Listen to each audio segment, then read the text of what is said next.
Okay. I'm just logging into 14. Not sure if anyone will show up, so just gonna chillax.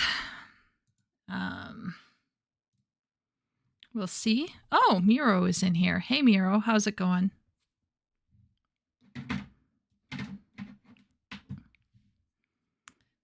Hope your evening is going fairly well.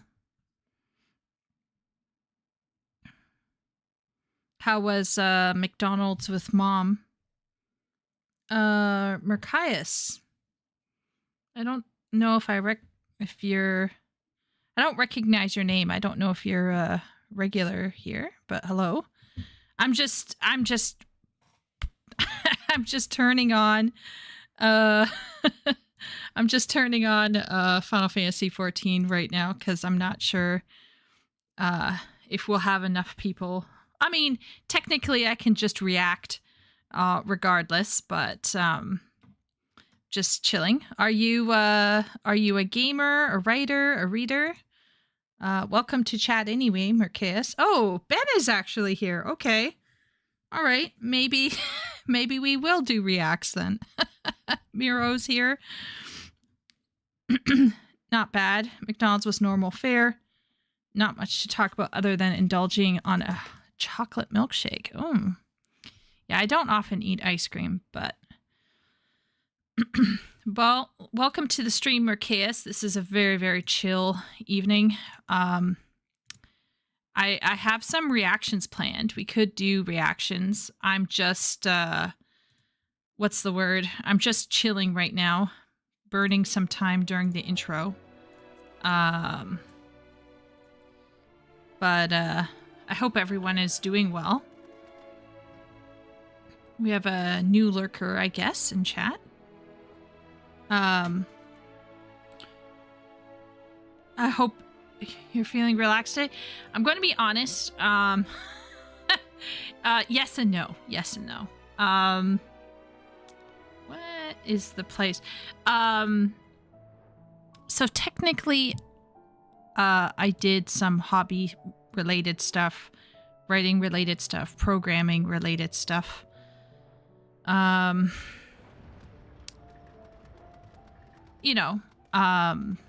Just, the usual. I had a later start today because my phone is dying and the battery is running out. So if I unplug it for over a few hours, it basically loses all energy. So my phone basically just shut down. And yeah, it was that kind of a day where I slept in because my phone just decided not to work anymore, which was fantastic. Awkward. But anyway, I hope everyone else is doing fantastically. It's also just a really weird time, I guess, for me because today we won't have Party with us. Party is attending a family funeral. A younger cousin of mine tragically passed away. It was very sudden, very tragic, very sudden onset of a very serious, I guess the technical term would be illness. But yeah, it just came out of nowhere. So Party and a lot of my family have decided to go down and be present for the funeral. And because of the way my work is right now, I'm simply unable to attend, which is a shame. But it is what it is. It does make it weird because, I don't want to be a Debbie Downer. I barely knew my cousin. He was much younger than me. He hung out with a lot of my younger siblings when they were really young. But yeah, I don't know. It's been a weird week. Let's just say that. I've been definitely feeling more busy, more I can't even say. Busy, but also feeling like I'm not getting as much done as I should, if that makes sense. Hello, Miro. Hey. I'm just gonna wave to Miro here. Yeah, I don't know if I'll play Final Fantasy, guys. I'm just in here for now. I do have videos queued up and everything. Like, I was all ready to go. I had some videos queued up. There's this one that says why you shouldn't get an English degree. And as someone who has a literature degree, I'm kind of like, oh, this is an interesting one. This might have me molding. I don't know. I feel like we've seen this guy before. I feel like I've seen Right to Conscious before. So I'm not sure. But sorry to hear about the loss of the cousin. Thank you, Miro. Oh, this is going to be good. Is it? Yeah. On the other hand, like I said, I can always do a little bit of Final Fantasy XIV. Everyone knows, Ben and Miro especially, are waiting with bated breath for me to get my gearing together. My gearing situation is still bad. It's still pretty rough. So I don't even know. The video, not the morning. Yeah. I figured that, Miro. So yeah, I have a gearing issue. How can you not have hotbars for switching jobs? I just don't switch jobs often, Miro. I suppose I could. Well, technically I do over here. Do you see over here? I don't know if you see over here.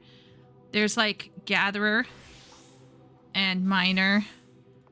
I suppose I could put in like a summoner, since that's a big one for me. Warrior. Where's my white mage? That's a major. Like those, like, I don't really. I guess I could put over my fisher. I guess I could do that. Oh no! Now they're all weird. I gotta move them around. Wait 1 second. There we go. I guess it would be smarter for me to put on stuff I'm working on, but I'm going to be frank. I'm working on everything, so I think I would only leave it at these 6. White mage, yeah. Yeah, white mage, warrior, summoner. And my summoner, well, it's at 706. I like the outfit, but yeah, it's not good. It's not good. I have to actually sit down and do some roulettes to get some more tomestones. That's what I need to be doing. So maybe after I do some reacts. You know what? I'm gonna put an alarm on my phone. What does chat think? Should I be doing maybe 4 hours of reacts, 4 hours of talking with chat, and then I go and do some Final Fantasy? Maybe that's what I'll do.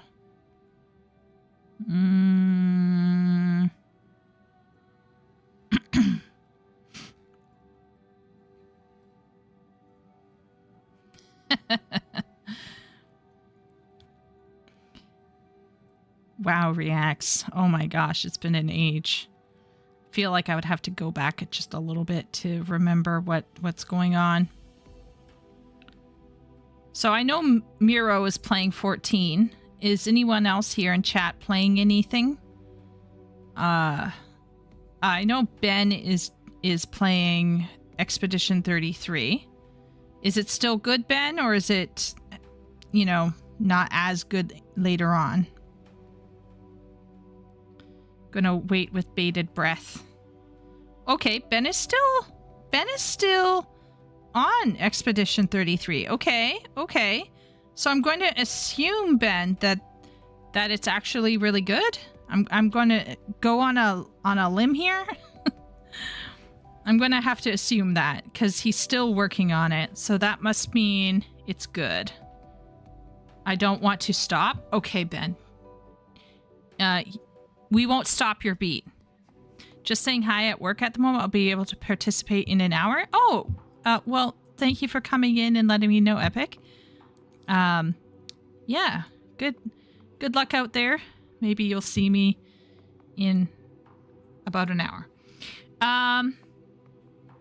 You know what? Let's, Miro, I'm going to just fly over to the, Aetheryte, and then, maybe we'll do some gearing later. Yeah. I also bought Skyrim on GOG, but I haven't started it yet. Hard to try new games or games that need long play sessions when you need to drop everything in a moment. Bro, I feel you. So you don't need to gear? Oh, wow. Look at Ben. Look at Ben and Miro gearing up like actual bros. I am terrible. I'm not gonna lie. The last few days I've been really focused on working on a Frankenstein module. So I'm just going to gonna turn down the volume for starters. And then I'm gonna log out, but not all the way. Question mark.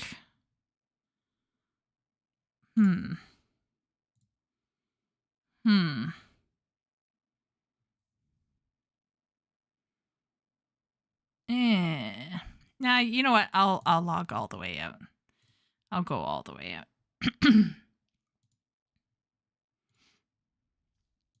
Stop right now because it may be the worst decision you will ever make. Oh, did someone mention WoW? We were talking about reacts. Not promising WoW reacts tonight, but not a lot of luck in the current dungeon. Yeah, I don't even know. I'm not sure. I'm going to be honest. So the last few days, I've been working hard at actual work. I've actually been working, which is crazy, I know. I posted in general chat, but I can't at everyone. Oh, well, thank you, Ben. That is super sweet of you. I'm going to be honest. If tons of people don't show up, it's not a crazy big deal. It's totally fine. We all have busy lives, I'm sure. And I've been pretty terrible with telling people stuff. And like I said, I might end a bit early and then I don't know. We'll see. I need to be gearing a little bit. The reason why I haven't been gearing or doing as much is, I'm going to be frank, I've been working. I've actually been working. I'll show you a sneak peek. So like, for example, this might be, well, I'll risk it. Looking on all sides. Okay, I'm going to just quickly risk this. So I've been making a Frankenstein module for my boss. And it's pretty, it's intended to help certain young people study Frankenstein, the novel, and study, kind of get into the book and like learn how to analyze. So I'm one of a bunch of teachers. I'm only one of many teachers. The CEO requested to work on this overall course. So my job is to break down Frankenstein for young people and like provide essay assignments and homework stuff and different little things that students can do. And for me to get paid, I have to complete 10 PowerPoint lessons, and then I will get like a nice little lump sum of money for that work. So it's really exciting. I've really enjoyed it, but it has taken a bit out of me. Yeah.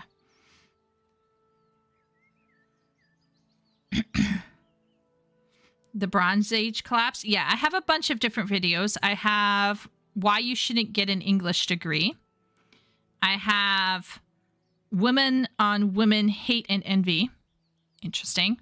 Acolyte was a big hit. Trust me, bro. Which is super late. That's like 2 months ago, but still could be funny to listen to. And we have a Bronze Age collapse, which I find fascinating. I like ancient history, so that's a Miro recommendation. So I look forward to hearing what that's all about. Homework is my nightmare. Oh, Leo. Well, I mean, there's a way to go about doing literature homework. If you know the formula, if you know what you're doing, it's absolutely fine. It's really fun. But I can get why people might not enjoy certain kinds of homework for sure. Yeah. So I've actually been working really hard on that. If I haven't been working hard on writing the course, I've been working really hard on prepping new classes because I've had shifted classes, moving classes, added classes, because I told my boss I will take on 5 more classes on top of the 15 I already teach every week, plus the 2 side ones I do privately. So that's bringing me up to a total of 22 hours of teaching alone, not counting class prep and homework prep. So, yeah. And then if I'm not doing that, and if I'm not working on my course, and if I'm not writing, and if I'm not looking again at my inventory demo prototype, if I'm not doing all of that, I'm either playing a video game or watching X-Files with Party. So, or hanging out with family. So it's been a bit crazy, but at the same point in time, I feel like I'm achieving nothing, which is horrible. It's just really horrible. Feeling busy, but feeling like you're achieving nothing is one of the worst things to feel in the world. I've had homework nightmares way too many years later. Oof. Keep having this one that I borrowed reference materials from a prof's private collection, and both the paper and loan are late, like months late, and dude is at my door just to get the book back. Oh, that would be a bit scary. Yeah, depends on the prof, but I would read the books they gave me in school, which most of the times it would be enough to coast your way through a good grade without doing homework. Maybe because most kids didn't read. Not gonna lie, most humans on the planet are lazy AF. Even I'm like always looking for the easy way out. I never borrowed special materials from my professors, Shay. I stayed away from my professors. But yeah. All right, what time is it? Okay, I think it is time. I said that we'd start at 7:30. It's 7:40. That's like 11 minutes. Thank you to everyone who may have reached out to people. Thank you to Ben for being a good interim mod. Just to give everyone a heads up again, Party will not be with us today because like I said, I don't want to harp on it, all right? But basically, a very young cousin of mine, he was like early 30s,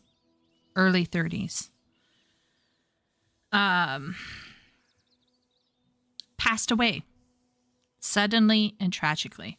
So Party and a lot of my family are down south with the rest of the family, mourning the passing of my cousin. So I'm on my own tonight. But I want to thank everyone for coming in. Thank you, Miro. Thank you, Ben. Thank you, everyone, for stepping in the gap. Oh, my Lord. Who the Oh, my good heavens. Did Miro put a mining symbol? Oh, my Lanto. Okay. Yeah, Miro did at everyone. Okay, sweet, sweet. This is your job switching hotbar? Wow, that's actually insane and kind of cool.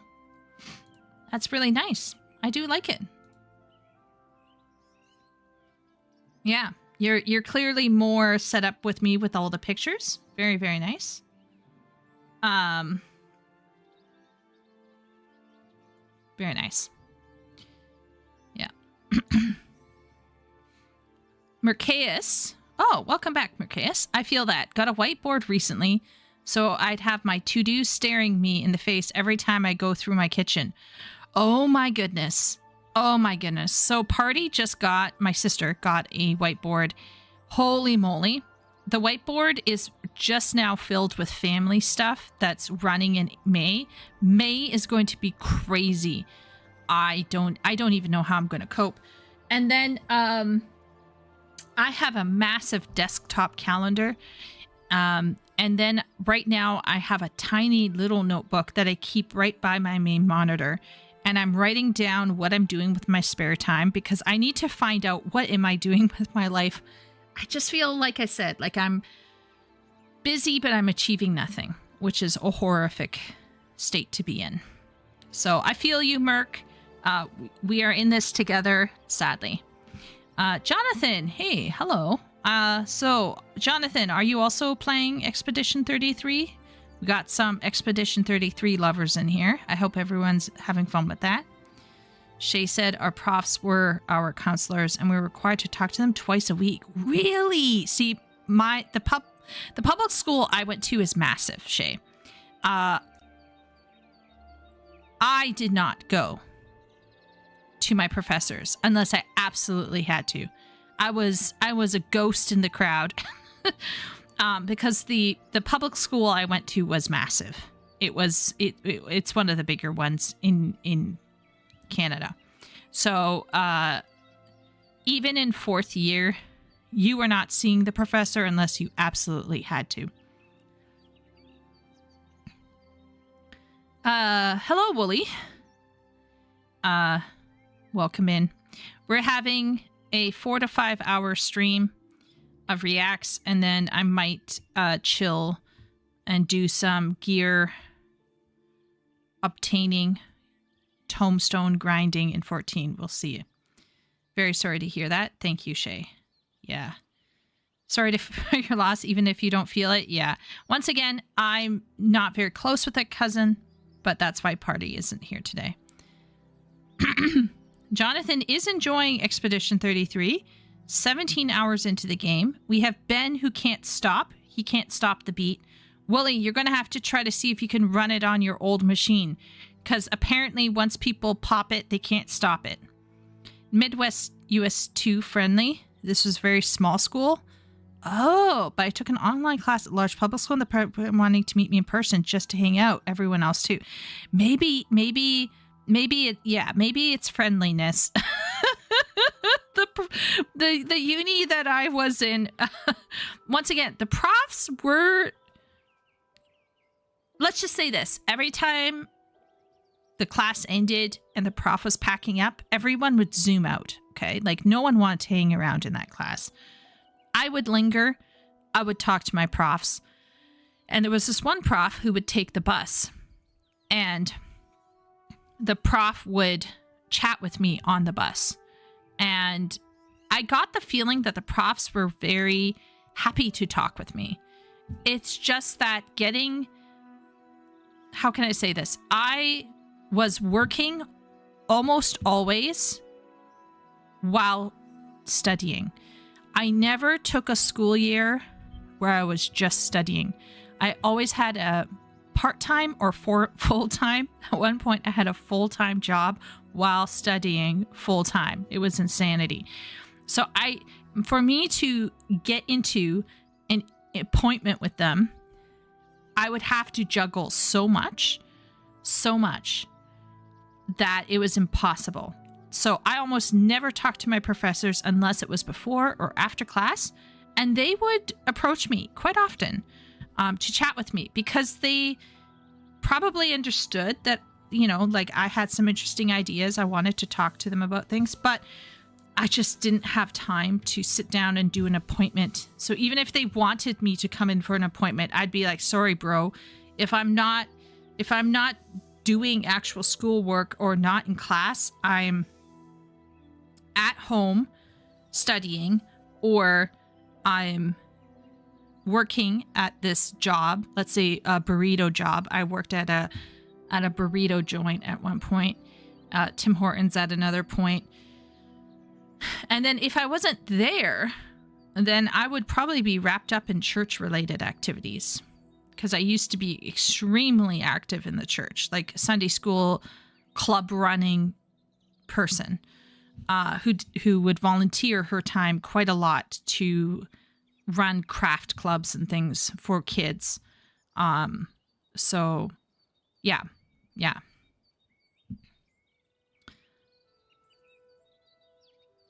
He was a very sought-after writing mind. Oh. I got invited to eat at the prof's table almost every day in the cafeteria. I've heard way too much profession. Yeah. Well, today we're going to talk about why you shouldn't get an English degree. Now, before we embark on this, why we shouldn't get English degrees, let's first poll the chat here. Who here in chat has a literature degree, a culture studies degree, some form of an English literature degree? Is there anyone else besides me that has an English literature degree? Let's see what we got in here. I'm going to take a look at chat closer. What do we got?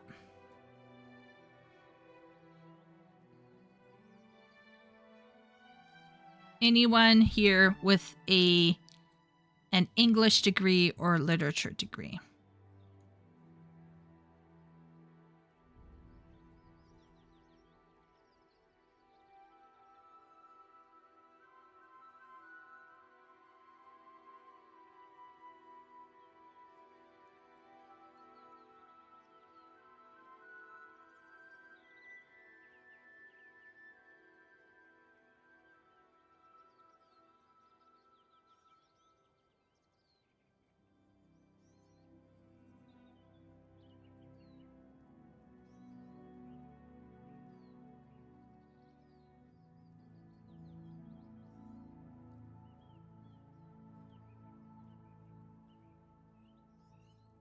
Okay, so as I guessed, Shay is probably the closest to me in terms of field of study.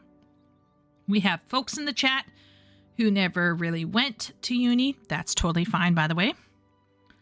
And computer science. Merc is a computer science person. Oh, all right. That's cool. What were you going to end up as, Mercaeus? Or Mercius, I should say. So, let's get the elephant out of the room. Chat, now that we know that Chieko has a Bachelor of Arts with honors in English, Literature, and Culture Studies, setting aside my chosen career, do you all think that an English degree is useless, or that we shouldn't get an English degree? What does chat think? Does chat think... So it says here, why you shouldn't get an English degree. So we're going to assume that Right Conscious is going to suggest... Of course, this could be clickbait. We have already, I think, listened to him and disagreed with this individual, I believe, already. So, but let's give him the benefit of the doubt. He might have some good points here. So, he says why you shouldn't get an English degree. So, does anyone here agree with Right Conscious and think that maybe an English degree is a waste of time / just don't get one. So what do you think? What does chat think? I'm going to eat this pizza crust.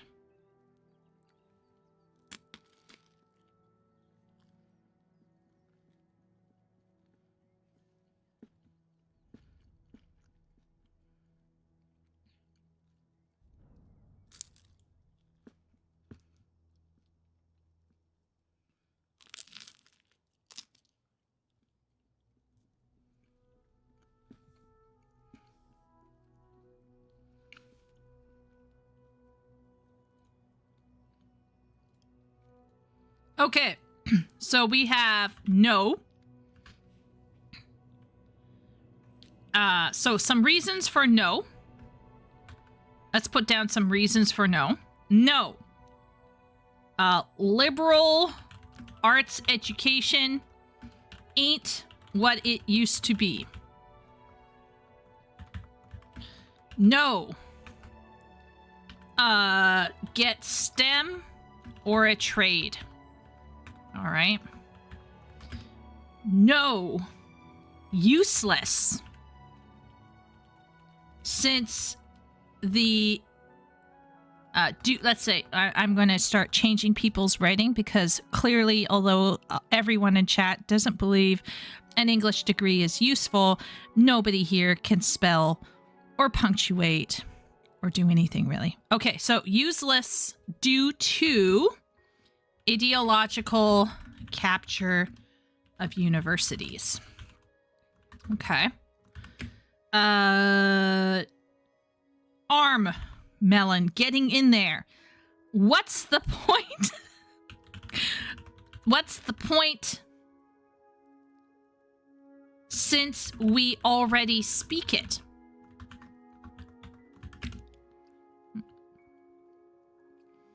Doing QA testing. Interesting. QA testing. Like, do you do QA testing for video games? Or is it like QA testing for software?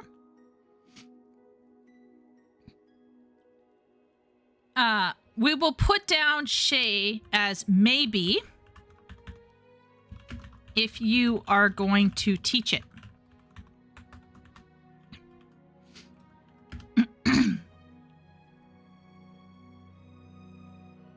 Top universities seem to have a decent English degree program. Oh, Simp, what do you think is a top university? I'm just curious. LLM shit. LLM. I don't know what LLM is. Oh, the Alien game. Hey. Hey, bro. I hope life is going well for you. But I think it could also open doors in sort of cultural circles we've seen, talking about controlling the social narrative. Okay, maybe. Okay, so she's going to put down maybe if you want to network for jobs in teaching, media, publishing, and the arts in general. Let's put that.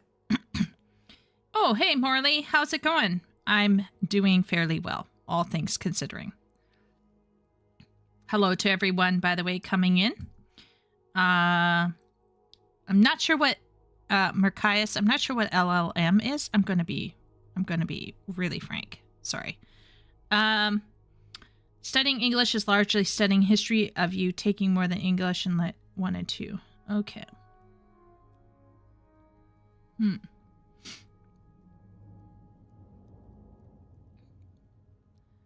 Simp, can Simp or anyone really, can anyone put down top university? Oh, Oxford, Cambridge, yeah.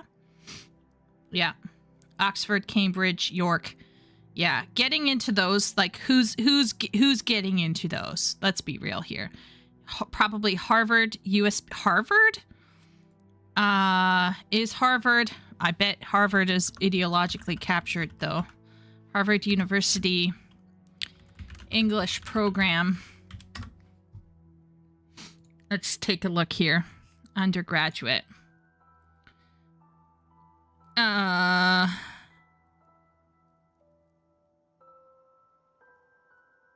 Learn more. Okay, courses. Fall 2025 courses. Common courses.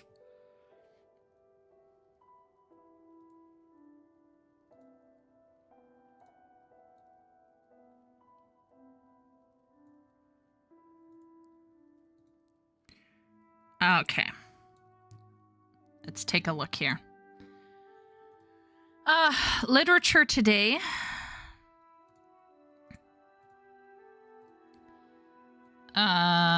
Focuses on works written since 2000.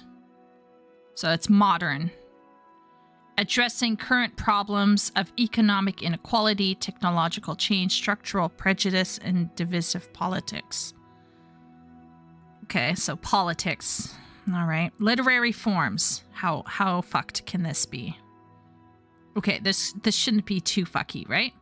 While each version of English introduces a different array of genre and texts, those texts will always include 5 major works from across history. Okay. Beowulf, Winter's Tale, Persuasion, The Souls of Black Folk, and Elizabeth Bishop's poems. So this is solid. This one looks solid. Okay. Let's go down. Literary methods. Oh, that's probably like, oh no, interpretive frameworks. How do historical, social, cultural, and legal frameworks around a text shape its meaning and effects, combining major critical and theoretical writings with primary works? Gender, sexuality, race, ethnicity. Okay, all right, post-colonial. Okay. Chaucer, covering Chaucer. How crazy can this go? This is probably the good one. This is the one I would probably take.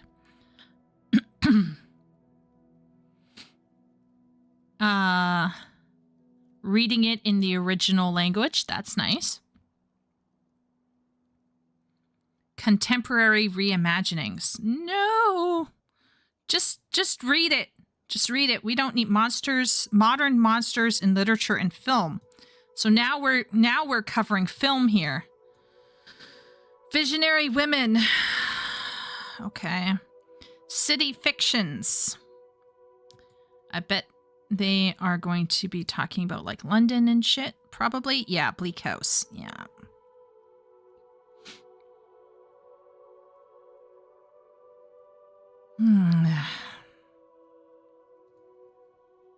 Video game storytelling. That's cool. That's cool.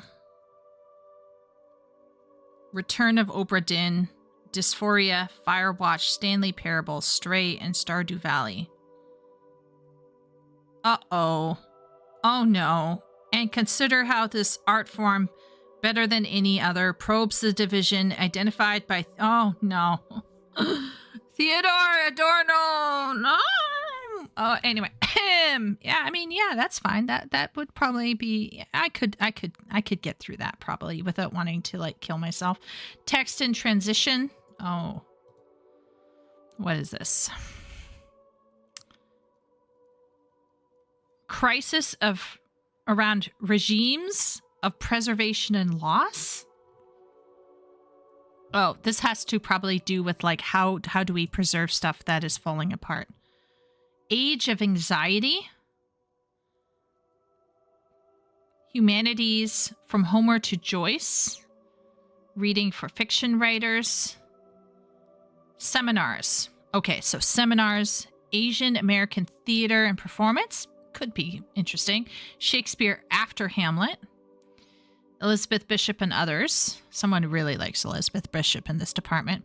Joyce, Proust, and Woolf. Austen to Woolf.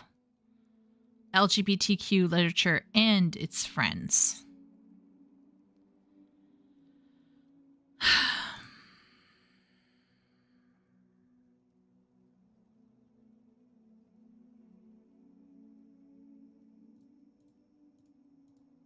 I'm going to go back to chat. Let me check in on chat.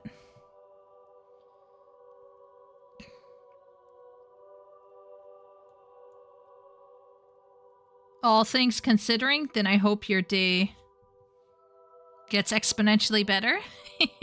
Yeah. Large language models, generative AI algorithms. Stuff I'm doing right now is not very technical. I'm looking into other paths. Well, I wish you luck, Merkias. Wishing you luck. Merkias, what would be your dream job? Brown, MIT, Hopkins. In data science, LLM is language learning model. Interesting. It's me, I'm lagging. I'm only familiar with one of those. We spent weeks on Chaucer in history too, but don't think any... would you teach some classical novel with a critical gender twist if they asked you? No. I'm fundamentally... I'm a fundamentally formalist literary analyst. And it's okay if none of you get that or understand that. It's absolutely fine. It's totally fine. But let's just say I'm not interested in post-colonial critiques or analysis. I'm not interested in critical theory. I'm not interested in Marxist theory. I'm not interested in feminist theory. I'm not interested in gender critical theory. And I'm not interested in any of those theories. I'm kind of interested in postmodern critical theory. I do think some postmodern stuff is interesting. I consider myself to be a formalist, or what we call new criticism school. That's what I want to do. I want to leave culture the fuck alone. Now, if I want to study some side culture stuff, I'll take anthropology. Please and thank you. I don't need to get some lukewarm anthropology served up to me by my non-interdisciplinary professor. We only read Beowulf in the original. Yeah. I studied Old English for 2 semesters. And it was a disappointment on a few levels, but it was not my fault. I'm not interested in anything that comes from North American Ivy League colleges either in the humanities. I mean, I just think Harvard is bad. I just think Harvard is bad. Oxford, I could see being slightly better. I checked out Oxford's master's programs. They seem to be more solid. But once again, you're going to run into some bullshit somewhere. Like, it's just going to be... It's just going to happen. You can't avoid it. At the stage, most professors teach from a very specific hermeneutical standpoint. And it's not going to be it's not going to be necessarily what I would be necessarily looking for, if that makes sense. Like, I'm not saying that it's wrong to want to study those things. If you enjoy it, then you should go for it. But for me particularly, I consider myself to be very specifically focused on the text, and I'm disinterested in the cultural bullshit that gets lumped in with it often. I just don't see any point. It's not something that I'm interested in, and I just don't care. I just don't care. Now, that's me, clearly. Clearly, it's not always, going to be that case for a lot of people. A lot of people are going to be like, oh, I love it, but I'm just, yeah.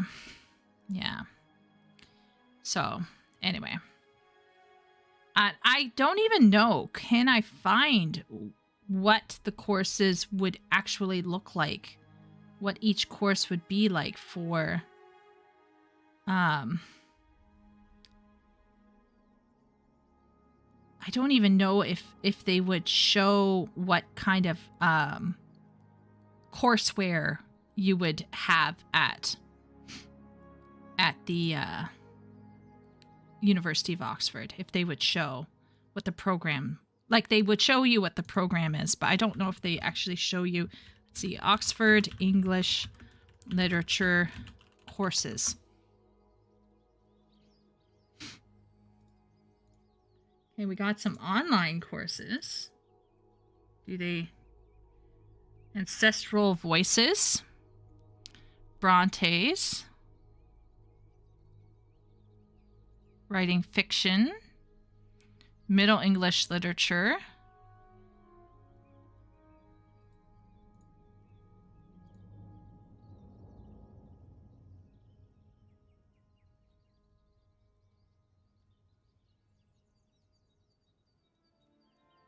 Interesting.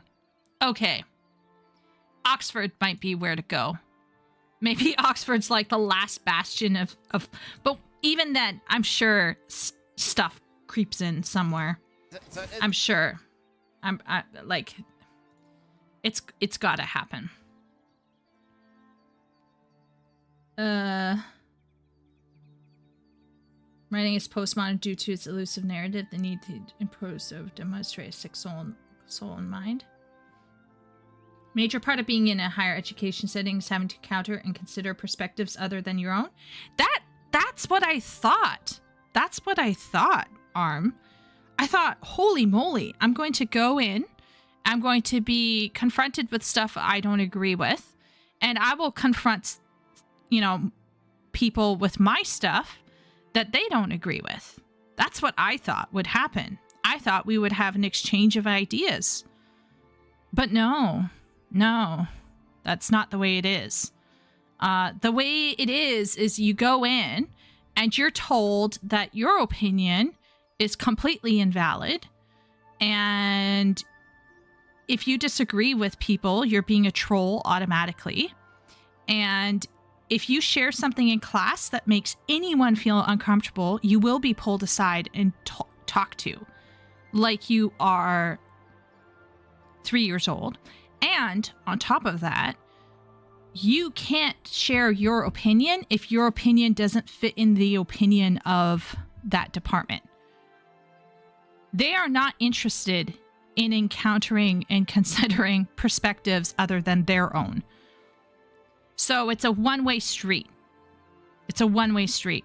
I want it to be where I bring my stuff to the table and people can agree or disagree. But as it is right now in university, at least where I studied, and a large portion of them, you go in and even if you're bringing in something wrong or you're bringing in something right, if it contradicts what they decide to believe in, they're not going to want to hear it. There is no such thing as considering other perspectives at uni right now. Now, if you are a certain background, you might get away with saying certain things in class. But if you look and come from a certain way, their tolerance for you asking questions, even genuine questions or challenging questions, is shut down very quickly.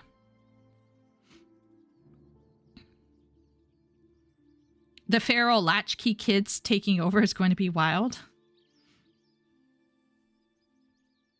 Feminist theory is big at Oxford. Yeah, I wouldn't be surprised if some sort of other theories beyond textual theory is there.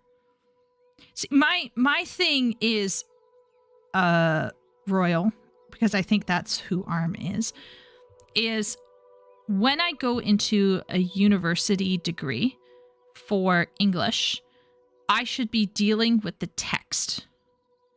I don't need to hear what the prof thinks about Christianity or Islam or Palestine or Israel or Russia. It's fine around the classroom to share your political ideas and have some back and forth. But when I sign up to read a short story about aliens impregnating humans with eggs, I want to talk about the short story about aliens impregnating humans with eggs. I don't want to have to hear someone virtue signaling that they don't eat meat because of carbon footprints or blah, blah, blah, blah, blah. I don't need to hear that. That's not why I'm there, right? I'm there to read a book and to talk about the book. Now, incidental to the book, there might come some situations where we might say, well, it's clear that this author has a very strong opinion on the relationship between humans and nature. We can draw conclusions about what the book is about in the course of our studies, but at no point in time should that allow any single person to get on a soapbox in the classroom and start scolding people about something. At no point in time should it allow a student to tell a professor that they're wrong for enjoying Harry Potter. And that's what happened in my classes. So I would like to believe that we could all go to uni together and we could all kind of test our beliefs out, and we can all think about how we're saying things and learn to be logical and learn to debate. But uni is not about debating anymore. It is not about considering perspectives anymore. It's about hearing one perspective and only one. And so it's not so simple anymore, unfortunately. Now, maybe in the medical profession, because I think Royal is somewhere in STEM, maybe in STEM things are still okay, but in humanities things are pretty lost. Scrambled alien eggs with human meat burger, please. Push in the mail. Those fries. Yeah. I'm very disappointed in what has happened to the literature space. It should be about, for example, there was a prof who came to me and disagreed with me hardcore on my take on Othello. She had a very strong view on a certain reading of Othello. She didn't think my view was correct. So she pushed at me for about half an hour in a seminar in front of 25 other students. And she went after my essay. And did I kind of walk out of there feeling kind of like, whoa? Yeah, I felt intimidated. I was scared. But I was invigorated, and I respected my prof. And by the end, my prof respected me. My prof actually came and said, you can keep your score that I gave you. I think she gave me like an 80, 85 or 87.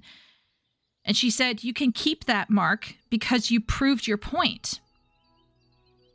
And that was a meeting of mine. That was a literary discussion about a literary thing. It wasn't someone sitting up in their chair harassing or scolding someone for reading Lovecraft or for reading Harry Potter.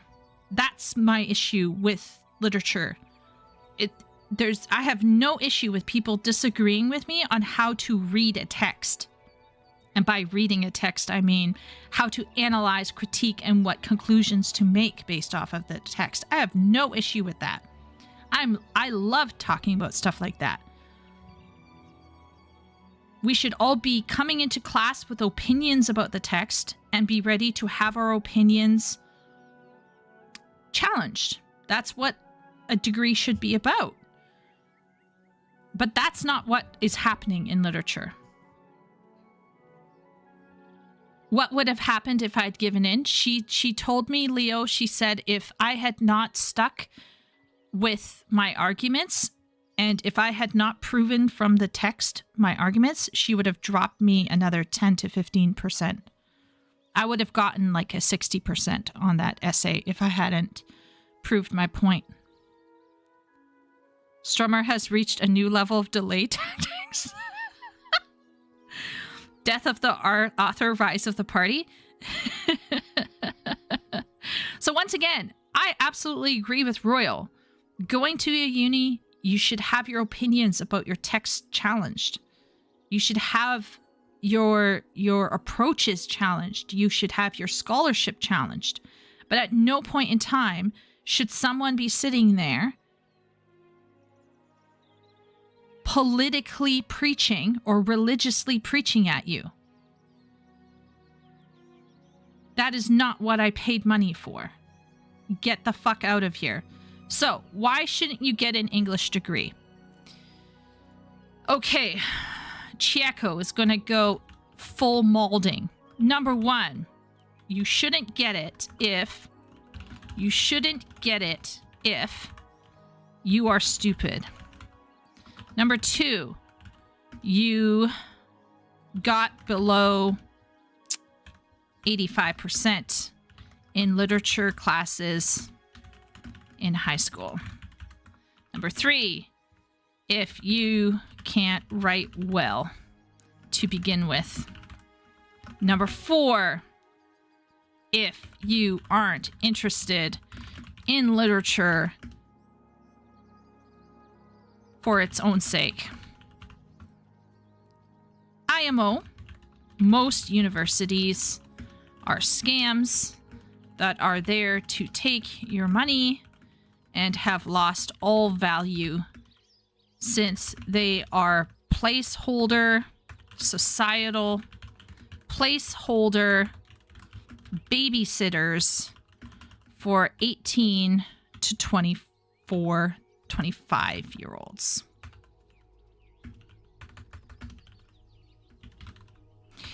A lot of the girls, I'm going to say some stuff that's going to appear that I have internalized misogyny, but I really don't much. I think there were a lot of girls who were in literature who should not have been there. They should have been at college getting a college degree in teaching, journalism, or some other support type, staff type job, which is where they will end up, like a secretary, personal assistant, editors, even writers, bloggers. They should have all been in some sort of trade school where they would learn an actual job that would get them money. They should not have been there. Most of them weren't reading the text properly. Most of them came into class with no opinions, and they should not have been there, frankly.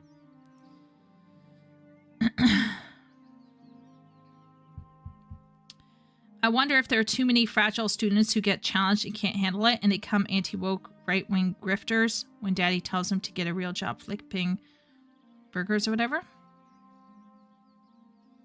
Anti-woke right-wing grifters. Or they become far left-wing grifters. Either one.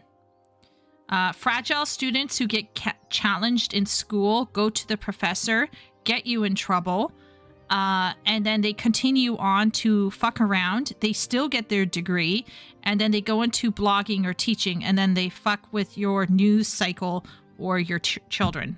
That can also happen.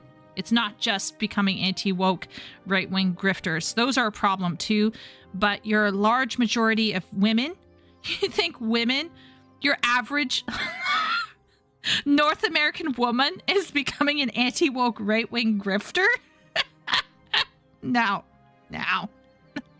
Men, sure. Yeah, you get those depressive kind of like angry incel guys who are like, oh, but like setting aside the men who are barely in literature to begin with, setting aside men, the women are just going into jobs that are going to be totally fucked. Yeah. Just popping in to say hi. Oh, hey, party. I hope things are going well. It's an important point. Only the top 10% should go to university. Absolutely, Wooly. Nothing wrong with these jobs, by the way. There's nothing wrong. Once again, we need to stop stigmatizing jobs. We need to stop stigmatizing teaching. We need to stop stigmatizing journalism. We need to stop stigmatizing secretaries and personal assistants. We need to stop stigmatizing any kind of support work that any individual is working in. Look at the people who have these amazing care skills, who work with elderly people. Like, those people need to get top kudos. They need to be paid well because they're doing something that is invaluable to society. We should never look down on our local, support workers and elderly care workers because, that's that kind of job. You just had to go to college for that kind of job. Like, we need to get our heads out of our asses and stop adding unnecessary stigma to these jobs that are trades, that are support jobs, necessary jobs for society. We need to stop looking down on them, and we need to stop shoving kids into universities. We should just get them into the jobs, get them trained up, get them real world experience coping with the world, and stop putting them in unis where they're pampered to such an excessive degree.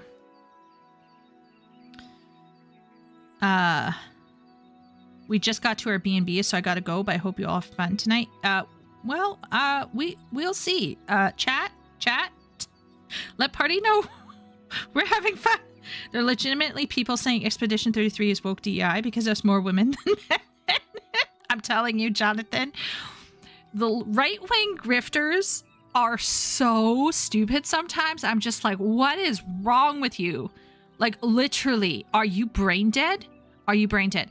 Now, if, someone comes out of the developers and are just like, hey, we hate men, then we could start going, okay, maybe there's an issue here with the studio. But what if the story just happened to be that way? Oh my gosh. Oh my Lanta. Oh my good giddy aunt. People need to calm the down. I think more men should study humanities. The gender ratio for some of those subjects are crazy. Simp.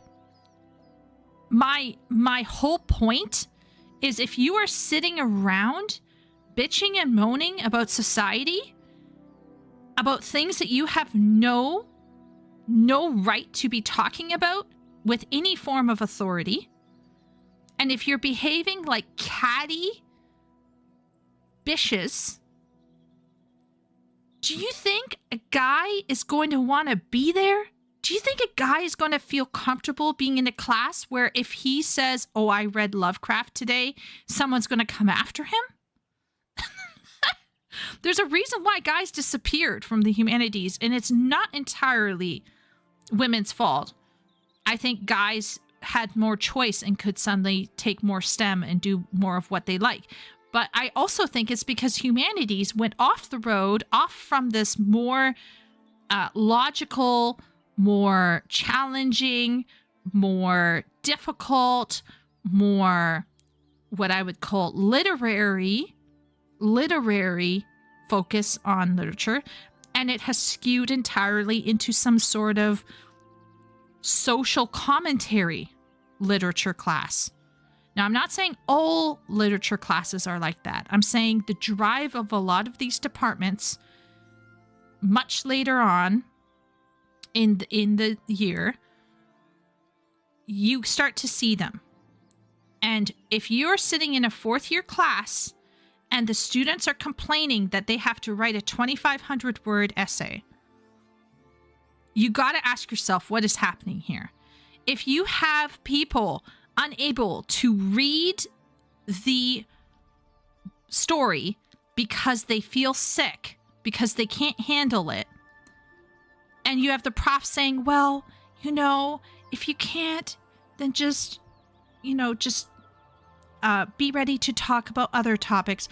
No, get out of here. Get out. Get out. Get out now. If you have nothing to say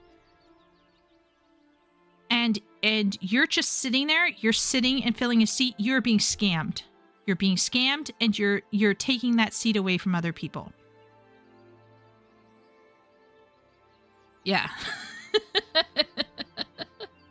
I'm going off on universities because then you have people like this bro here, who I think we've watched before, and he's going to come out and he's going to say why you shouldn't get an English degree. And at this stage, I'm going to have to agree with him. I'm going to have to agree with him because I think universities are completely misunderstood. The point of a university is misunderstood. And he's probably going to say something like Royal said, which is, well, we already know how to speak English, so that's what an English degree is about, right? And the answer is, no, it's not. But this is where we're at. And then you go into an English literature degree at the highest end, and you start hearing people talking about the humane killing of pigs or the plastic in the ocean, and then you start wondering, why does this degree exist? Especially when they're not even studying literature. They're not studying language. They're not studying literature. They're not doing close reading anymore. So then, of course, we're going to start suddenly asking, is an English degree actually worth it? What are we actually learning?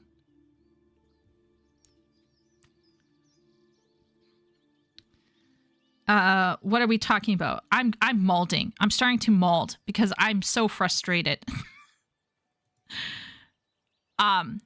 If we go down here, I looked at some of the comments, and it said, where is it?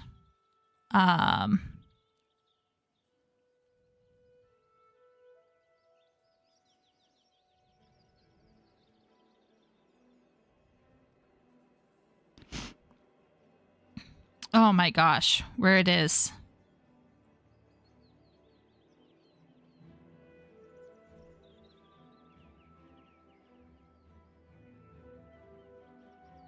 I'll try to find it. But there was someone who literally said what Royal said, which is I already know English. Why? Oh, I didn't want to study English because I figured I already spoke it. I didn't want to study English because I already spoke it. Oh. This is why we have a problem. Because we are not even delineating language and literature at this point. This is how fucked up everything is. Okay, let's listen to this guy. I'm going to get so mad. Chat better buckle in. Go get some tea. If you are thinking about getting an English degree, stop right now because it may be the worst decision you will ever make. Plus, I don't want to see you in the classroom if you're not there to actually talk about a book. If you're there to share your political opinion or be an incel or be woke or be DEI or be some weirdo, I don't want you in the classroom anyway. So please don't come. You're not welcome. Please don't come. Please do not come. I will come. And my name is Ian, and I run this channel, Right Conscious, where I talk about the greatest authors and books of all time. And I also have 2 English degrees, but they have done nothing for me in terms of creating this channel, in terms of being a writer, and even becoming a high school English teacher, which I am right now. And so I don't want to necessarily, at the start of this video, talk about the... Okay, if you want to teach ESL, in Asia, having an English literature degree will automatically put you in a separate pay grade. So getting an English degree, so on a practical level, do get it. Number 1, if you're teaching, so like if your local teaching standards require it.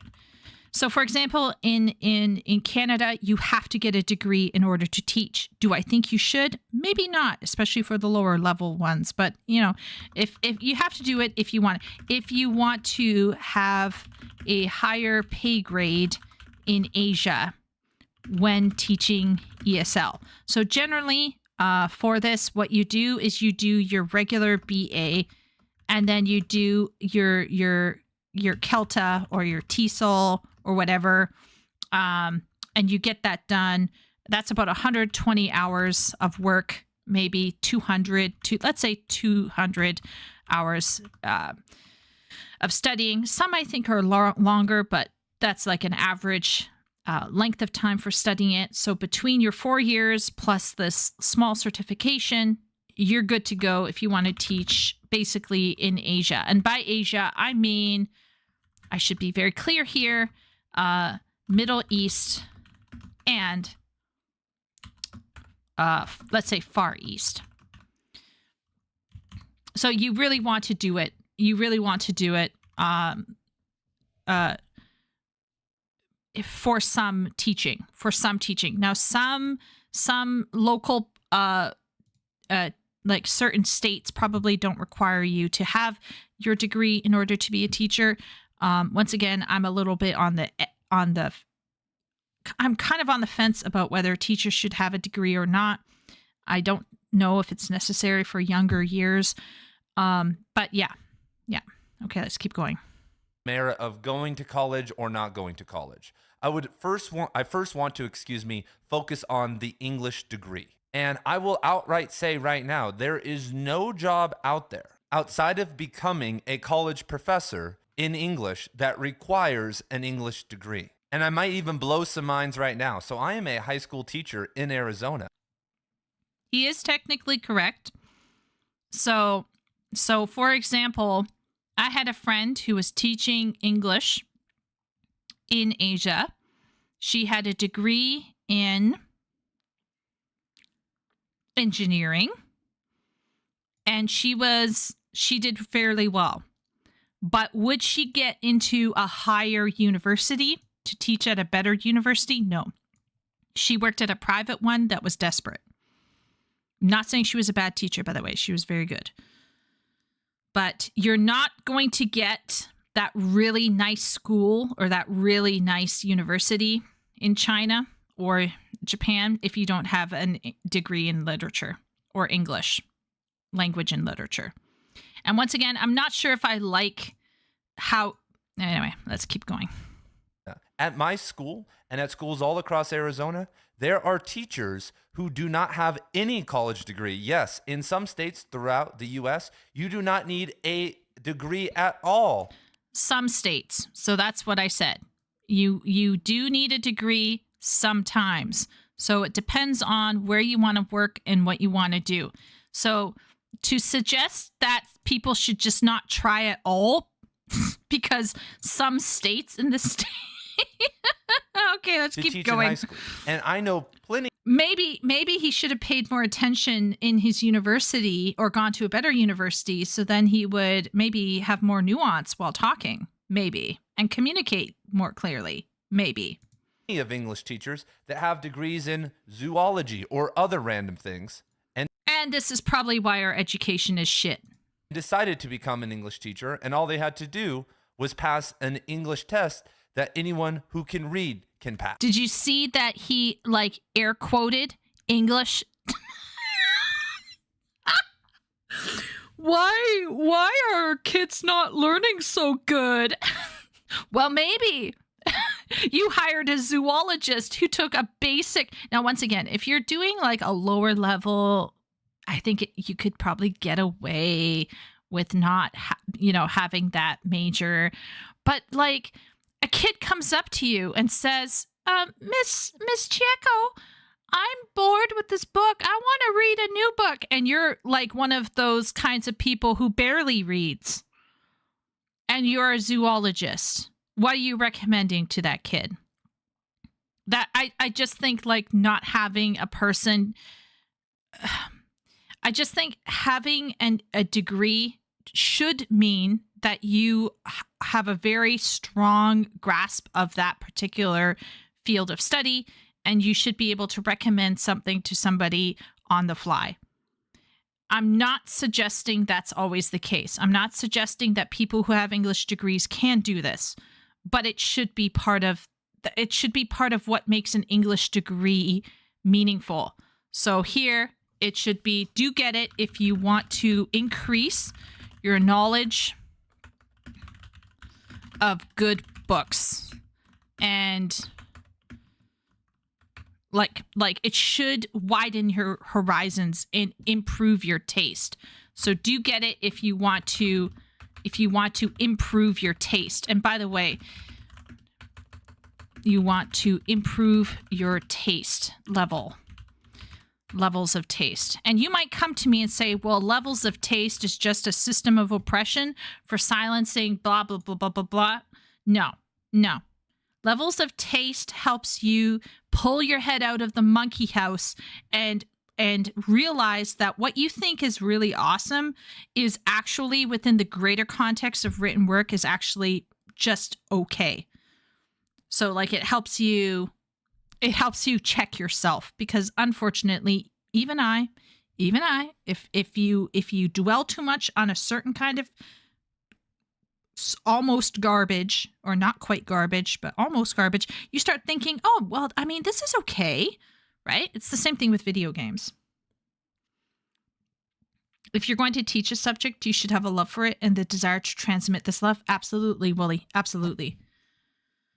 High school teachers should at least have a 2-year degree in English or teaching. Jumping out of high school immediately start teaching English isn't great. Absolutely, Royal. Like, what are we doing? We're going, why are our kids not literate? I don't know. Maybe the people teaching them don't even know how to teach English. They don't care about English. They don't love it.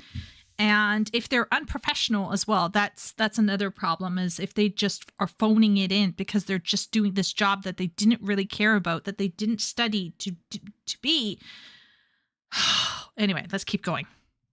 And so right from the start, we need to throw out this idea that an English degree can get you any specialized job, because jobs that require a degree, let's say like a journalist or a librarian, a grant writer, a technical writer, those jobs look at merit and your ability first and foremost. So getting a degree for a job is a dumb idea, but let's talk about the other thing. I will say that journalists, grant writers, archivists, anything to do with libraries in Canada, you go to college for that. Now, you might be going, what is this college business? All right. So for those who are American and don't understand Canadian speak, in Canada, there are universities and then there are colleges. We do not use the word college interchangeably with university. So when I say college, for Americans, I'm talking about community college, which is not to be confused with trade schools. So in Canada, the trade schools are separate from the colleges, who are separate from the universities. Now, some colleges have such strong ties with universities that they create special programs where you take 2 years at the college, you get a working job, and then you take another 2 years at the university and you get a degree. It's like a step-up program. And the idea is to get people out into the workforce stat with like hands-on practical knowledge. And then if you want to, on the side, you can get your degree. So for example, a librarian does not go to university to get an English degree. I applied to be a museum archivist and I applied to be a librarian. And I got into both programs. You can actually take college level diplomas, certifications for this stuff. You don't need to know. You don't need to have an English degree. So he is correct here that you don't need an English degree to go into something like journalism or anything like that. You don't. He's absolutely correct on this point. Everyone should be going to college. That's my takeaway, is you should be going to college to do what you need to do in college. But that doesn't mean that English degrees don't have a role in society. So let's keep going. Things. If you love to read and to write, and maybe you want to connect with other people who are into reading and writing, an English degree seems like a great place, right? And so now I want to get into the nuts and bolts of how much reading and writing you are going to have to do to either get a bachelor's degree or a master's degree in English. And the numbers I'm going to be providing are from the average program, because I attended multiple programs and switched out of one before I got my degree, and have talked to countless other people who have got English degrees. And so unless you are going to Princeton or some other hardcore program, these numbers will be very similar. And so to get an undergraduate degree in English, you are going to take around 15 courses in English to get that. And to get a master's degree in English, you will take anywhere from 8 to 12 classes. However, to get a bachelor's degree, many of those 15 courses, anywhere from 5 to 8 of them, are more introductory courses. For instance, I had to take a literary theory class, a class on writing about literature at a basic level, then survey courses on American literature and British literature, a grammar class. And by the time all of that was done, it equaled to 7 courses. But in none of those classes, or I should say, none of those classes required me to read a single book. I read plenty of essays and short stories and other little things, but that's a very common experience. But let's throw that out the window. Let's say you are going to take an English class. Okay. He is touching on so he starts his premise off with, you go because you like reading and you like writing. So that's his premise.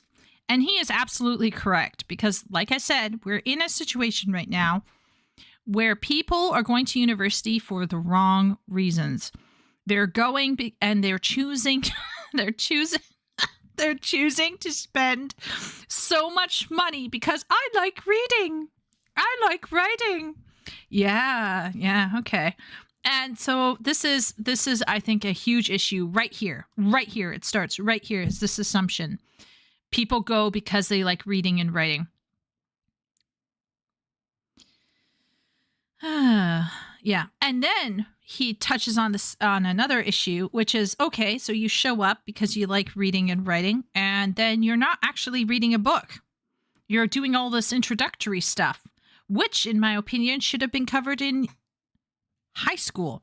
So, for example, my one brother who's taking history, which is basically next door to English, took an English course that was literally sentence diagramming. Does chat know what sentence diagramming is? Oh my gosh. Sentence diagramming looks like this. Let's see. Sentence diagramming.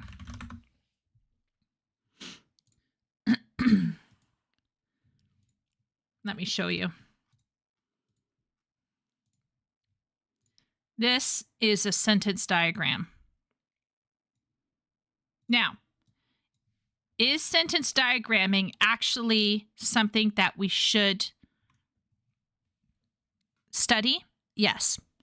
When should we be studying this? In my opinion, we should be studying this in high school.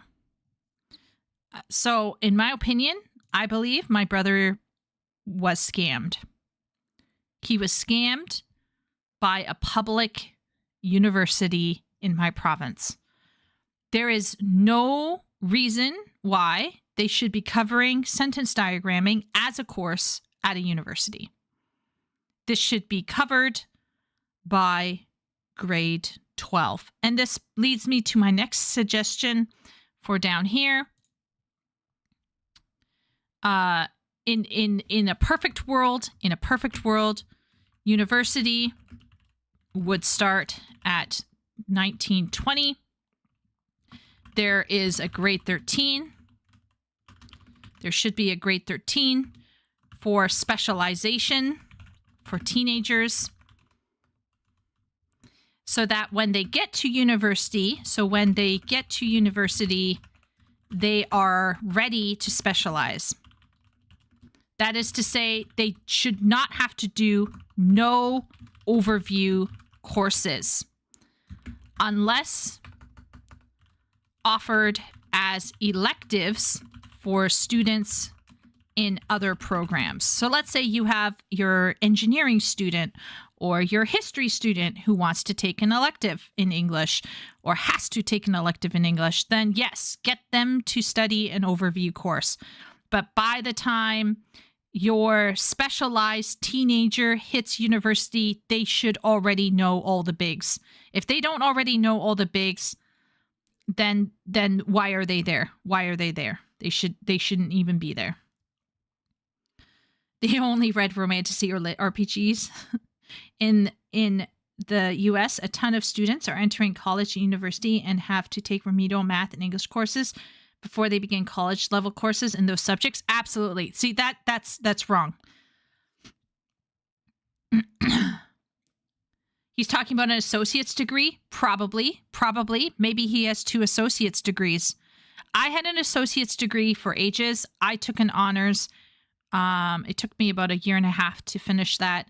I felt like it was more than what he was talking about. But once again, even if we were talking about an associate's degree, okay, let's say you're really phoning it in here for a degree. For an associate's, I mean, I taught 9 years in China with an associate.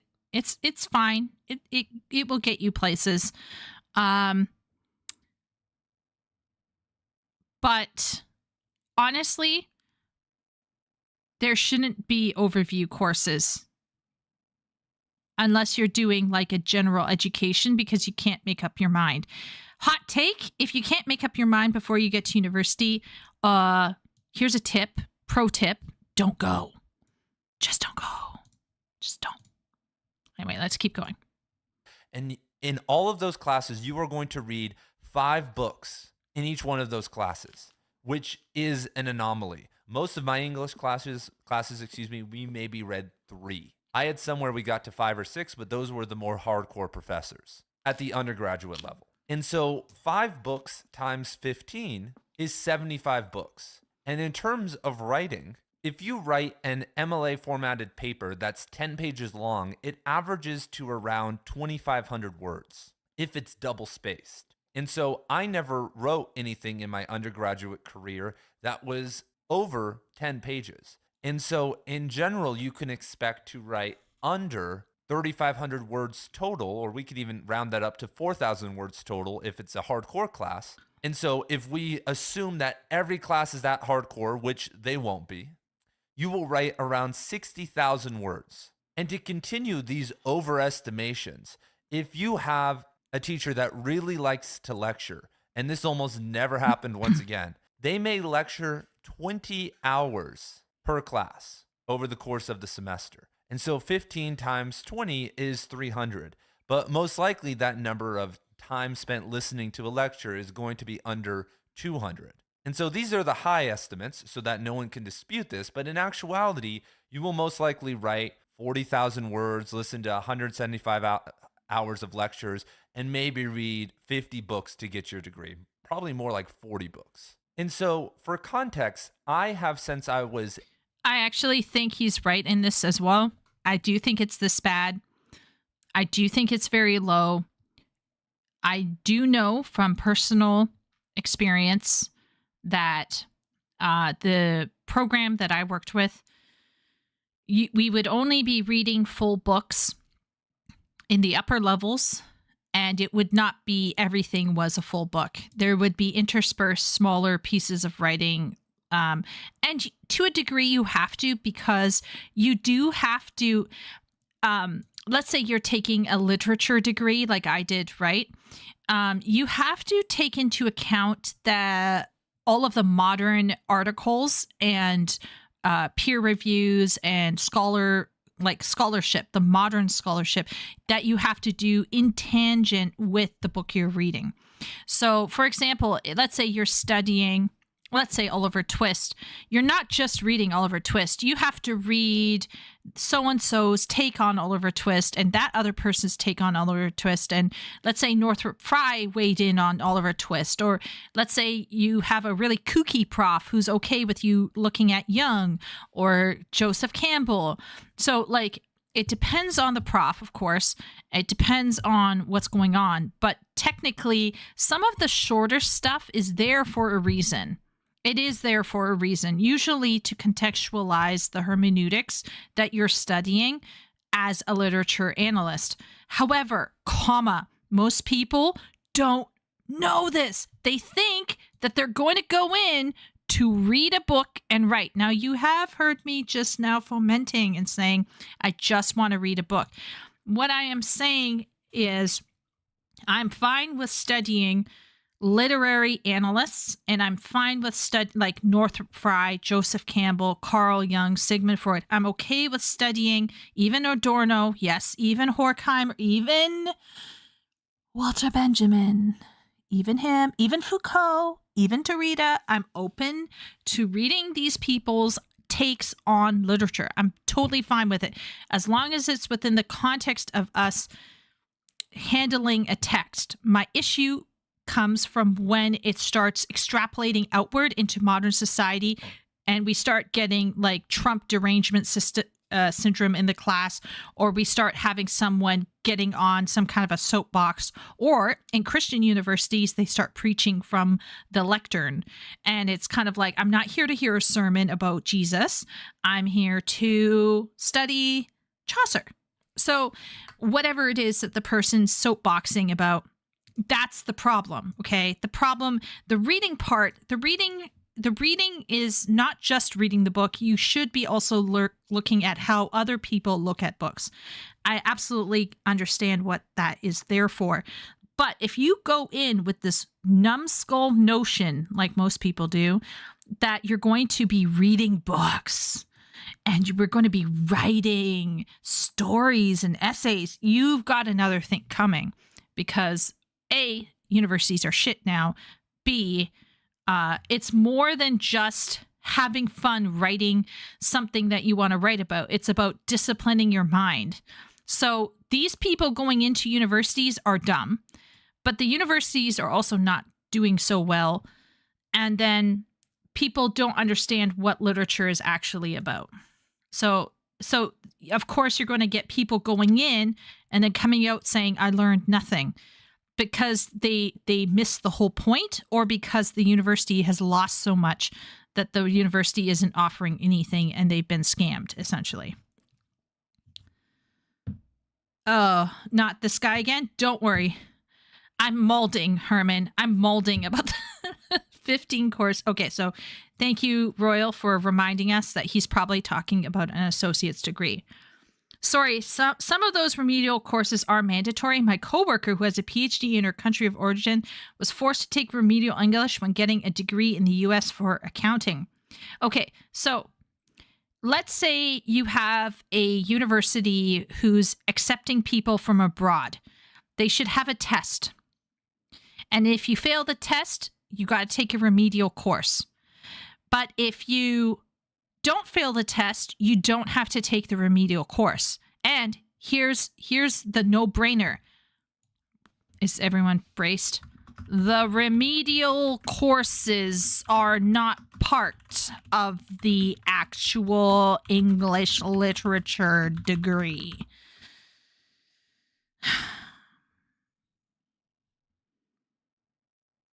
And should only be given to students who require aid. Now, I actually think a lot of students require aid these days because high schools are better. So, in perfect world, high schools improve because elementary school improves.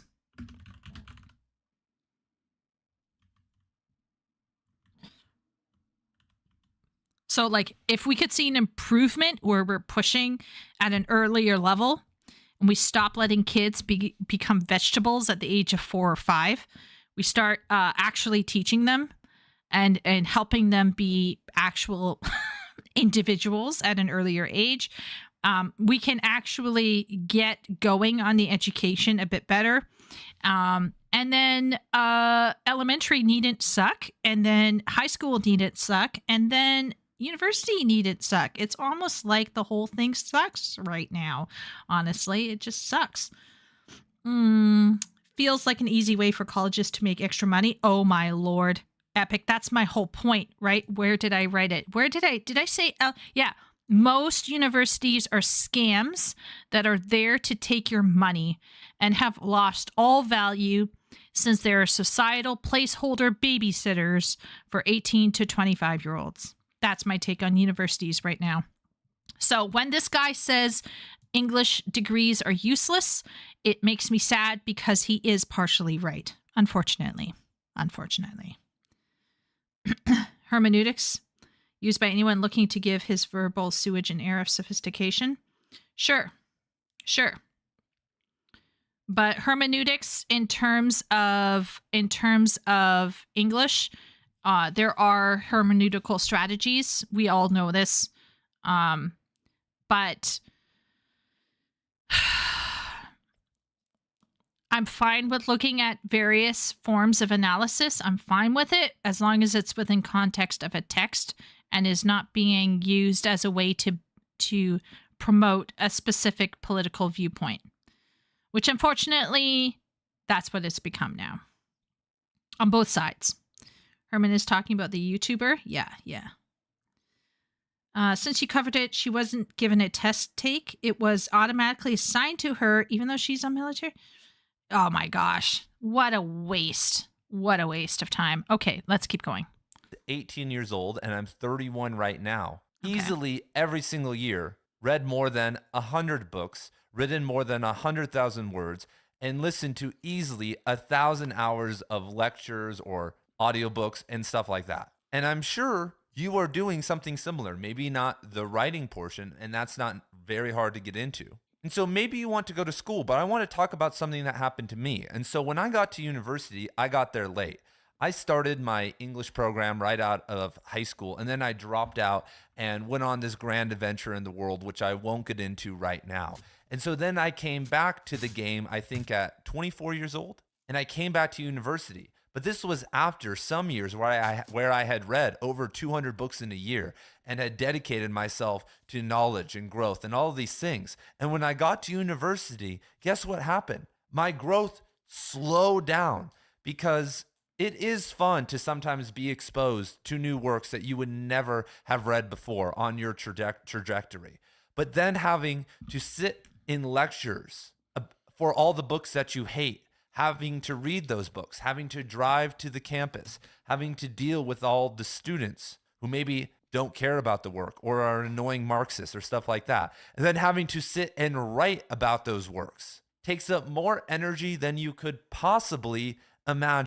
So much so that my own independent work plummeted, and I got out of academia in 2019, and it wasn't until really last year that I finally became who I was before I got into it. And so if you need to pay people to keep you accountable and help you read 45 books a year and do some writing, then you are in big trouble. Let me just tell you right now. And you need to focus on personal development and time management.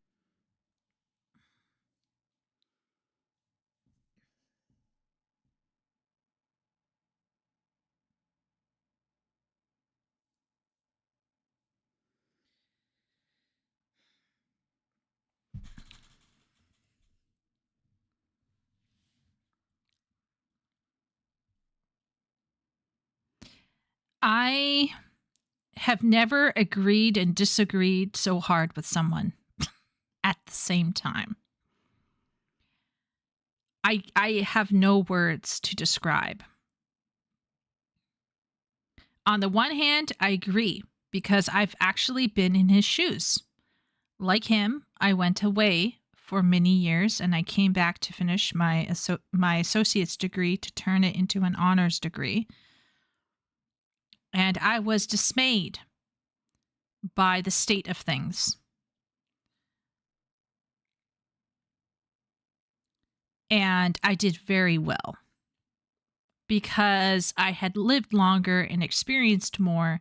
So by that point in time, I was able to essentially do extremely well compared to everyone else who have been struggling out of the dark ages of Canadian education.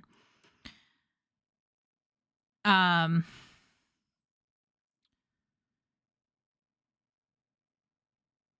I can't disagree with him more on the importance of schooling in general, because that's actually what he's saying. He is suggesting that humans, by virtue of being adults, will have the self-discipline to teach themselves from scratch, with whose help, ? To become better readers and writers. I think that's optimistic to such a degree. I think it's maybe because I'm black pilled, but like if we look at ourselves, chat, let's all be real here, okay? If we all look at ourselves here and ask ourselves if we are able to sit down and complete a single challenge, can we do it? Could we all sit down and write out a coherent essay that's well thought out, well researched, well supported, well formatted, with proper grammar, without the help of AI? And would we be able to, at any point in time, push ourselves to seek out different reading that we are not interested in naturally? Do you think that's going to happen to an 18 to 24-year-old? I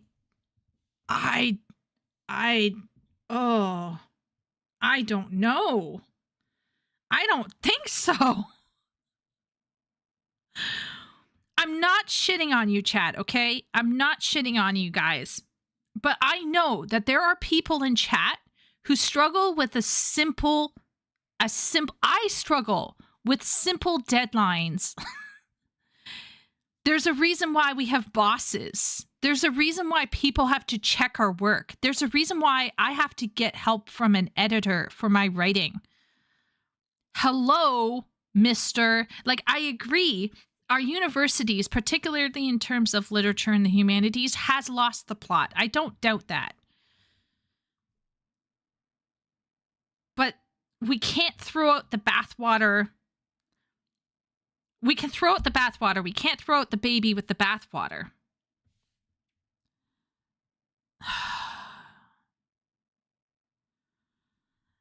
And his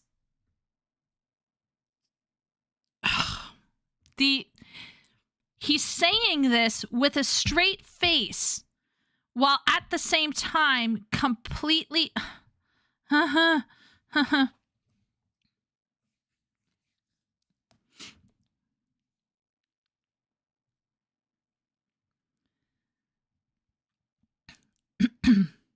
Actually, I meet my deadlines before they're handed to me, so I know I can achieve the spirit of what you're asking for, but of course you can make conditions I can't pass. I do as much regularly, I think, self-teaching.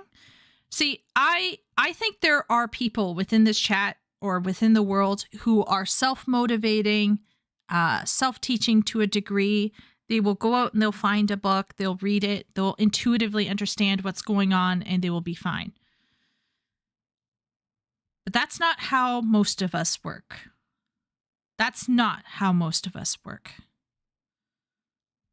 And I say that as someone who was homeschooled and saw kids extremely let down by their parents who decided to go with the unschooling route. What do you think the unschooling route is?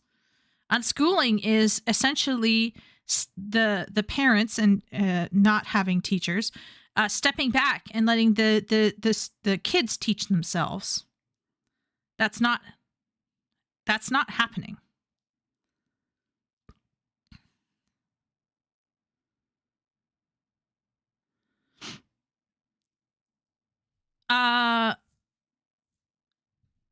No, Wooly. The baby is the concept of having a teacher, which is what he's talking about here. If you haven't gotten that from the video, the baby is not Marxism. The baby is the very concept of requiring oversight and mentoring and a teacher. Like, all humans can naturally drop into a culture that they don't know about and start slowly over time learning the language. Slowly over time learning the language. It is entirely possible. But the only reason why you are slowly over time learning the language is because if you don't, you're going to die of starvation, or you'll be jailed because you're stealing something from a dealer, like from like a shop or a store, and you are unable to make a transaction. You're unable to do anything in that culture. You're not going to survive. You're not going to survive. So our need for survival will impede us, will encourage us to learn that language. And we will, to a certain degree, learn it. Enough so that we will live. But unless there's a teacher there to guide us, we're not going to learn that language beyond the bare mode, like the bare minimum. We're not going to. Without natural curiosity, you will remain where it's comfortable. My argument would be not many humans are naturally curious.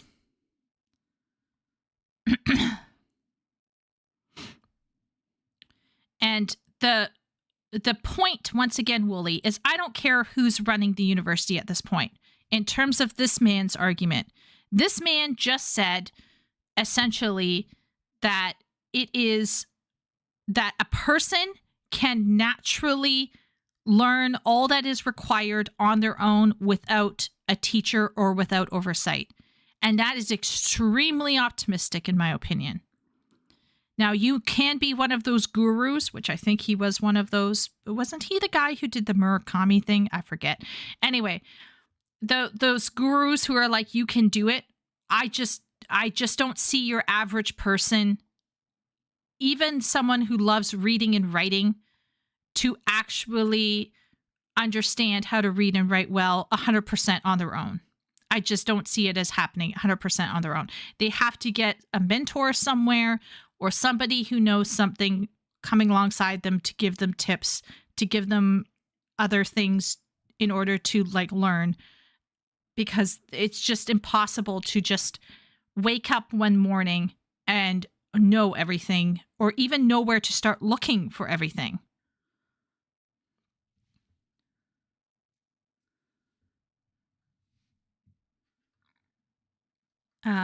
Or their curiosity is wholly directed towards things people don't pay for.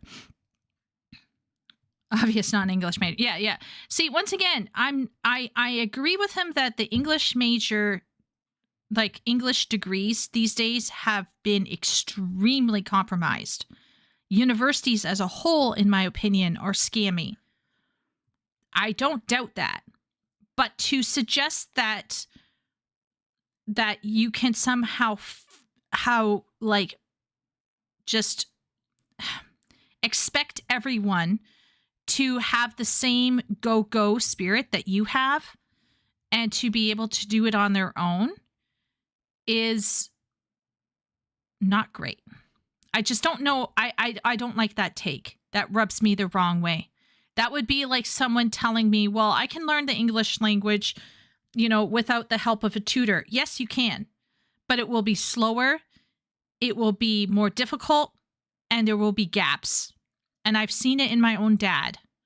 So it's just like, it's not so simple to say like, oh, well, you can just learn it on your own. That's why you shouldn't get an English degree. Are English degrees in trouble? Yes. But does this mean that like the concept of an English degree, whoever's teaching it, the church like Wooly wants or whatever, like there should still be instruction.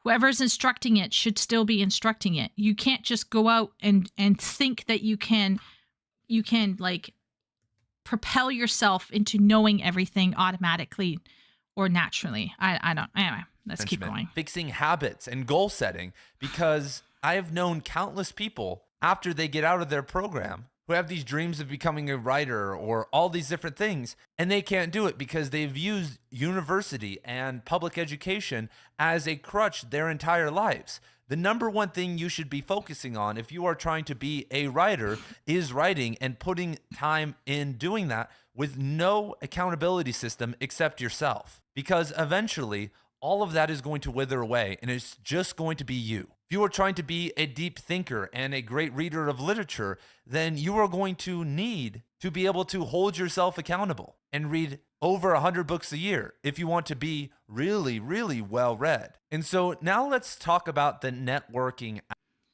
Do you have to read 100 books a year in order to be a deep thinker and well read? No. I think that's a false equivalent or false standard there. What? Like if you're trend chasing, if you want to find out what's new, sure, maybe.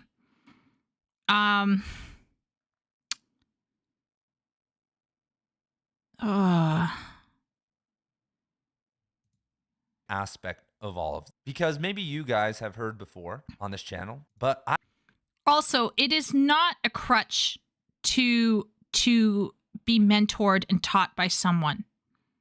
It is not a crutch. If it was a crutch, I mean, the university system that we have right now is indeed a crutch because people are graduating who have no business graduating. But in a perfect world, a university is not a crutch. A university isn't achieved as an anxiety. And in the perfect world, a university is something that you survive, that you wear like a badge of honor because you got through it. It's not a crutch. It is the opposite of a crutch. It proves that you don't need a crutch.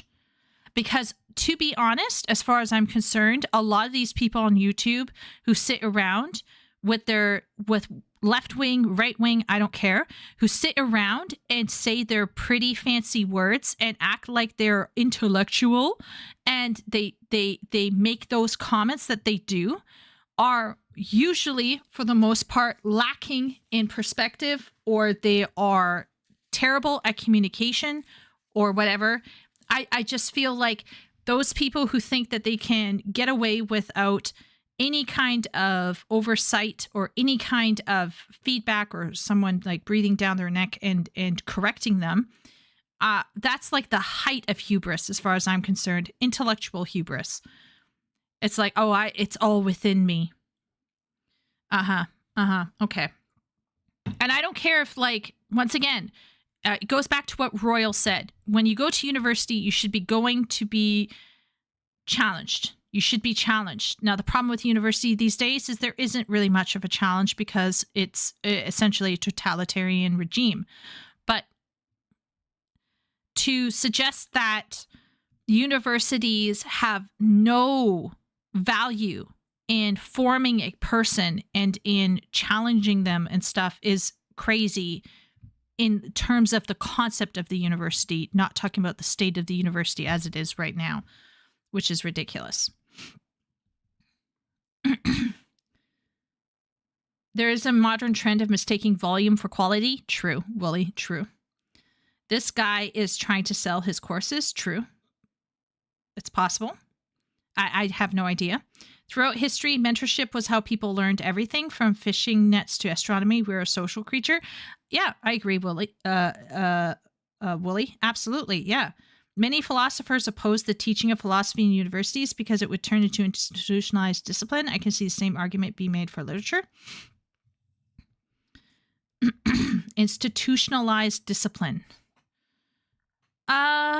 Institutionalized discipline. I think literature, my approach to literature is extremely logical, in my opinion, in my humble opinion, because I'm a formalist. I'm into new criticism. I like to take the text for what it is. I want to do close reading. I think it can be extremely formalized. It can be absolutely formalized and quantified. I'm proposing objective study.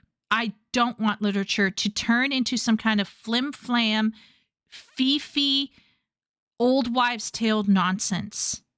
I want it to be institutionalized and formalized. But it's being formalized the wrong way right now. That's the problem.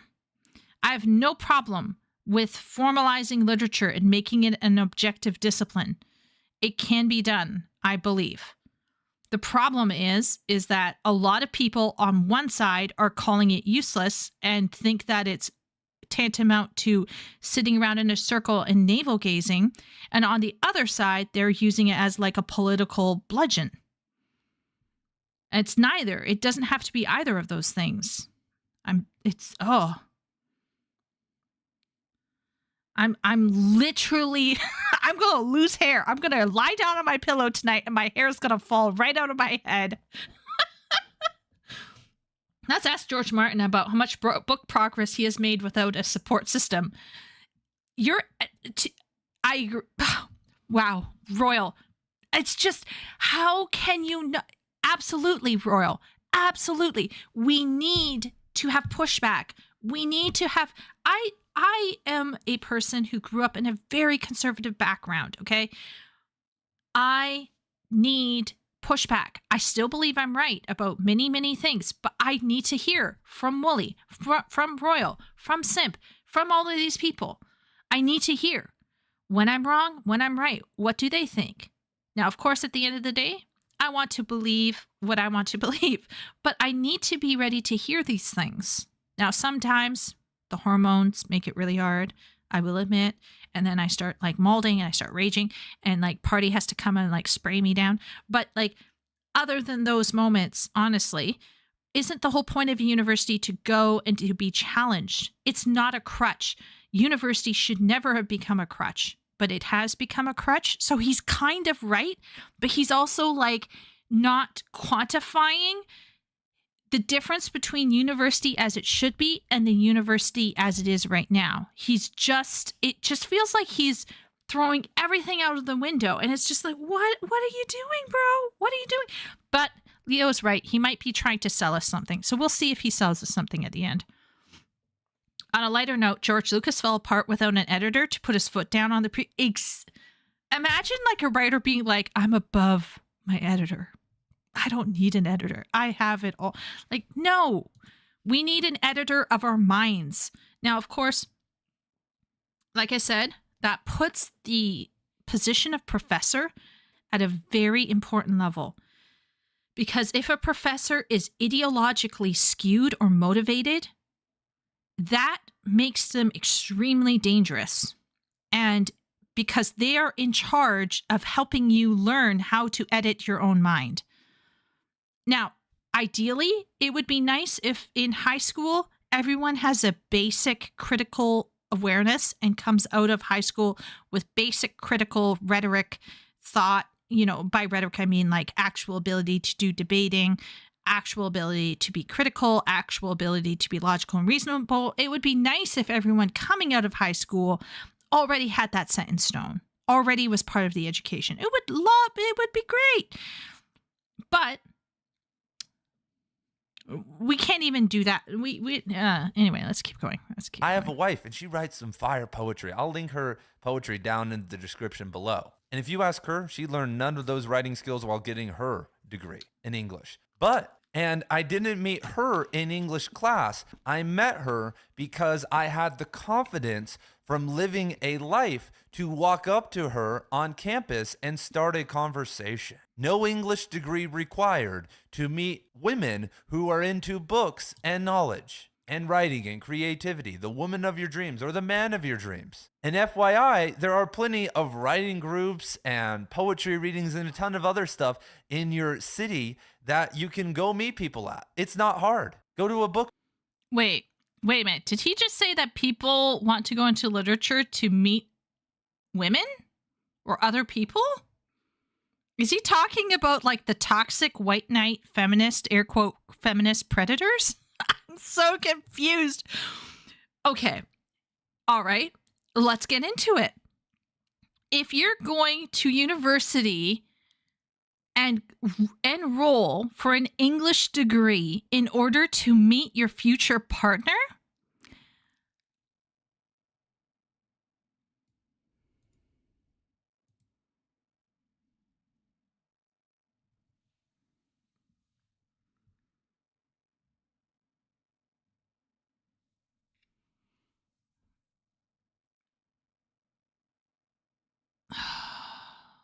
what is that famous meme video where it's that guy who's wearing a mask? He's like, I don't want to live anymore or whatever. I want to die now.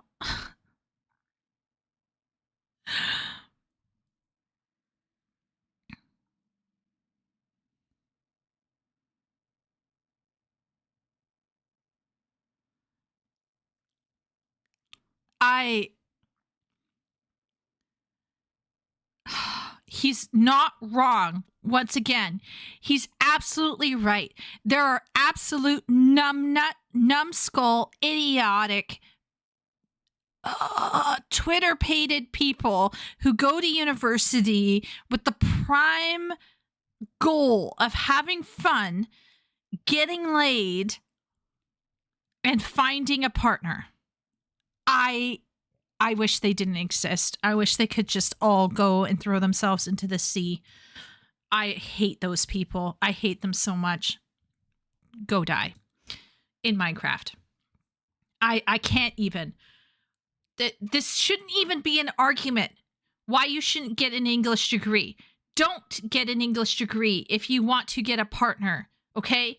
Just go out and do volunteer work and you'll find good people. If you want to meet Neil Gaiman and potentially get BDSM'd into questionable situations, then yes, go to a poetry meet and greet and you can find some weird creeper. But like, other than that, what are you doing? Go to a soup kitchen or something and hope that you meet someone nice there. Forget poetry readings. Book clubs are weird anyway. Okay, let's read what chat's saying. The issue with our current higher education is the lack of diversity in thought, which is what those philosophers predicted. Yeah. So Royal, earlier today, this evening, suggested that we should go to university to have our ideas and preconceptions challenged. It should be a lively and open debate. My contention is that unis right now are not. At least the ones in Canada are not. They are not.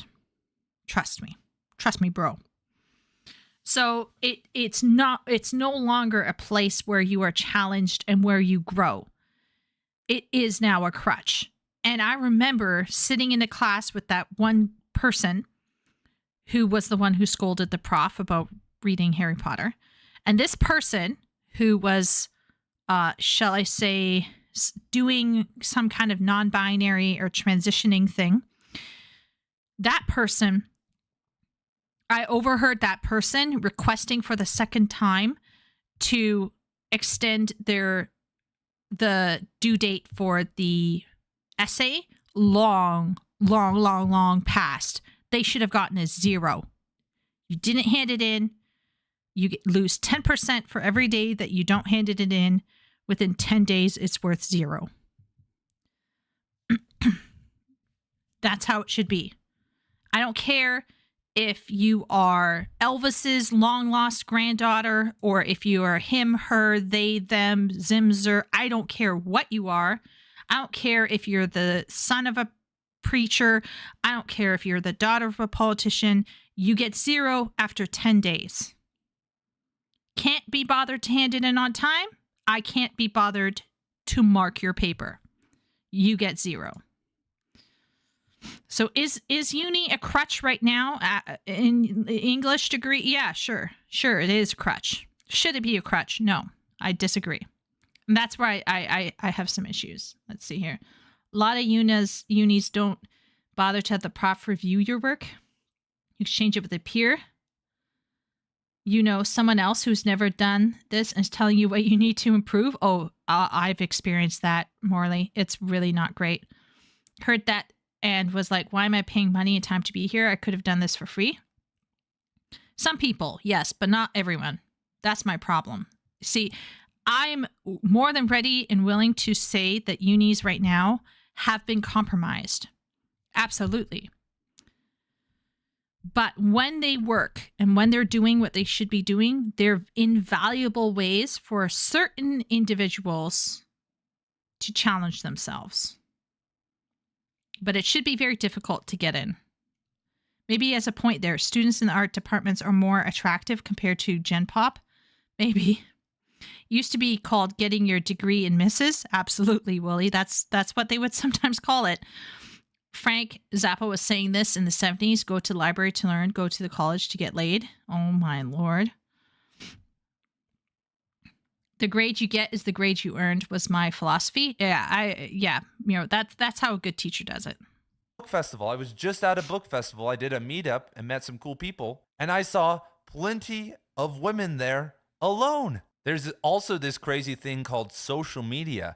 I have a friend who has published books and has a presence on social media, and he's single and he's kind of a player, one could say, and he has all the options in the world, and he isn't a superstar. He has maybe 5,000 followers on social media, but he meets women on there all the time who like his work or whatever. And so if you're thinking about finding someone for dating at university, it's not a good place either. And so what I used to say, and why I went back, was I was like, okay, I don't have access to people with PhDs from Ivy League universities right now. And if I go to university, I can have that instantly. I can talk to all these people.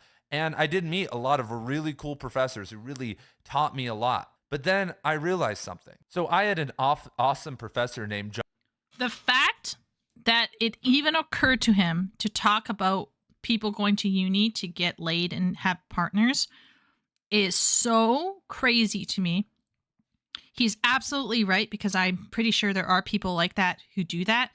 But it is so insane to me that this is even a thing that we should even talk about. It is wild to me. But I guess we do have to talk about the fact that people think that if they go to uni, they're going to get laid and they're going to have this amazing experience. I mean, they might, but it's a waste of time because you're not there for the right reason. And the uni is going to absolutely agree and just, this is so gross. It's literally gross to me. Ew. Could you imagine? Like, if I decided to show up for a degree, okay, so let's say Chieko is like, I'm feeling lonely. I think I want to get a guy. Where do you think I'm going to go? Do you think I'm going to take an English degree? Nani? Anyway, no, I would take computer science. That's what I would do. John Bowers, and he is an expert on Chaucer and Tolkien. He wrote an amazing book titled Tolkien's Lost Chaucer, where he explores all these documents he unearthed for the first time in Oxford, where Tolkien's like writing about Chaucer. Anyway, so I took multiple of his classes, one on Chaucer, one on Tolkien, and then I talked to him. But then this book came out, and I read the book, and guess what, you guys? This is going to blow your mind. I learned more about Tolkien and Chaucer from his book than I did through sitting through two of his classes. And they were great, beautiful lectures. But all that information got condensed into this 130,000 word book. And he has lectures online and other books. And so if I just went and read those, which would take 15 hours to get through them all, I would have more knowledge. Anyone in chat heard of this bro, John M. Bowers? Anyone here?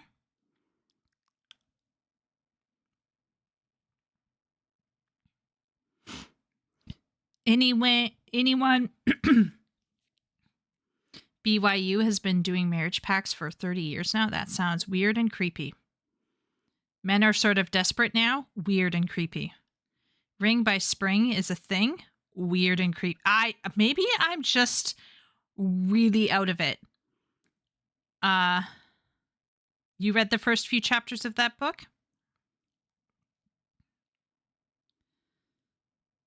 Okay, so we got Simp. Leo's never heard of him. Royal. Never heard of him, but I don't pay attention to Tolkien scholarship. No, says Miro. I'm going to just say no for Ben because I don't know.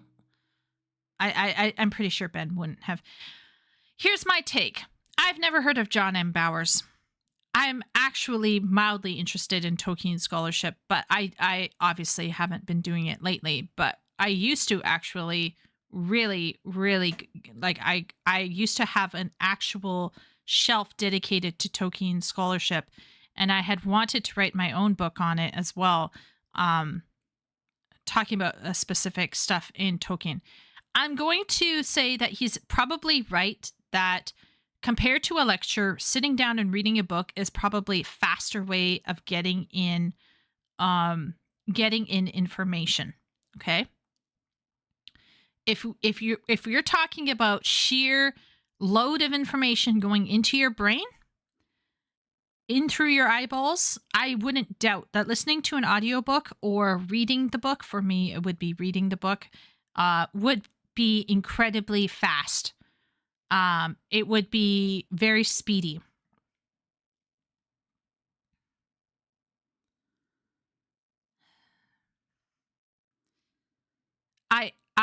He's saying that he's a high school teacher, and I'm worried. Not worried. I'm horrifically curious as to how his high school classes go, because there are two education and going to lecture or going to class is not this is the modern mindset. This is those alpha, what are they called? Alpha, those ones refresh and fit bullshit. This is like the min-maxing, the guru, motivational guru min-maxing bullshit that is all about the transaction of reality instead of the experience of reality. I can't believe I'm saying this as someone who considers herself to be fairly logical and rational, but there's more to life than simply plugging information in your brain. There's a couple things, like every good teacher knows, that learning is not about sitting in a chair and just learning 2 + 2 is 4. There's more to learning than just reading and putting a fact in your head. The Sigma grind set. Yeah, manosphere. That's the word. See, I literally stay so far away from those people because they are literally mind-blowingly terrible to me. But anyway. Would you trust a pilot with 1,000 flight hours in a flight simulator or a pilot with 500 hours with a tutor? What a terrible argument. Well, I want a Chieko is concerned emote with steeple dance and glinty glasses. I should. What even are books? Oh my gosh, Ben. Stop. I agree, Royal. I just, oh my, I'm sorry, chat. I need to go lie down. Okay. All right. If you are talking about the transactional, I want facts in my brain, he is absolutely right. Reading this book is probably better than listening to the guy. Absolutely. 110%. Okay. First off, learning from reading a book is faster. Faster. Possibly, let's give it benefit of the doubt here, okay? More informative, less prone to misunderstanding, because you can slow down, speed up, you can learn at your own pace, right? Less prone for misunderstanding. This is a solitary activity, and this probably actually would be more conducive to male brains, honestly. In terms of just sitting down and learning the thing. But there's a problem. Misunderstanding facts. There is a loss of nuance or specificity. There is a loss of hands-on interaction. There is a loss of social learning, which obviously more women probably would enjoy than men, but I could be wrong. There could be tons of guys who like to learn in a group with other people. And loss of feedback, loss of correction, loss of ability. Let's say a loss of feedback to you, a loss of ability. Let's put it together. Loss of feedback between yourself and the person, the teacher. There's a loss of correction between both people. So in an ideal world, if a prof says something stupid, people should be able to be like, what are you talking about? I did not see this in this thing here.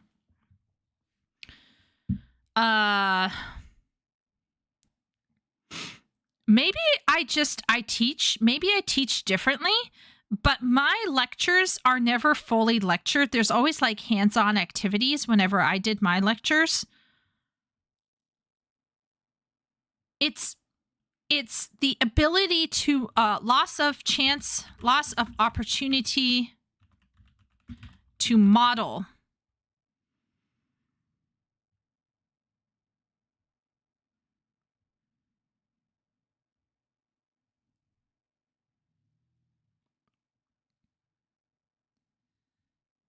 Knowledge needs a purpose to be useful.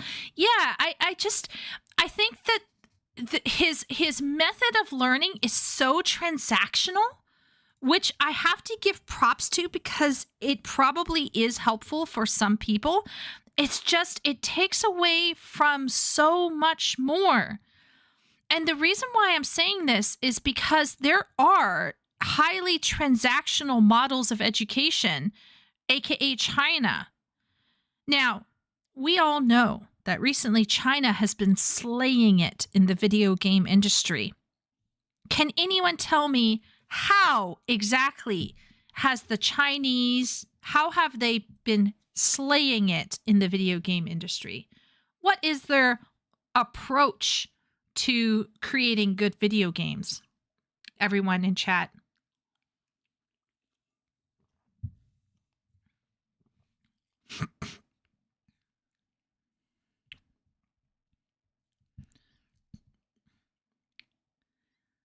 Learning isn't knowing that 2 + 2 is 4. It's how to combine two numbers and create a solution. Yes, Jonathan. To read about Tolkien and Tolkien's Lost Chaucer, that's great. You want to plug that into your brain. Why does it matter? How does it matter to you? How are you applying it? How are you reading it?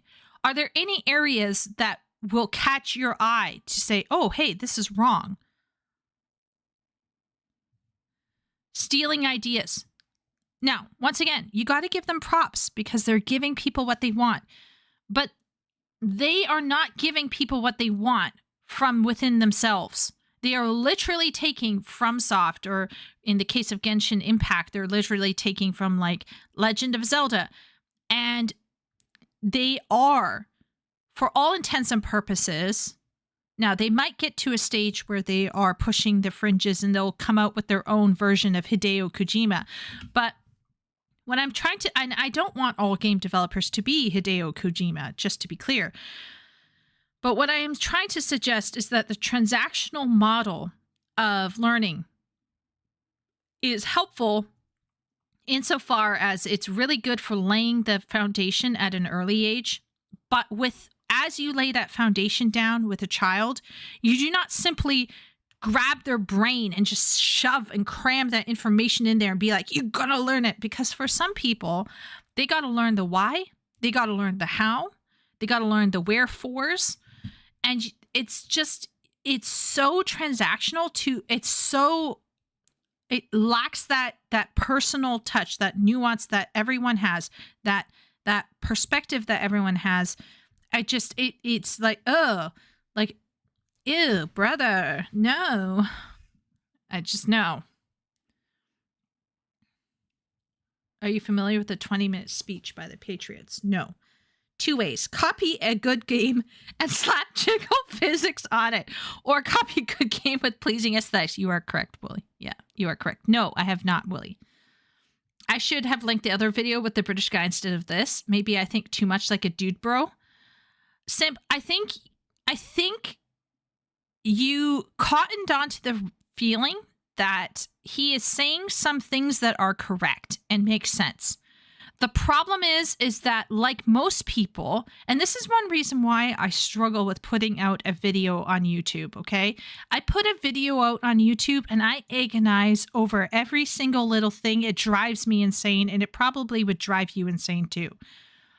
Because I am so aware of how he is correct and how he is incorrect at the same time. It's like, oh, it drives me insane. And there are some things we can take away from this. I hope that people who want to write in chat should feel like they shouldn't need to get an English degree in order to write.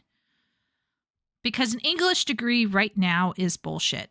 But we should all grieve and mourn the loss of true universities for what they could be, which is to churn out, well, we won't use the word churn because it should be like dribble, to dribble out these rare geniuses that push the fringes of thought and the fringes of human capability. And those people are not going to be the norm. They should not be the norm, in fact. So I don't know if anyone is familiar with fashion.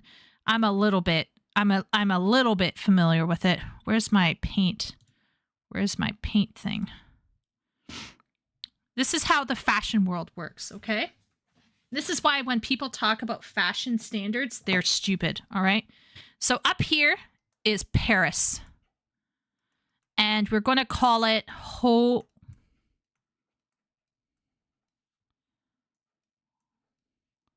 couture. I'm pretty sure I might be spelling that wrong, okay? Haute couture is up here. Down here is Chieco, way at the bottom. Chieco's everyday wear.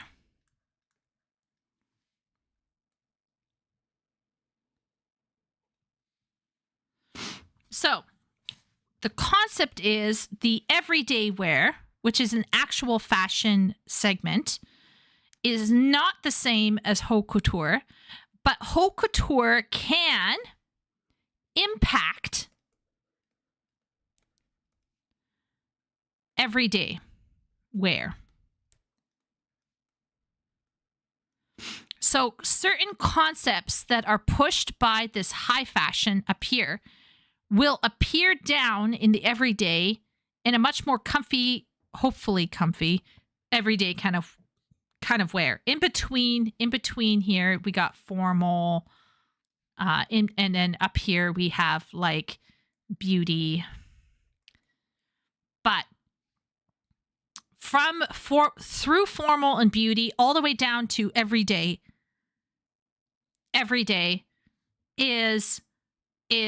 is impacted by what the new people are doing up in haute couture, in high fashion.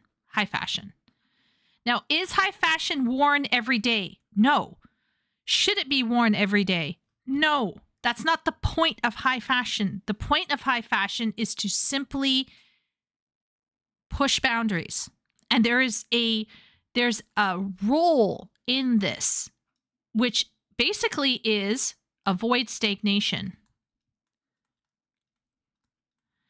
So if we're going to think of it in terms of a pie chart, in terms of where money and effort should go, most effort should be going into everyday clothing. And maybe, we got our formal wear, the high beauty kind of stuff. That's up here, right? So we'll say formal, etc. But this little sliver here, this little red sliver is the haute couture of the world, the high fashion. And the same thing could be said for the literature people. There doesn't need to be a lot of this. There just needs to be enough to stimulate the rest of the writers and masses. We only need one Jer token to launch a genre. We don't need 10 Jer tokens. And that's my point. That's my point. I hope my point is kind of clear here. And to take that away is really unfortunate. Where's my stream NFTs? Yeah, here we go. going to call this high art to low art. High art impacts low art. That's what universities should be for, to create the people who know what they're doing and will come out with the high concepts, the high art, the high fashion, the high everything.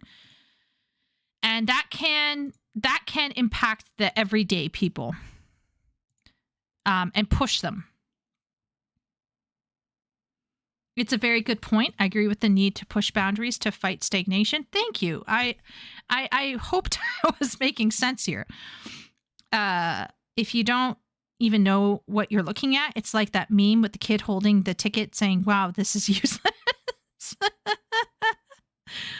This guy is an absolute dude, bro. The way of realizing this is if he likes David Foster Wallace and Cormac. Of course, those two are one of those two is a favorite of guy run away. Chieco's haberdashery sounds better. I imagine. Ranking pairs at the top. That's hope. Hey, Sim, how's it going? So anyway, TLDR, I think, Simp, there's nothing wrong to feel emboldened, to feel like I can write. I can write. I want everyone in chat to feel like tomorrow they can pull out a piece of paper and they can start writing. But don't delude yourself to thinking you could start writing well. Don't delude yourself into thinking that you can complete what you start writing, because it's very hard.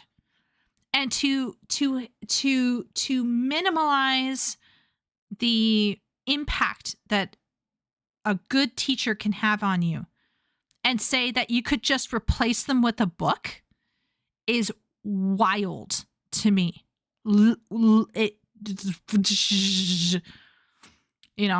It's like people who can read, who learn to speak a language from like, how can I say this? I've studied languages multiple times.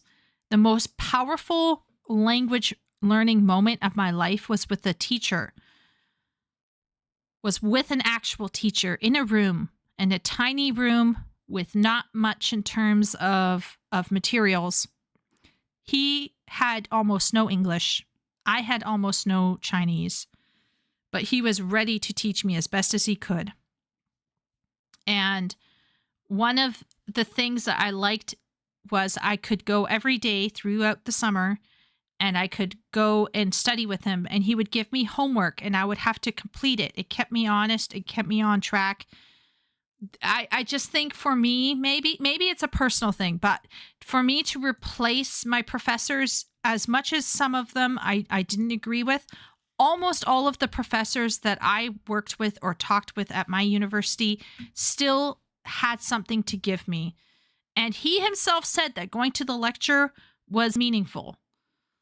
But to view everything as simply transactional in terms of information is a terrible way of looking at learning.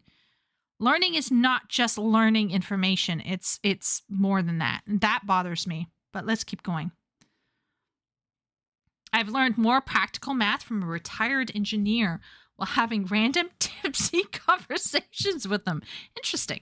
Okay, let's keep going with this. Okay, let's keep then going. The 100 hours I dedicated to the reading, the writing, and all that other stuff. And it felt great to have professors with degrees tell me, hey, Ian, you have some potential and you should keep going and stuff like that. And that feels good. But what I didn't realize, and this is mind-blowing, is that, okay, I have access to these professors. Right now on this channel, you guys, from what I've built, in 2 years, I have access, just in my contact list, to hundreds of professors.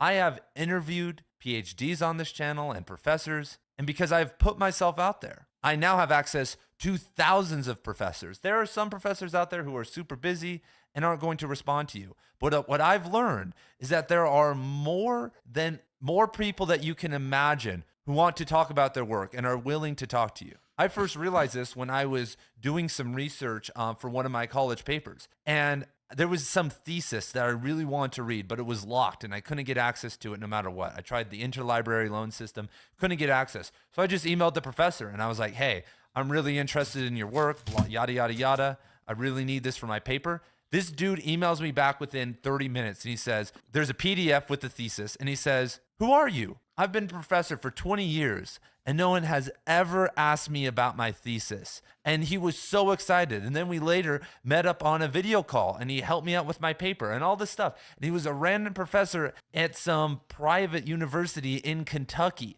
And this dude had never had anyone in his entire life give him any attention. Maybe some kids came to his office hours, but this guy, his entire career, had been basically ignored by the entire world. And you would be surprised that that is the case for just about 99% of professors. If you're trying to talk to Noam Chomsky, then good luck. But, I've reached out to countless people for this channel, for research purposes, for interviews, and a bunch of other stuff. And they have been all willing to talk because they've dedicated their life to this and nobody wants to discuss it with them. None of their friends, they have these other professor friends, but they don't care. They're interested in what they're interested in. They have all these students and they're interested in what they're interested in.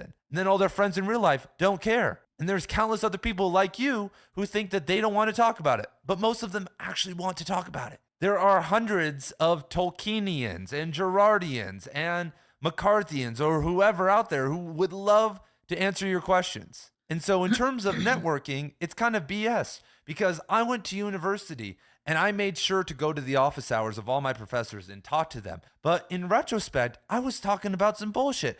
I like Virginia Woolf, you guys, but... Okay, let's get to his discussion about professors. I think what he said is completely legitimate here. Professors do like talking about their work for the most part. As long as you are non-threatening and you're saying all the right things, I think they will open up and they'll share with you their writings all the time. For the most part, I think most professors are more than ready to talk about their work. In fact, I had one professor who would not shut up about the work that she was working on, even when we should be studying Old English. Yeah, I would not doubt that there are tons and tons of professors who are ready to network with you and to chat with you. I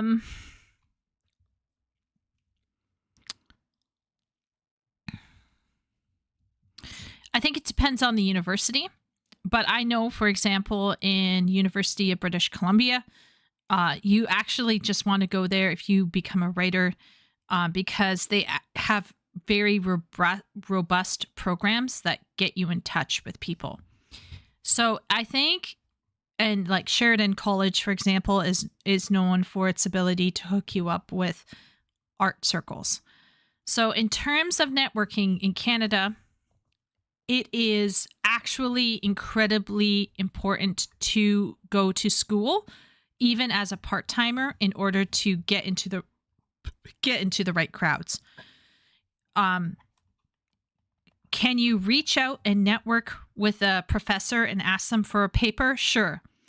But can you reach out and ask a professor for a reference so that you can get into this or that kind of closed door job? Not so much. So there is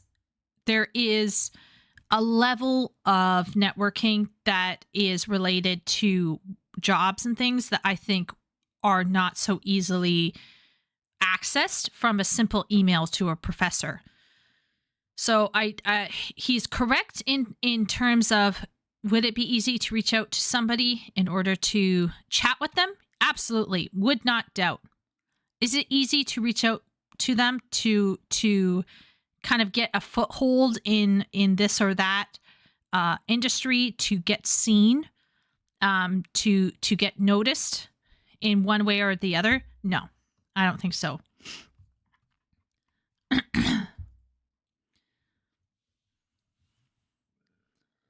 But I think he did low-key kind of promote his channel. And he mentioned McCarthy, Leo. So Leo's little bingo card is totally getting filled up here. There's no replacing a professor. You need the expertise and polished knowledge of a teacher. Maybe this guy thinks he's better than his teachers. I think he has deep appreciation for professors. I just think he's min-maxing to such a degree that it's coming off as I don't need them. That's what it's coming off as. So I'm getting a bit of a whiplash here because in one aspect, he's talking about all of these amazing professors. But on the other hand, he's saying how many of them aren't really recognized. And then on the other hand, he's saying that he doesn't really need them. So it's giving me a bit of a whiplash, but I think it might be how he's communicating. David Foster Wallace thought he was better than his teachers, by the way. This guy's favorite writer, just saying. Oh. I didn't know if there was the objective best way to teach, but there's a lot of objectively wrong ways too. I was studying some new nuclear tech for a paper. One of my sources was from a Russian uni. I emailed them and they responded with borderline classified info that was way too detailed for me. Wow, that's pretty cool, Royal. I had a .edu email. If I was just a random, he probably would not have replied. Oh, good point. Good point. Yeah, true. Maybe not best, but good ways are aplenty. Networking is to get a job in the future, not a friend professor. See, MB, that's what I. So it's one thing to just reach out to professor and say, hey, can we like shoot the breeze? Like I'm sure I could probably email my one professor, a couple of my professors, and be like, hey, do you remember me? And they'd be like, oh, like they'd be totally fine. But it would be a whole other thing for me to be like, oh, by the way, I want to do this or that. Now, I think if I requested them for references to get into a master's degree, I think they would absolutely back me up. But that's not the same thing as getting a job. It sounds like he's suggesting you conversate a free college course out of a professor over the course of a series of casual conversations, which makes for an interesting plot in and of itself. I don't even know. I don't. I had a professor who was a specialist in Virginia Woolf, and I went and talked to her and read all this Virginia Woolf, and I really don't give a shit, you guys. It's, I guess, cool now that I have a channel that I can just riff on her, but I didn't care about her then, and I don't care about her now. She's not my favorite, even though I respect her and her merit, and maybe I'll talk about her on this channel at some point. I talked to other professors about way more esoteric people than Virginia Woolf that really was not worth the effort even getting into, and I will never be able to discuss on this channel. And so in terms, he is literally defining what knowledge, how much value a knowledge has from what he can sell on this channel, which from a certain perspective is a fair take, but it's just what about, like, I don't know, I would never study Virginia Woolf, but if for some reason you really liked her, what's wrong with studying her for just the virtue of studying her? It's almost like he made himself like her in order to get on with this or that prof, to rub shoulders. And there are some personality types, I will say, who are absolutely fine with doing this. I'm okay with doing it within reason, but I am not wasting hours and hours of my time to pretend liking a certain person in literature. If I don't like that person, I don't like that person, period. I would never I never pretended to like Judith Butler or Donna Hathaway because all my profs were like making us read scads of Butler and Hathaway. No, I read exactly what I had to read. I read no more. I was not going to waste my time on that. And I wasn't going to sit around and talk about how much I loved Hathaway. Fuck that. No. This kind of, like, it literally feels sociopathic at this rate. It's like he's faking interest, like partial interest, because then he started liking Virginia Woolf on her own merits, but like he doesn't see any way to monetize her. Do we have to think about monetizing all the time? I don't know. I don't know. Of networking, it's really not worth it, because there are so many instances where I've known people who have gone to a program for one specific professor and they end up not liking them, or that professor is not there very much, that they don't have very much access to them, or that professor outright leaves. That's what happened to David Foster Wallace. He went to the University of Arizona for a certain writing professor, and then they left. And then he was stuck with all these people who drove him into addiction. He had no support. And he was like, dude, he was at a school that was focusing on minimalism, and he was a maximalist. And I haven't even mentioned the type of people who are in academia and have gone through that, and the quality of students. And so this may be mind-blowing, but I know countless students who got their English degrees and never read one of the books. I would say over half of my classes, if not closer to 75%, were not reading the books and would just look it up and BS their essays. They all knew. Okay, so number one, going to a university just to be there with some little person that you're fanboying over is cringe. Fucking cringe. I have no words. I want to be like that I want to put that person in a dying hole like the giraffe in Madagascar and leave them there. What is wrong with you? You go with the program that would hopefully be approaching literary analysis in the particular form of what some people call hermeneutics or critical theory or theory, but it's basically a form of analysis of text. And you want to go with the department that aligns most with the theory that you want to. So if you want to do feminist theory, go to X. If you want to go do new criticism theory, go F yourself, because no one's doing that one anymore. But basically, like the best case scenario is you want to go with the department that's going to go with kind of how you want to read literature, because then that way you can, like, you know, not want to stab your eyes out, you know, every other class that you attend. However, sometimes in life you can't go to the university you want to go to. Sometimes in life you're going to have to just suck it up and like shut up and just get on with it to a certain degree, like for the very basics anyway, depending on what you want to do with your life. But like going for a specific person in a department is no, that's still bad. That's still a terrible reason to go. Wallace deserves it. I have no sympathy for him. Then this idea that doing an English degree is a terrible idea because everyone else is not, is just faking their way through. Once again, I kind of get the feeling, like I kind of feel it. I kind of like, I get that. I get that. That's a feel bad moment. However, where is it? I have a screenshot related to this. Wait 1 second.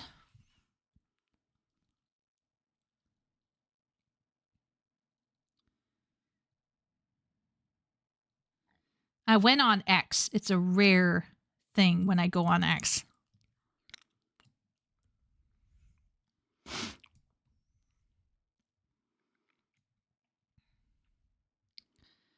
I wanted to see what happened to Asmongold because Asmongold disappeared. I need to find out.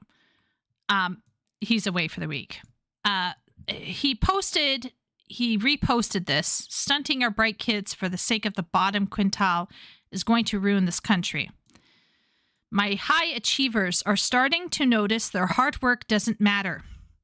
6th grade teacher in an SBG district. We are not allowed to take off any points for late work.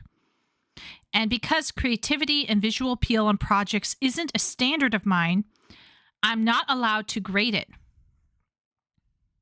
Meaning, one kid has a poster with nothing but some words written in pencil, gets the same exact grade as the kids who went above and beyond.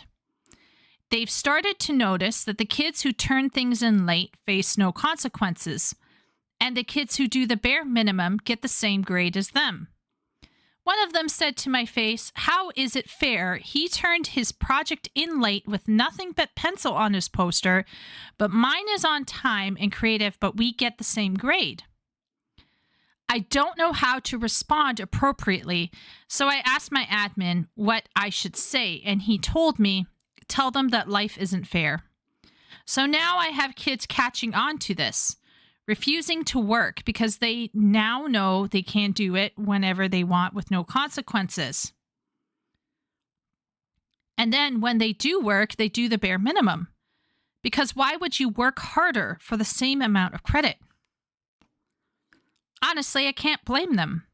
I would do the exact same thing if I was in 6th grade now. I don't know how to solve this problem because if it's not a standard, it can't be graded. And of course, Asman had a really hot take. Asman said, society would instantly and dramatically improve if we took the bottom 5 to 10% most retarded kids out of school and put them in coal mines instead. Almost all Western cultural problems are derived from adherence to the false god of equality. Oh, my Lanta. Okay, setting aside Asman's response, which is kind of hilarious, I want to talk about this. And this is actually the same issue that this guy is facing right now at uni. Now, the thing is that they're both right. I think it's a terrible moment, and I had the same moment where I realized that because this student was banking in on their special identity to get away with academic murder, that was tough. That was tough. But I didn't throw out the baby with the bathwater. I didn't say, well, that means that university is just useless now. No, the university that we have right now is useless in the same way that the high school and the middle school and the elementary school that we have right now is kind of also a little bit useless. But at no point in time should we say, well, since people are phoning it in, I guess I shouldn't learn math. That's not a great argument. That's not a good argument either. That's not a good argument. Just because other people are like behaving like complete lunatics in school doesn't mean that you suddenly don't have to put in your best work. That's whataboutism. That's like shunting everything over to the side and saying, well, the reason why it's not worth it is because these people over here are just terrible. Well, marriage isn't worth it because so many divorces are happening. No, the concept of marriage before everything got, effed up, the point of marriage before the fall of humanity and all of that kind of stuff, the point of marriage is objectively necessary and good. The fact that a whole bunches, 90, like maybe over history, it might be even higher, that huge swaths of marriages are complete disasters doesn't negate the objective necessity for them. And the same thing goes for school. You can sit here and tell me all you want that, like, oh, the students are phoning it in, it doesn't matter, da da da da da. No, the school's still necessary. We can critique the school and how it's being run. We can critique the university, how it's being run. We can critique marriages and how marriages are run. But the concept, like the high level concept of whatever this is, no. Let's keep going. That if you mentioned Derrida or Foucault, that you would get an A or at least a B. I talked to hundreds of students during my programs, during my degree seeking journey. And I only met, other than my wife, but in actual English classes, one person who I resonated with. One. And that friendship is worth infinity and gold. And thank God that I have that. But now from this channel, you guys, I could snap my fingers and say, I want friends who are into books. I have thousands, if not tens of thousands of people who would be my friend. And even if I only had 500 subscribers, I would still have 50 people who wanted to be my friend and talk about writing. I just had a meetup in Tucson. I'm going to do a Right Conscious World Tour soon. And there are going to be a bunch of people who are going to show up and want to hang out and talk about books. And the other thing is that the university system is very, very liberal. And I am generally apolitical and don't believe actually in politics at all. And so when I showed up at university, I was shocked. Every single one of my professors at the 3 universities that I went to, every single one, especially in my English classes, were not just left leaning, but were outright liberal, if not socialist. And even if you are on the left or liberal, you should want people on the other side of the aisle. Actually, I should not say that. I had one professor, named Lee Barnes, and that's him over there with the bazooka. He was in Vietnam, and yes, he was a Republican. And lo and behold, I learned a lot in that class.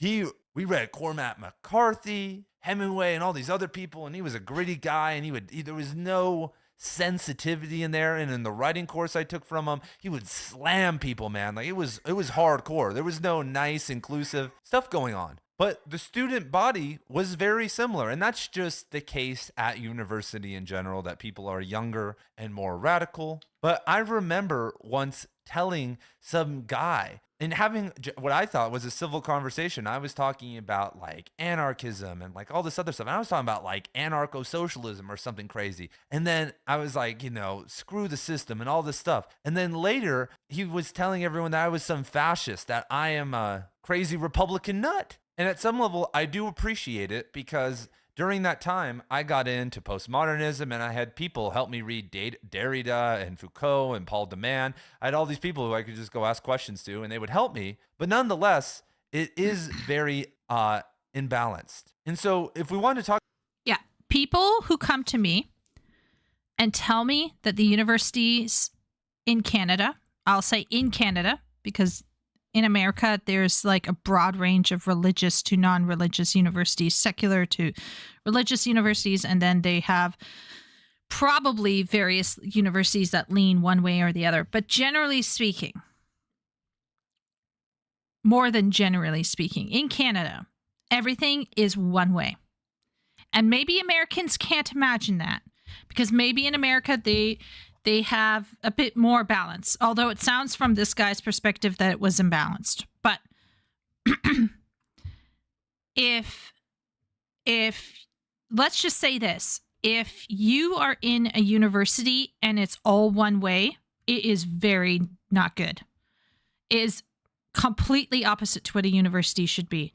So I do agree with them that universities right now are extremely ideologically possessed. They've been compromised. Especially English literature and basically the humanities has gone to the dogs. It doesn't matter if you are like, once again, I don't even consider myself to be heavily conservative.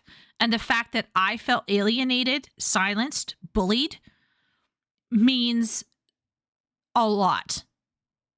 Because I was one of those open-minded type of people who would be reading her guy-on-guy romances and watching anime for a long time, but suddenly that's not good enough anymore. Now you have to be railing against Jewish people. Now you have to be, holding a sign.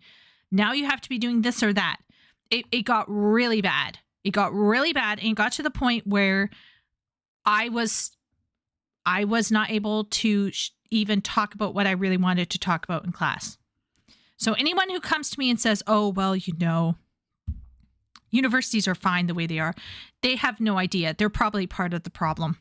They probably don't even know it's a problem, because they're in such an echo chamber. They don't even realize that they can't even conceive of the people who might be even just tangentially right next door to them in terms of beliefs. Like they're just so like, whoop. They have no idea what's going on. They're like, no, this is fine. They're like the dog in the burning house. Oh, what are you talking about? We're all friends here. Yeah.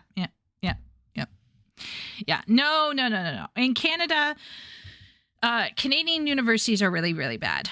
They're really bad. They're pretty bad. They're pretty bad. You'd have to go to like a private one that's probably religious to get out of the weirdness, but that's just trading one viewpoint for another viewpoint. Disinterested. Just interested. An open mind is like a fortress with its gates unbarred and unguarded. Not necessarily, Wooly. You can have an open mind without being stupid. That's a false equivalence. You can be open-minded and listen to people in a real kind of way, not in like a disingenuous, inauthentic kind of way. You can actually listen to people, listen to their viewpoints, and then make a decision. That to me is being open-minded. I have met people who are extremely dogmatic, who refuse to even really hear what that person's saying. They'll like build straw man. They'll pretend that that person said something. That to me is not open-minded. That person is not an open-minded person. Now, some people are so how can I say it? So flexible, so pliable, or so fearful that they will change their beliefs at a moment's notice. That's something different. My open mind has attentive guards on regimented and very comfortable schedules, so they rarely fall asleep or doze off. That's a good way to say it, Epic. That's a fantastic way to say it. You can listen to what other people are saying and go into a good faith argument with the desire to confront or even explore or to even kind of tinker around with an idea, to play with an idea. I'm one of those people who's more than willing. Like, I grew up with people who have very strong views on certain theological issues. And if you so much as say a peep of what they don't agree with, you're basically dead to them. You're done. You're done. Right? You've lost all credibility, and they may not even be friends with you. And some of them are so stuck in their little hole, their little theological hole, that they'll say something really brutal to someone without even thinking about the context of what they're saying. So like my mother lost a baby, very, very sad situation, miscarriage. And someone at church said, well, we don't know if the baby went to heaven because they were one of those like 5-pointer Calvinist types. Right? And of course, that's now going to trigger Wooly, and Wooly's going to go like, oh, Calvinism. But what I'm saying is this Calvinist person had so much lost the plot and was so much in their little echo chamber, they couldn't even question themselves and be like, hey, maybe I shouldn't say this right now to a grieving woman who's grieving the loss of her child. That's what I'm talking about. That's what I'm talking about. Open minds are people who, for me, when I define an open mind, I'm talking about people who are willing to approach a conversation with good faith, not to entrap, not always to win, but to explore and to share.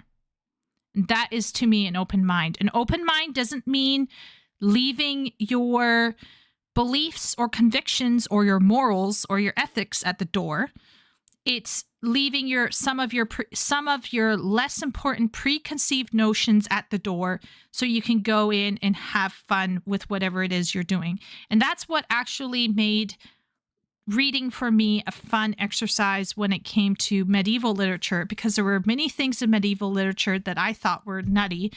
But it's still, if I leave my modern preconceptions at the door and just go in and experience what that piece of literature is inviting me into, then I'll have so much more fun, so much more learning that can be done than if I go in with just all of my preconceived notions. So there's a difference between being open-minded and being stupid. I agree with Zach, but it should be the bottom 75. So is Asmund going to those minds? Maybe he looked in a mirror while writing that. Maybe. Asmund can be very brutal about himself, so I wouldn't be surprised. Most divorces are from old people who haven't had sex in a long while and can't stand each other anymore. At least that's what I've seen in some charts. Yeah, once again, there's so many reasons why divorce happens, but that doesn't make marriage wrong. When I was in high school, I hated teachers like him, did nothing to help the poor or moderate students, and focused all their attention on the high performers.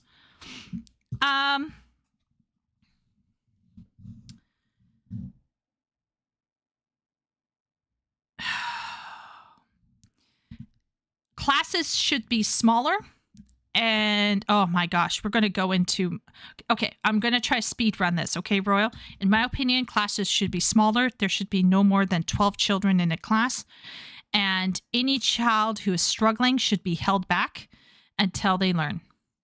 So no child should be rushed. So that means there are going to be late learners and there are going to be early learners. So it should not be peer regulated. It should be performance regulated. That's my hot take. Go back to the single room classroom where older kids study with younger kids. This actually provides a better form of socialization because that means that the kids will be able to basically interact with younger and older as well as their actual peers. He's just selfish and hedonistic. Yeah, absolutely. Yeah. Open-mindedness has to do with honesty within yourself first. If you're not willing to look at the others as equal, your mind's just going to shrink. It'll become retarded. They do it themselves. That's fair, Wooly. That's fair. Stupid people lack empathy usually, just saying. Well, and this is what I'm saying is like, no, Leo, I lack empathy. I lack empathy. And I lack sympathy and I lack compassion. So at our church, we had like the 5 fruits of the spirit type quiz. I was so low on compassion. I was so low. No. Empathy. I'm cognitively empathetic. That means to say I can use my logic to kind of push myself into another person's perspective, but I'm by no means empathetic. I don't get me twisted. I might sound really nice and cheerful, Leo. I'm not empathetic. I make up for my lack of empathy with higher mental cognitive projection. And I think I cognitively project more because I was raised that way. As a good, to be a good person is to think about other people and to I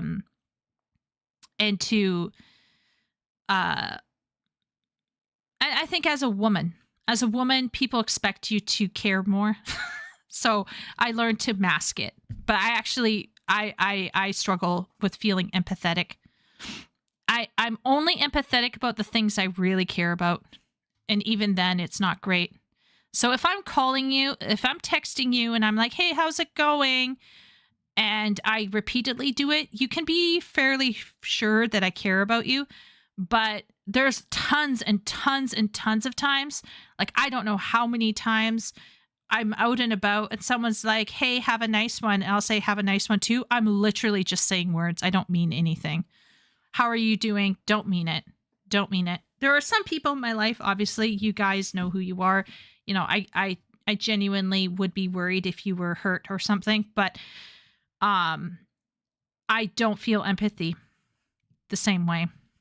I just don't. And I do not consider myself stupid. I do lack common sense, though. I do lack common sense. Oh my gosh. I can be really dumb, but I'm not. I wouldn't equate empathy with necessarily being dumb. Just taking a step back, it's kind of jarring to think of political alignments as a spectrum of learning. It's dead inside. Is that right? Yeah, I'm kind of dead inside. Kind of. Serial killers also lack empathy, but are highly intelligent. Some of them are. Yeah, some of them have like really high IQs. But once again, stupid people lack cognitive empathy. That's what I would say. I think there are tons and tons of people with lower IQs, maybe less educated, who have tons and tons and tons of empathy for people. What they lack is maybe cognitive empathy. That is the ability to project themselves into another worldview. Lots of people on the left are highly empathetic, but insanely stupid. It's about cognitive empathy versus emotional empathy. I think large swaths of people will feel emotional empathy, but cognitive empathy is the ability to place yourself in another person's thinking. So like if I meet, I don't know, like a Hindu, and they're like, oh, I don't eat cows. A lot of people will have like an emotional whiplash toward that, and it will make them seem kind of stupid because they're not handling this information correctly. Whereas like people with cognitive empathy are able to go, oh yes, I can see why this is important for you.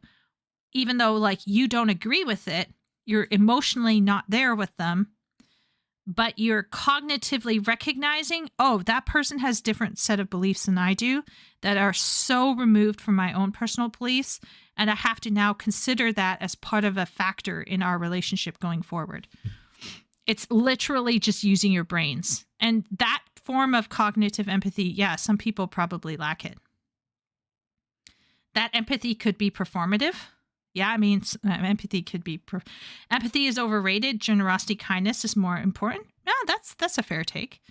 Now, you don't get red in the face, lash out in anger, destroy property if it is performative. I mean, I think some people whip themselves up, Jonathan. Okay, let's keep going. We're going to survive this one. I knew this one would be long. I knew this one was going to be a brutal one. I knew it just from the title, but you know what? We're gonna keep going. We'll get there. We only have like 5 more minutes. We can do it. Talk about graduate school. In graduate school, you read more books, but like I said, you really only take around 10 classes. And so even if you read 8 books per class, that's only another 80 books. And there is some more high-level writing going on. And now with ChatGPT and AI, in terms of especially nonfiction writing, which is much more objective, like academic writing is more objective than like fiction writing in terms of like quality. You could ask ChatGPT, what's wrong with this? And I bet you it will give you better feedback, especially if you keep pushing it and say, don't be nice, like break this down, than 99% of professors out there. And so many English degrees cost at least $10,000 if you're paying in-state tuition.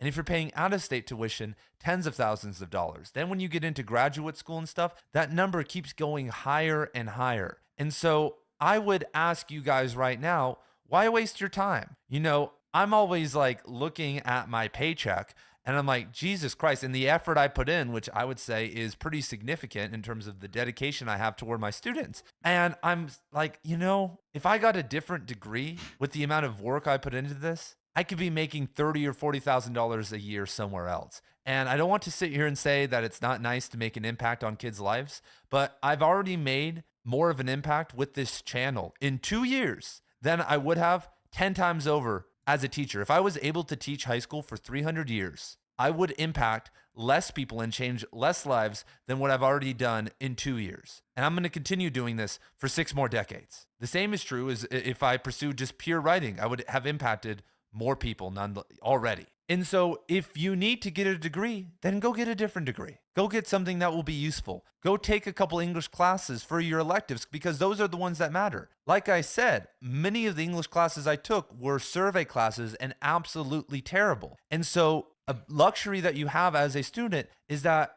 if you're attaining a degree, you can meet the professor. You can go to their office hours. This is what I would do. If I wanted to take a course, I would just go talk to the person and see what they were like so I could see what the course was going to be like. But you can do the same thing with stuff outside of your degree and go talk to the English professors and see who you want to take. And you can still basically get what you would get from an English degree with your elective hours, but then get a degree in something useful like engineering or computer science or whatever else. And maybe you don't want to go to college at all. You know, what I noticed was that 90% of the kids in my class were getting an English degree because that was their favorite class in high school, and they just wanted their parents off their back. They wanted their parents to pay for their college for a couple of years and just be able to get through and act like they were doing something. And it was sad. And that's not the environment that you want, and that's not what you need right now. I believe in you. I don't think that you should do this. If you are going to do it, that's fine.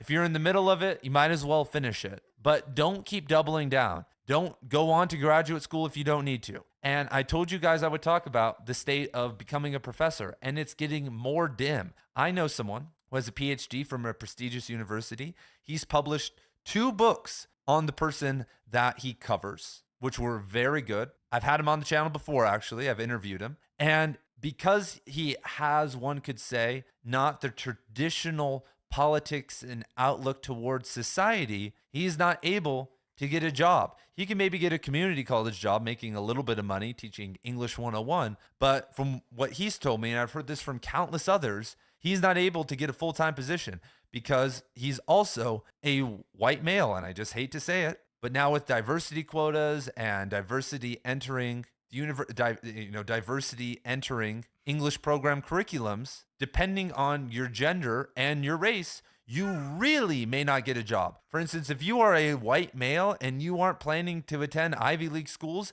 then it may be very, very hard to get a full-time tenured English position, even if you are God tier at teaching and at publishing. And if you aren't super liberal, then that's even going to become even harder. And so it's a rough, and maybe you get lucky. Maybe you're the one. I'm not here to discourage you. I'm just maybe trying to save you some time. If you want to teach people, you can teach people on YouTube. If you want to write, just write. Writing without the constraints of academic essays is so much better. Like when I write about authors and I don't have to worry about all that, it's so much more fun. Nonfiction is great if you don't have to make it into an essay all the time and follow all those topic sentence and all this stuff, when you can use purple language and go on rants. When you actually are trying to entertain people and write not for some journal that no one reads, but to get people interested in what you are doing. And that's also one of the faults of the university system, that it doesn't teach you how to make people care. I had to learn how to make people care about my writing, about my videos, about how I talk about literature. It was something I didn't learn from my professors who just stood and were boring. And so there it is, everybody. That is why you should not get an English degree. Thank you guys for being here. Thank you guys for the support. If you had a positive experience with your English degree or a negative one, I would like to hear it down below. If you are on the fence about this, let me hear your thoughts. Maybe some people will come in and support you and give you some advice. And I will see you guys very, very soon in the next video. Okay, positive thing, he didn't do any kind of grind at the end. Yay.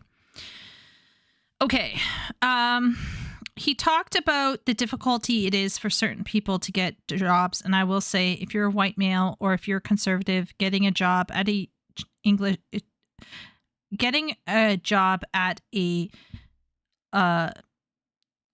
university is very difficult. Camille Paglia herself said that you have to fake it and lie until you get the position you want, and then you can come out and do what you want. Camille Paglia said that. So I wouldn't doubt it. I would not doubt it one bit that if you're in the humanities and you're a conservative, you're effed. You're going to have to lie your way into your position and then hope that you don't get fired even though you're tenured. Tenured cannot always protect you, unfortunately. So I actually don't doubt him on that one. However, once again, I just feel a little bummed because he was talking, he talked about how AI and everything is just making editing and responses back to you like basically unimportant. Sorry, excuse me. And then he also stated that the following years of university are basically not going to necessarily get you all the writing experience you needed. And once again, I think it comes back to a fundamental issue of the universities are not working right now. They're broken. So from that perspective, I do think he is correct. But I feel like if he had really learned as much as he believes he has learned, he should have qualified his statements at the beginning by first laying out that universities as a concept there's nothing wrong with them. I just feel like he's missing out on an opportunity to talk about what certain issues are. Instead, he's just kind of going for very obvious low-hanging fruit. And once again, going into talking about like no one in their right mind should go to university just to socialize with people. You're going there to learn how to think. And it comes back to, what does it mean to learn under someone? What does it mean to learn under someone? And it's this whole thing of, you want to learn from a prof that you like. And I think that is terrible. He just said that university is a crutch. And then he's talking about curating the people that you want to learn from. What? The whole point of education is that you are not the master, that you learn to bend yourself and be disciplined into doing something. So this means sometimes working with professors that you don't like. That means learning to get on with someone that you don't like, because that's what you have to do with your job. So so on one hand, he's suggesting, oh, well, universities are a crutch. And then on the other hand, he's suggesting he's literally promoting the concept of going in and choosing who you want to learn from.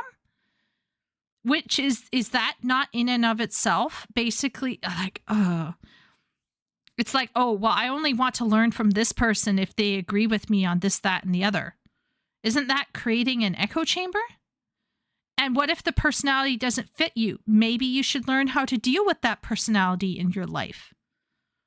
I just think he doesn't quite understand what education's about. Education's not just about plugging knowledge in your brain. It's about becoming a better person. It's about learning how to actually engage with someone in a meaningful way. It's learning how to have etiquette. It's learning about how to school your tongue. It's learning about how to organize your thoughts. It's learning about how to, form an argument. And one of the reasons why I really struggle with putting out stuff on YouTube is I am extremely aware that I also lack, even though I still have had a pretty good education thanks to my mom, there are still parts of me that are, there's gaps in my education that I'm aware of. And this makes me extremely anxious whenever I post something on YouTube, because I don't want to end up like this bro.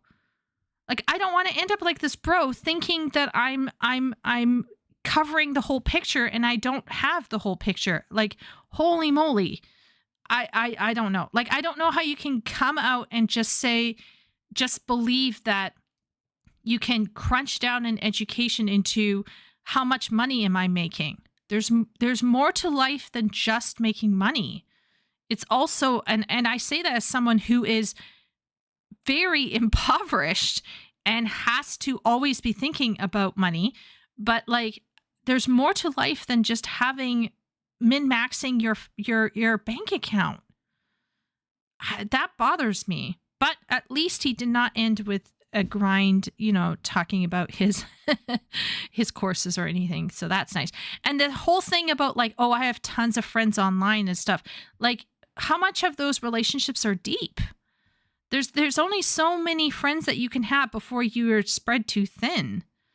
I don't know. I just think it's really silly to even consider the concept of going to university for friendship or partners or sex or stuff. Like, that's absolutely ridiculous. And people who say those kinds of things should be laughed out of the gate instantly.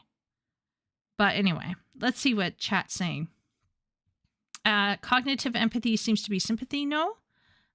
Sympathy is is more feeling with.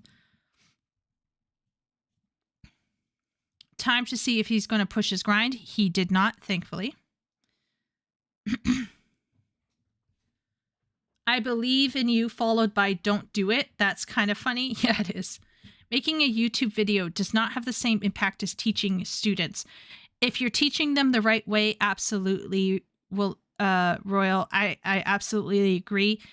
If you think that listening to a YouTube video is equal to a fantastic teacher, you have no idea. They have no idea. And saying, well, universities are useless because the profs are boring, once again, is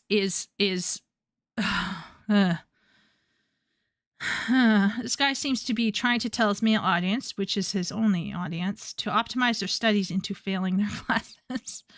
I had a white male teacher last year. Before the year ended, they threw him off a building to reach a diversity quota. Real story. Shkazi. Guys are lying to women on Tinder that they're feminists just so they can get some. It's happening in every aspect of life. I mean, I think, let's just say this. The woman that they're going after is not worth it. If they're lying or behaving in some extreme kind of way, that's kind of gross. You should already be treating, like, you don't have to be a feminist necessarily to treat women with respect. I think feminists kind of try to pretend they have the monopoly on respect toward women. I think you don't have to be a feminist to treat women with respect. If you have to pretend to be a feminist in order to get with a woman, like, what is your problem? And honestly, is she worth it? Is that really who you want to? I don't know. I didn't catch all of it, but from what I caught, he's relying too heavily on his own experience, too many exaggerations in his arguments, and for a review on colleges, he gave predatory advice. Yeah. He spoke of professors like a collection of Minecraft villagers. It's odd coming from someone stated they are a teacher. But to a younger me that did not at all enjoy some years of school and university, learning purely so as to make a living makes some sense.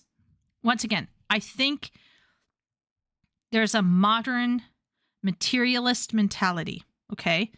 And this is where we gotta understand that it's a conflation of two things, okay?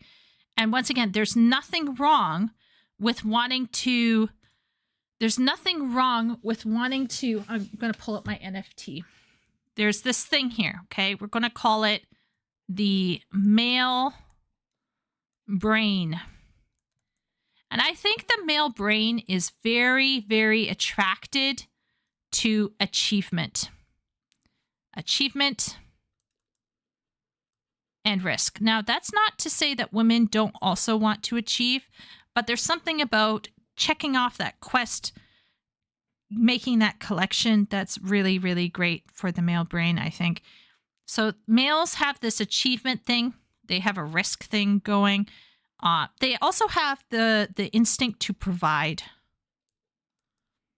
And what this means is that when a guy is at his zenith for family, just like what's his face from that driving Fast and Furious family, for family, he will achieve much, risk much, and provide much, right?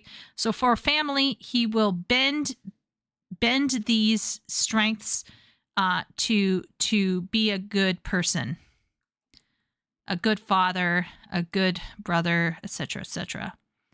He will do this for that. And one of the things that will help him do that, of course, is education to a certain degree. Now, what that education looks like will change from culture to culture, time to time, era to era, etc., etc. So the male brain has this bent to use this education in order to achieve all of these goals. Then there is the materialist viewpoint, which is happiness is ownership and wealth and physical comfort and all that matters is the physical, essentially, like the material. So what you have in between here is the zenith of insanity. This is the min-maxing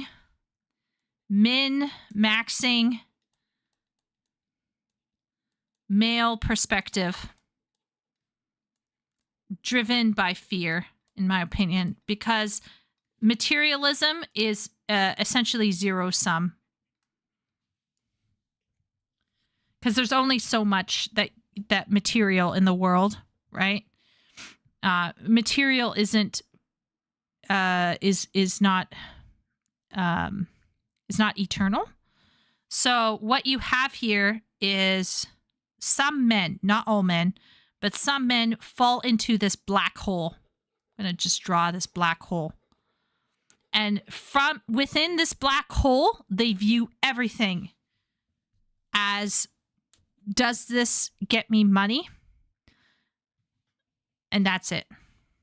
Now, they can tell themselves, oh, I'm doing it for family. They can tell themselves they've been doing it for family, but it's been so extreme. It's so extreme. It's actually sucking some things completely in, to the point where they can't enjoy something for the act itself, like for the intrinsic thing.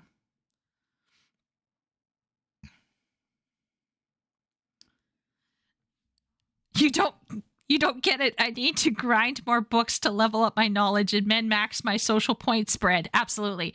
It gets so bad, I think, in this instance, where I almost would prefer to sit with a guy who doesn't read at all and just enjoy that bro instead of this kind of a-hole. Because this is actually, in my opinion, the worst version of this, the worst version. So we're talking like lowest pit of hell is the, what am I going to call them? Would be intellectuals.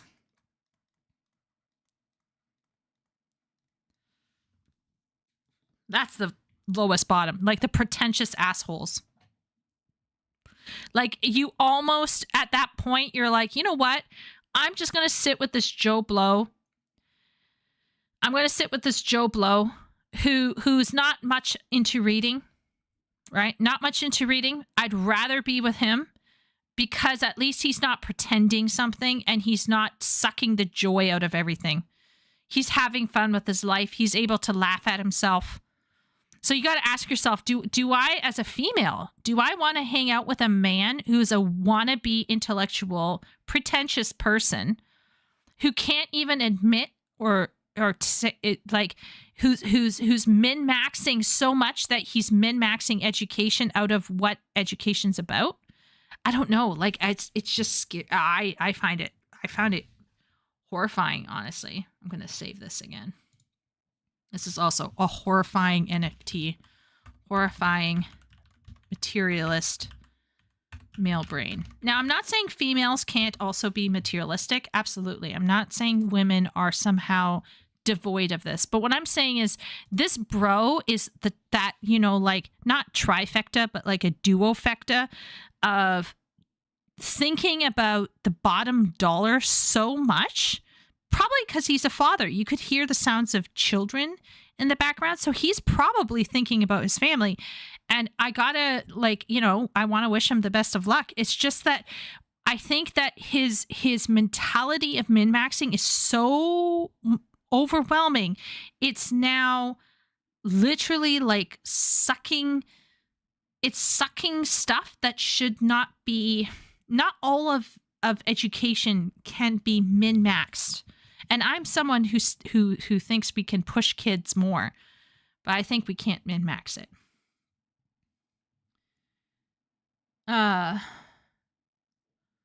So like I get, so if someone said to me, Chieko, should someone go to university? And my answer is no. So what would Chieko do? If Chieko was to rewind her life and go back, what would I do? So I would, step one, go to college, which would be community college for you Americans. What would I study in college? I would study ESL teaching, or I would go into computer science, or I would go into, no, I don't want to be a librarian. That's too social nowadays. Museum archivist, you apparently have to like run events and everything. I don't want to do that either. Yeah. I'd go into computer science or ESL. Then from there, I'd go up. I'd then go to university, if university wasn't nutty, right? Like if it wasn't a complete ideological black hole. And I would take either English. I would just take English. Let's be real. I would take English. Literature. I should be clear. Literature. I would take English literature. Or maybe archaeology. I really like digging. But do I want to? It depends on the archaeology. I don't want to go in a cave. I was watching a cave system archaeology thing recently, and it was just like, my name is no, my number is no. So it would depend on the archaeology, but probably English literature, let's be real. And then step 3 would be to teach and help work in an indie video game development studio. That would be maybe my dream. or I could take Japanese again, and I could go into translation work, video game translation work. I could do that, maybe. Either Japanese or Chinese. Chinese isn't so bad, actually. The grammar for Chinese is pretty, it's pretty good.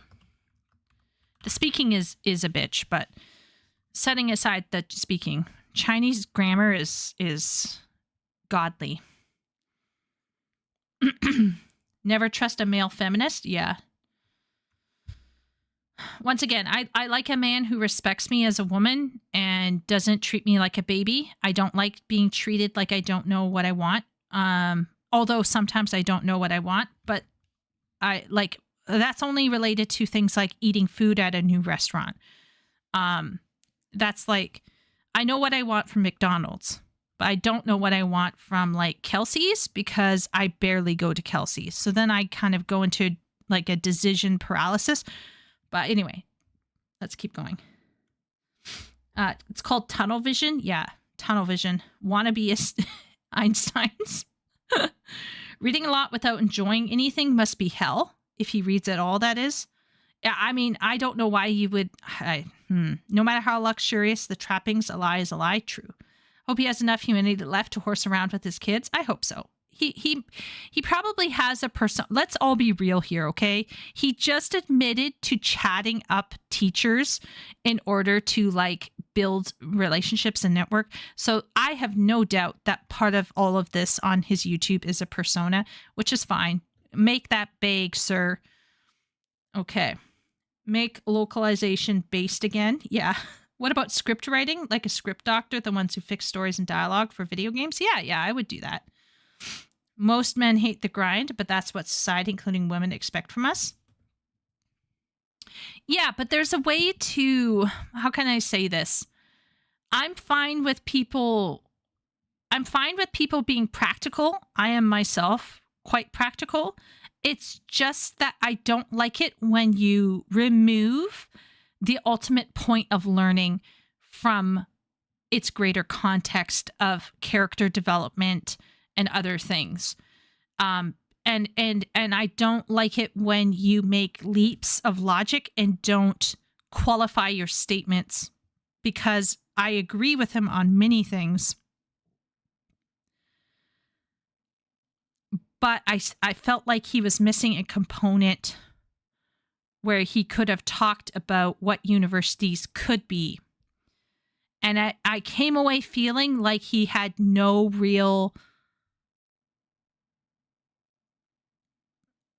respect for the work of, you know, analyzing literature.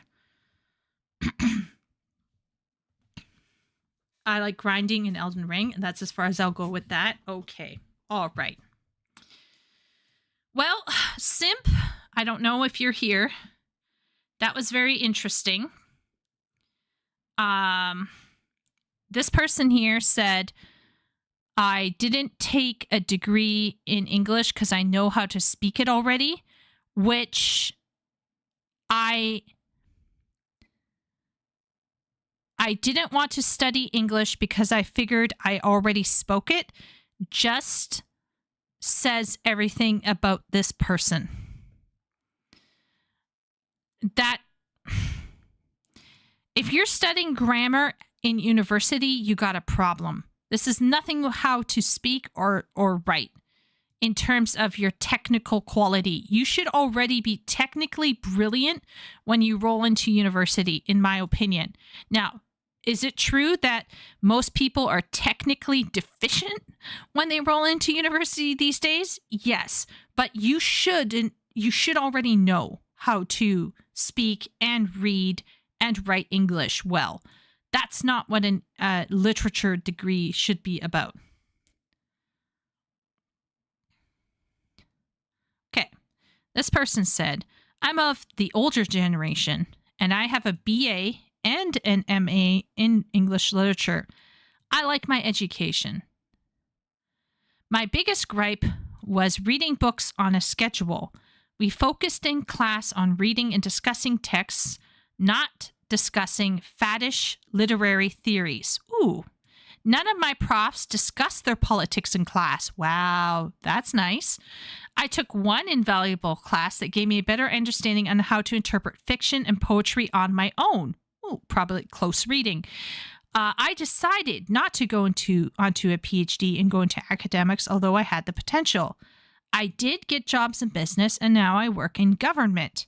Some of the skills I learned as an English major came in handy. There are jobs available for English majors outside of traditional fields, and you have to be more diligent in looking for them as opposed to an engineer or programmer. I currently belong to a book club where we read the same classic literature that I studied. I read whatever book I want, and I write my own stuff and work at it on my own pace while I make a steady paycheck. In sum, I'm glad I studied literature, and it has contributed positively to my life. I can't imagine what my life would be like if I wasn't a reader. That's all. I will give that person a thumbs up. I wish I could write something like that. I would not be able to write something like that. I would have to also be quite negative.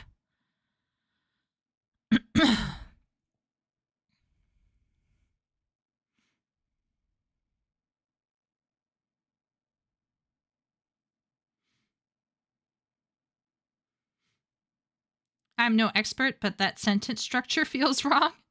Born to explore an adventure, but stuck grinding. Born to chill, forced to overtime.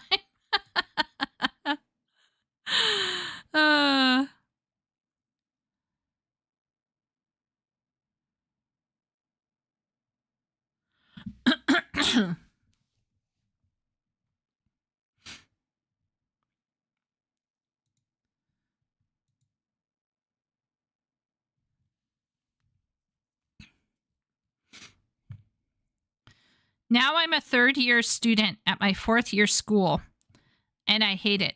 Everything you said in your video has been my experience, but worse. Not surprised. Being an English degree saps my joy of reading, writing, and learning. Even when I do get a Shakespeare class or an author I actually like to read, it's never been a good experience. And what is it going to be worth? Not much. To be honest, the only reason why I'm still here is for my family. My parents are covering the cost of my education, which only makes me feel worse.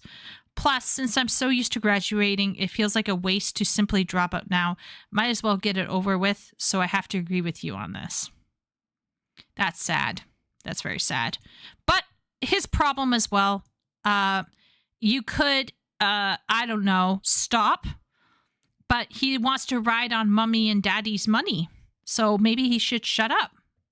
Because some of us actually had to pay their own way. Or had to go in debt. And then had to pay it off years later. With a lot of interest.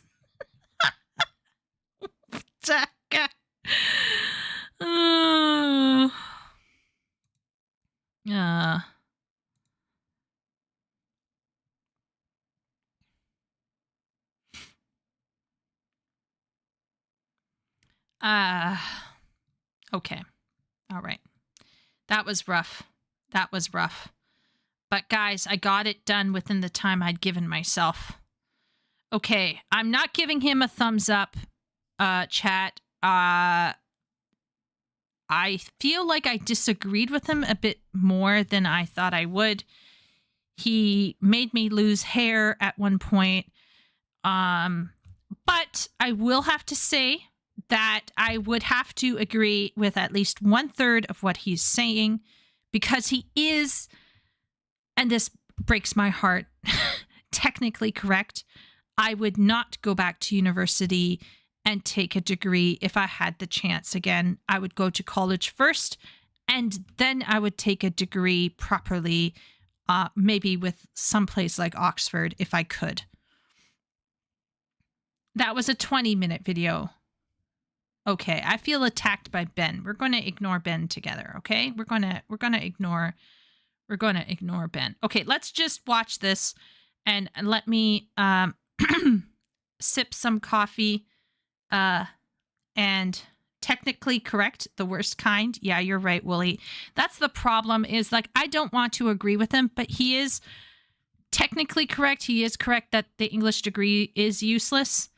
And honestly, even before English was ruined, I remember talking with a boy that I was in love with, and he was going into he was going to become a physical therapist. So he was going into kinesiology, I believe. So he was from STEM. And he told me that English was a waste of time. And I ripped him a new asshole. I was so upset. But if you are a man who wants to make money for your family, I would not recommend an English literature degree. But once again, in a perfect world, I don't think English literature or history at a university level should be practical. It should be extremely theoretical, and it should be about pushing boundaries, and like within, of course, ethical and moral reason. But it should be about questioning and challenging, and it shouldn't be about enabling people to get money. It should be about it should be for people who have fought really hard to get there and fought hard to remain there, and not just as a way to get money. I think men and women should be able to gain the money they require through more affordable educational options at a lower level, like college and trade schools. And that's my take on it. Okay, I'm going to drink some coffee. And while I drink my coffee, we're going to watch that. The Acolyte was a big hit. Trust me, bro. It's Critical Drinker. So it's probably going to be funny. 2 million views. Wow. Okay.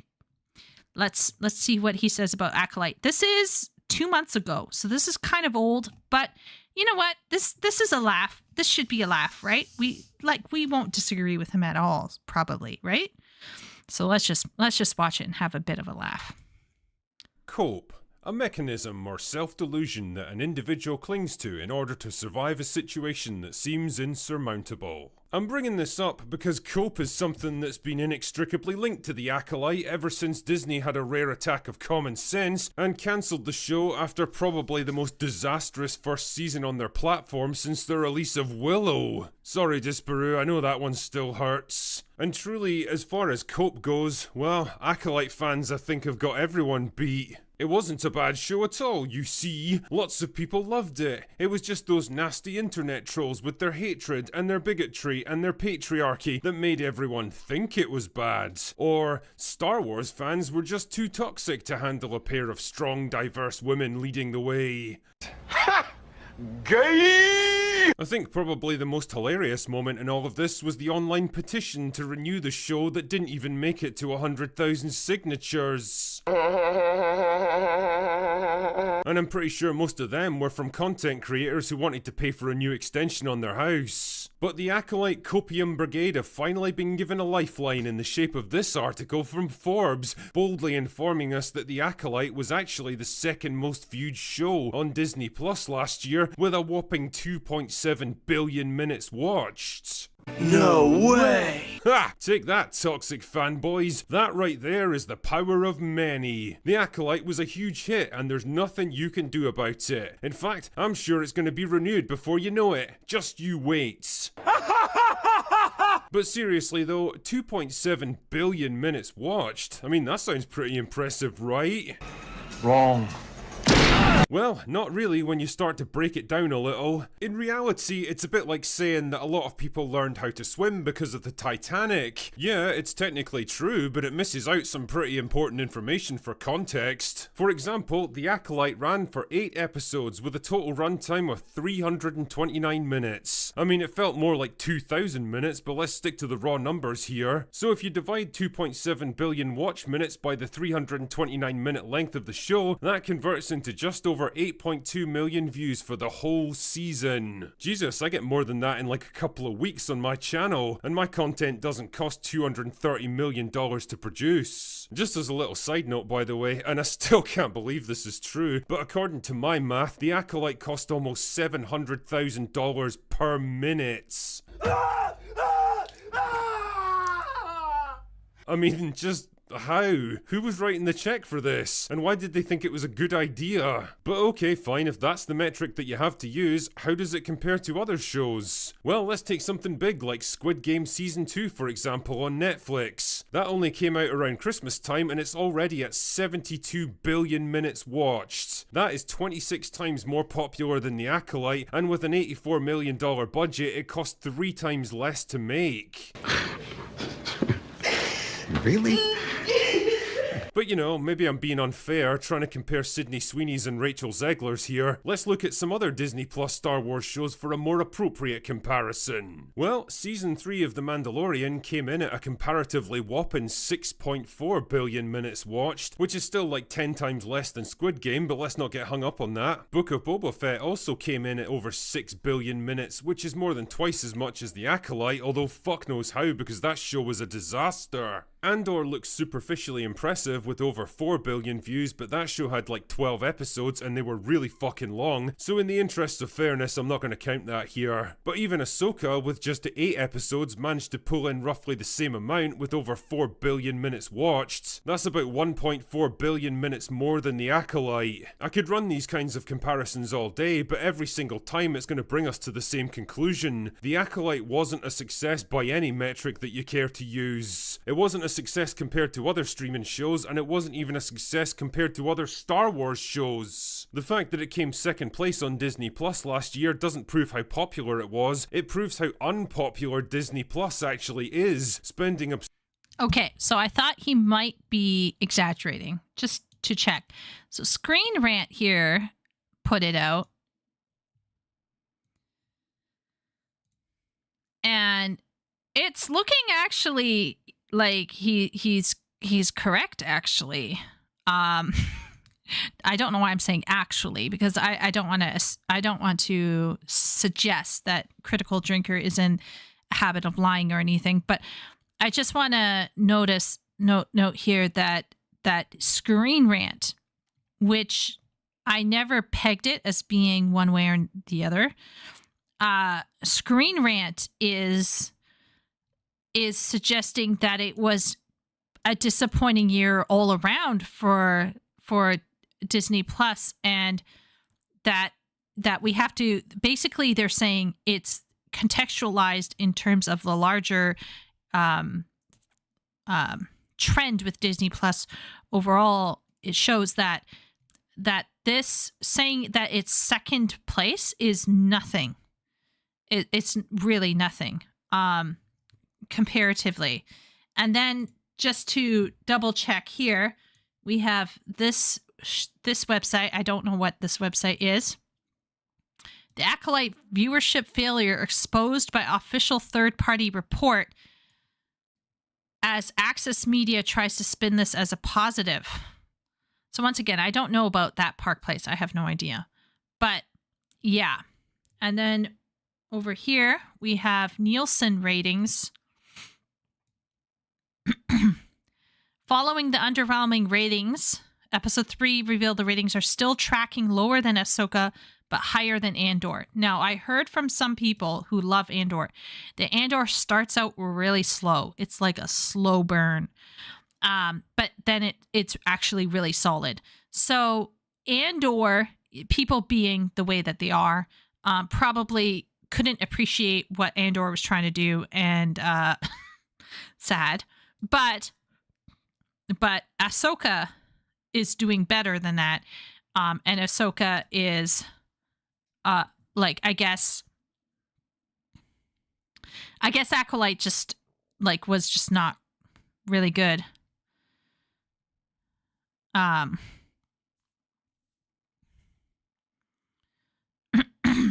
Yeah. So first episode had, for Mandalorian season 2, had over 1 billion. Book of Boba Fett 389 million. Mandalorian 823 million. Obi-Wan Kenobi 1 billion. Ahsoka 829 million. Andor 624 million. Acolyte first 2 episodes 488 million. This is first 3 episodes, first 2 episodes. Okay, so you can see here that more people were really invested in Obi-Wan Kenobi and The Mandalorian, probably because like the brand for that is more solid. Andor, it was an unknown, so once again, people would not be necessarily like wanting to go for that. But the Acolyte, let's all be real here, okay? Let's be real here, chat. Who wants to see ugly looking Acolyte ladies who look like they are dressed in something close to a burqa? Like, I don't know. It's not very, nothing that you see in Acolyte makes you want to watch it. There's, like, if you're a man, you're not watching it for the harem. If you're a woman, you're not watching it for the men. It's just, it's an unfortunate catastrophic spiral into stupidity.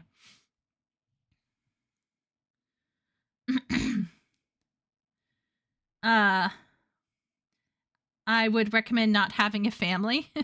Lots of people sure love the Acolyte to have 2 million views on this, right? Number magic. Most people didn't watch later episodes. Yeah, they probably chimed in for the first couple episodes, Sim, and then they were like, I'm out. Man, AAA Gaming and Hollywood are competing for who can launder more money. This guy's movie was worse than the movies he criticized, and somehow it was as woke by being anti-woke, like the pendulum swung so far it was unbearable.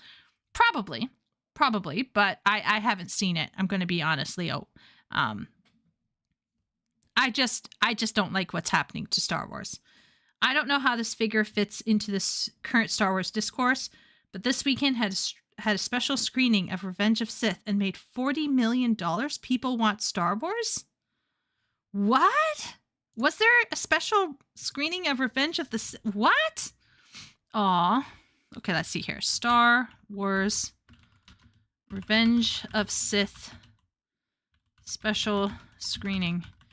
You see, I'm so far in the boonies, okay? I'm so far in the boonies that I can't.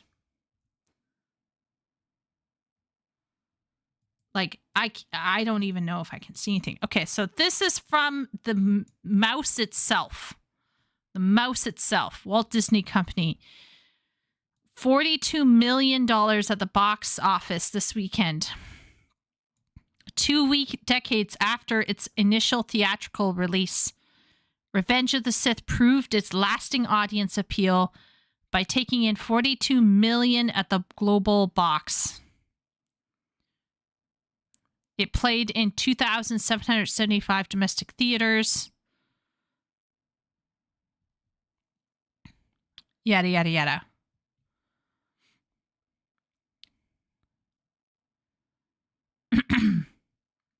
Apparently, Hayden Christensen and Samuel L. Jackson surprised fans at a sold-out screening on Friday night at El Capitan Theater in downtown Hollywood. The duo was met with rapturous applause by the audience. That's cool. Very cool. Very cool.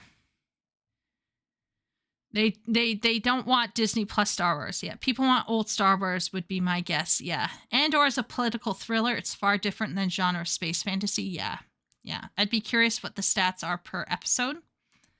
Not sure about that, Ben. People love Mandalorian season 1. Star Wars died with episode 7 for me. It died on episode 8, but we can't talk about episode 8. Chieko, do you think Disney managed to kill Star Wars, or could it be revived by competent writers after a cool-off period? Oh, now does Wooly just want to come over here and like just stab me repeatedly in the heart? Holy crap. Oh, I'm so black-pilled about this. Okay. I'm going to try to imagine. Okay, if they did a cool-off period, okay? All right, hear me out. If they did a cool-off period about 10 to 15 years, Mark Hamill is dead, Leia is dead, Han Solo is dead, but they hire actors that kind of look like them in their old age or in their young age, they could probably revive everything from the ground up. And if they got a really good writer, like a really good writer to like keep it together and not make it go one way or the other way in terms of politicizing anything, I think people would be enjoying themselves in the theater.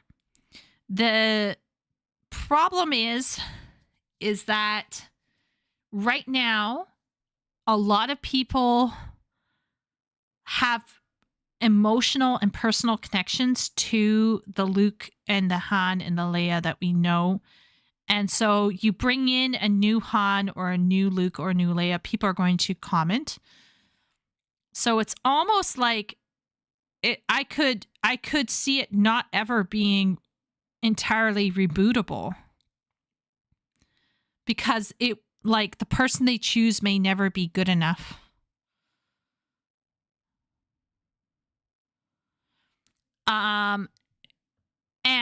And although Mandalorian may have done well in terms of viewership and people coming out for it, people still have this thing about the Jedi and the Sith. So trying to reboot it by going non-magic, people would just be all the time like, where's Luke? Is Luke going to come in the end of the scene? Are we going to see Vader? Like, almost all the time, it's like those people who go into every PS5 state of play asking for Bloodborne. It's like that.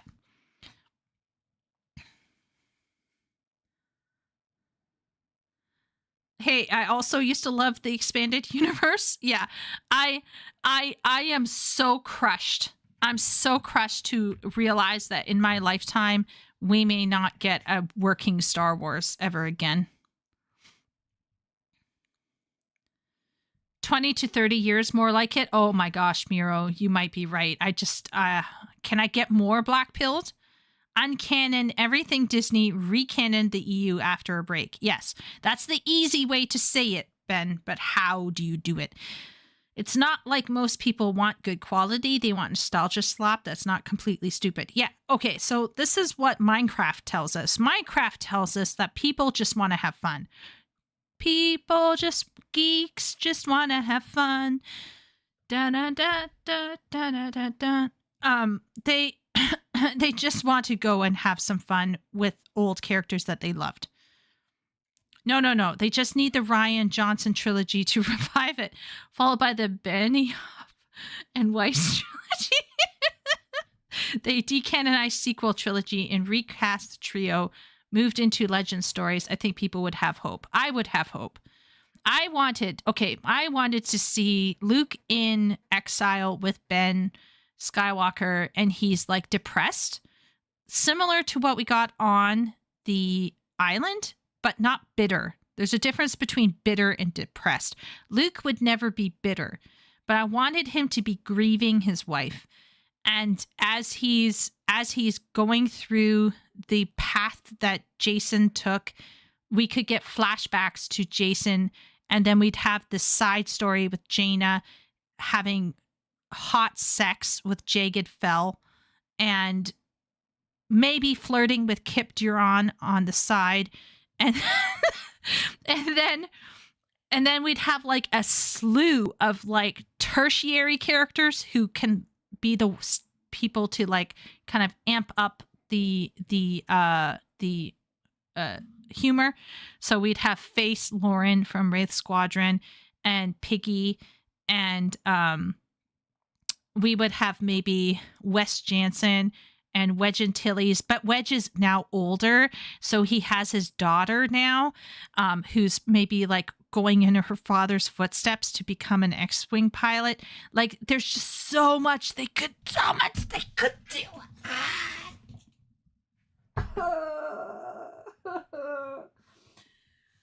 Oh, they could have Lando. They could have Han Solo, like, going into his drinking spiral as he's still trying to emotionally cope with the death of Chewie. No.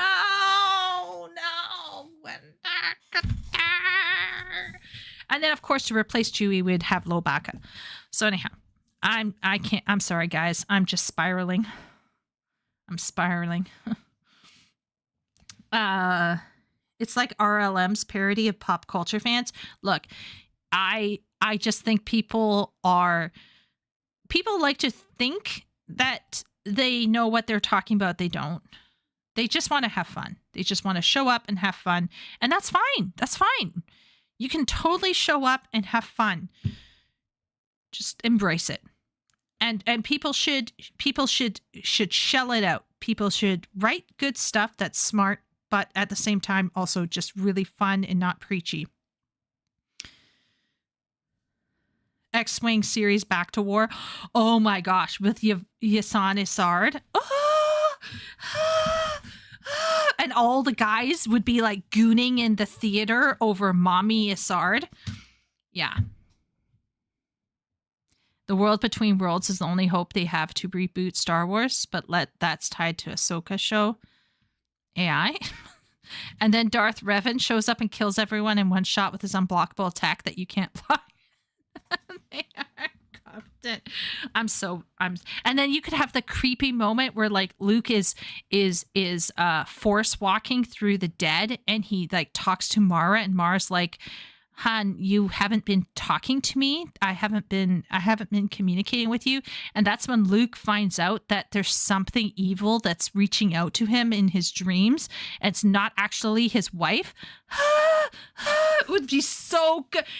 It could be so epic. Anyway, let's keep going.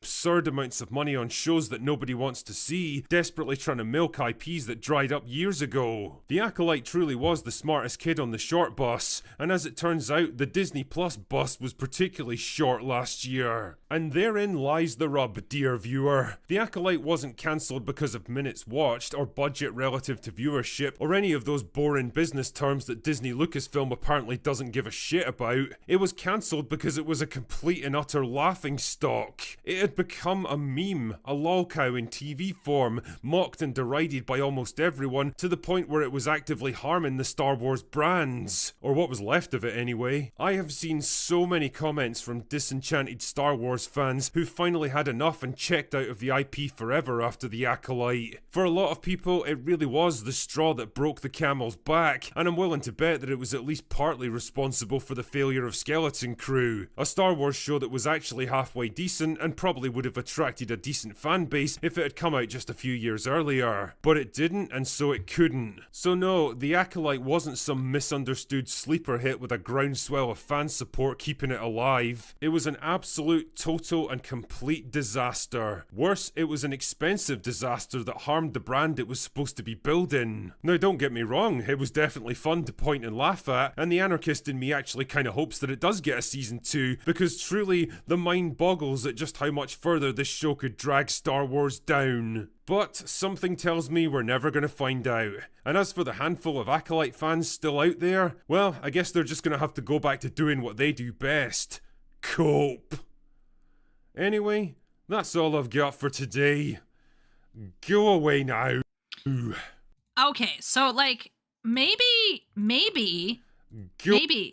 this would have gone better if she had trotted herself out like this into the show. At least maybe some more guys would have been like, oh, eyes on the prize. BRB? Okay, Miro. Funniest thing about the Acolyte to me was I saw an idea that could have worked under better writing, only to see in interviews that this idea was absolutely not intentional.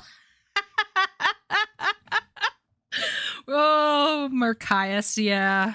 Yeah. Yeah. It makes me wonder about season 1 of Watcher. Watcher. Oh my good lord. Witcher. So in season 1 of The Witcher, Yennefer gives up her ovaries in order to be beautiful and young for a very long period of time.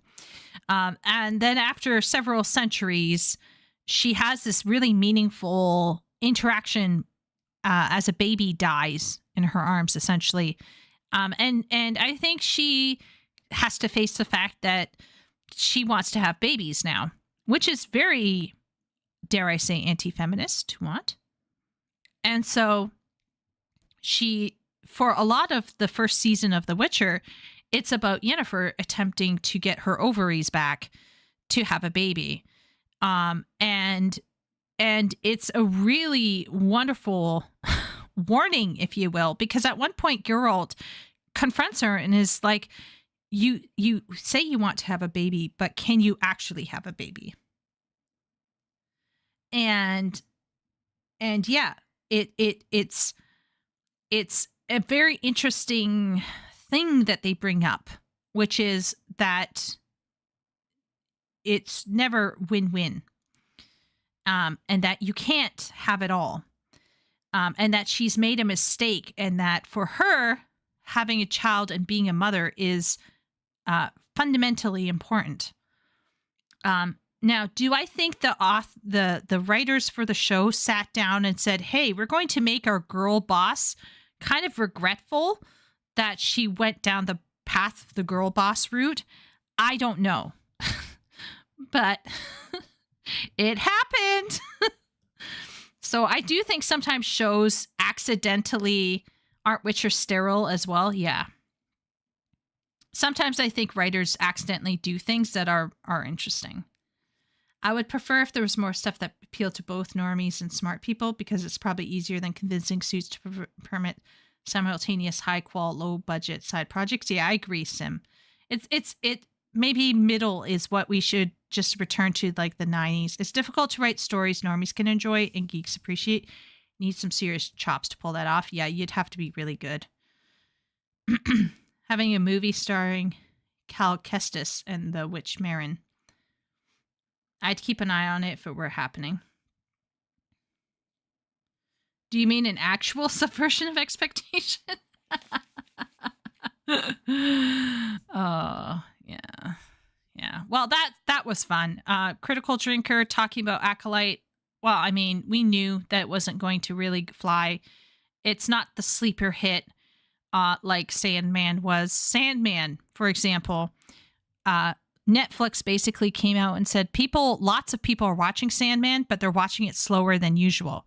And the reason is because Sandman is really heavy. There's some aspects to Sandman that are really, really heavy, and you really have to think about it. And so a lot of people were not just... wait a second. A lot of people were not just hopping on and being like, oh, I want to watch it like all the way through. They were actually taking their time to slowly watch through it. So, yeah. You never mentioned Darth Talon for getting guys in seats.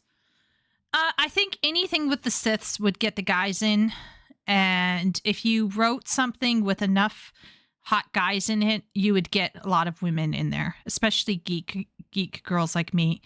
just get some nice looking guys in there as well, and you'll instantly get female, pants in the seats. So it's not. I think Star Wars is something that you can cash in on. You just got to do it reasonably well. Like it's not that hard to do.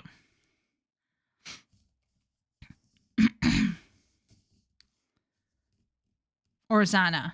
Yeah, for me, I'm an X-Wing girl, okay? I never went down the Sith stuff. That's probably the weakest part of the lore that I know about. Like, my weakest awareness of the lore is probably in the Sith region. I was never interested in the Siths. I liked the X-Wing stuff a lot. And the Wraith Squadron and Rogue Squadron stuff. I enjoyed that quite a bit. So the Sith stuff, not so sure about, but I could imagine the guys would be all over that like tomorrow. Can we get in one more?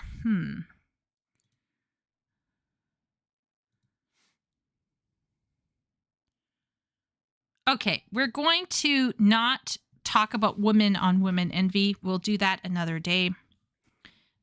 We're going to talk about, they are making a Starfighter movie starring Ryan Gosling. Yeah, I heard about that. But in this current climate, is it going to actually be good?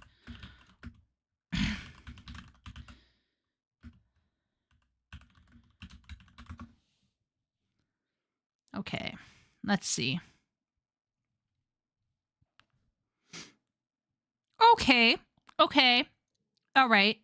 So, first off, I'm not averse to Ryan Gosling being in a Star Wars Starfighter film. Okay, I'm not averse to that. Ryan Gosling is joining the Star Wars galaxy in a new film directed by Sean Levy. Okay, so Sean Levy recently directed and produced Marvel's hit Deadpool and Wolverine. So, that film I heard is not bad and represented fan interest.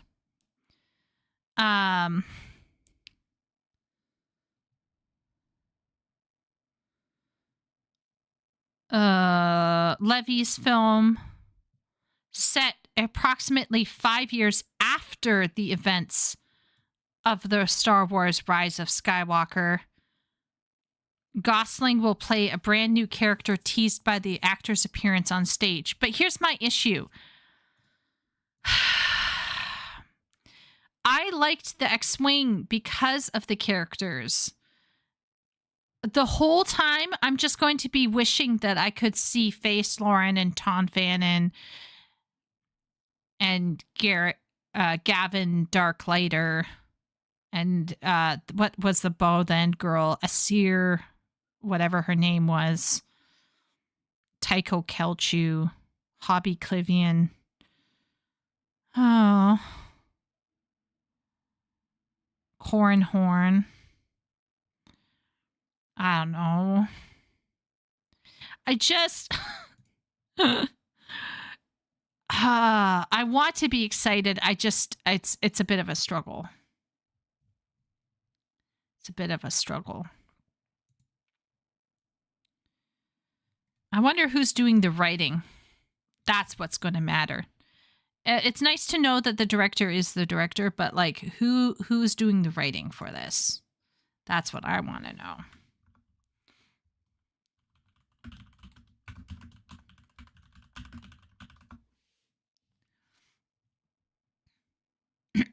Okay. Jonathan Tropper is going to write the Star Wars film. Starfighter. Okay.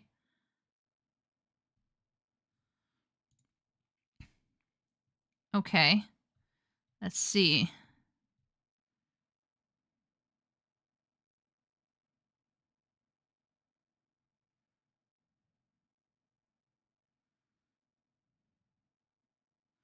Oh, he did Stranger Things. Okay.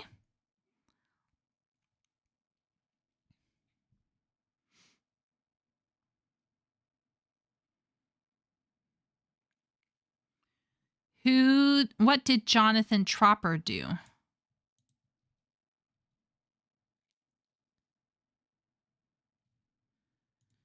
Google Jonathan Tropper. Okay, so Jonathan Tropper is a dude. Born in New York in an liberal, observant Jewish home.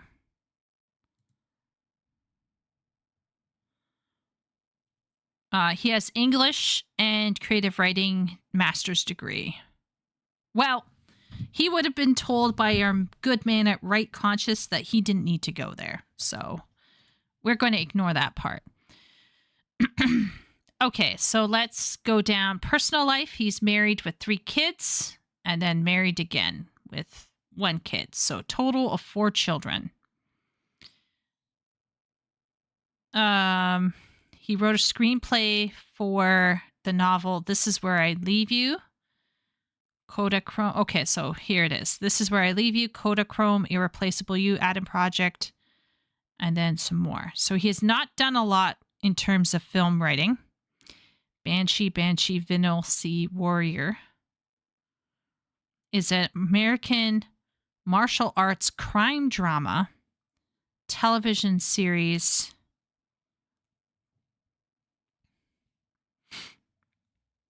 based on original concept and treatment by Bruce Lee, and is executive produced by his daughter Shannon Lee and film director Justin Lin. Don't know about that. And then he's written a bunch of books. So he's written a bunch of books, not super famous. Written a couple films, not super famous. Written a couple TV shows, not super famous. Okay, Warrior. Has anyone even seen this thing? Where is it on? Network Max. Network Cinemax. What is even Cinemax? Warner Brothers? Is it linked to HBO? Okay, well, anyway, let's keep going.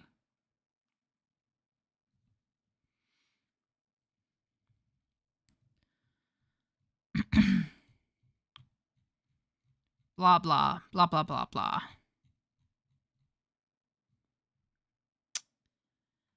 Uh, 79% based on 24 reviews. It often buckles under the weight of its lofty ambitions and ideological pedigree. What is the ideological pedigree?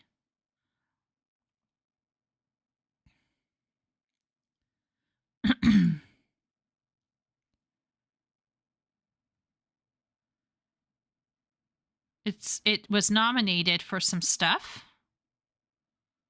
What's the ideological pedigree?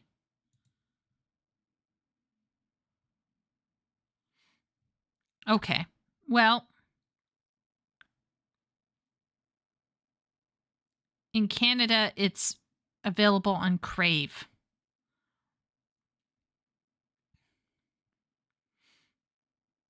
All right. Has anyone seen this? You're just upsetting yourself? Check his stuff on Rotten Tomatoes. Audience ratings specifically. Oh, good point. Good point. Rotten Tomatoes. Okay. Rotten Tomatoes. Let's look up Warrior.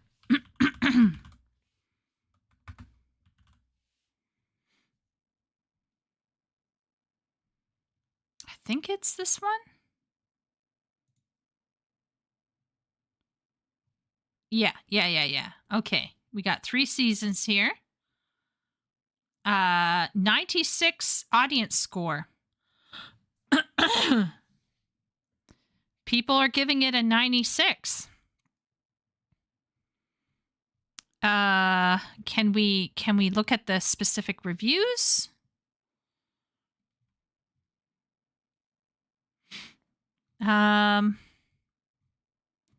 Let's go down. Am I being stupid? Where are we not allowed to look at reviews? All audience.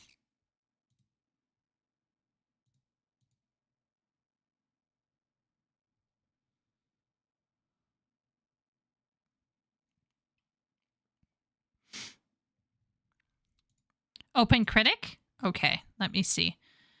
Like, am I being a dummy? Are we not allowed to write reviews anymore on the popcorn meter? Did they take off reviews? Maybe I'm being stupid. I wouldn't doubt it.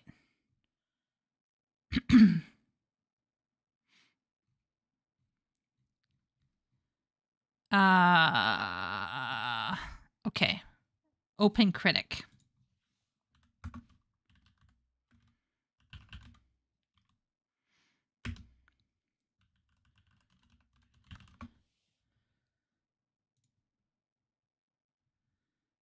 Okay, Open Critic is rating this at 70, 47. Player rating is 60. Wait a minute. No, this is a video game. Oh my good heavens. Warrior.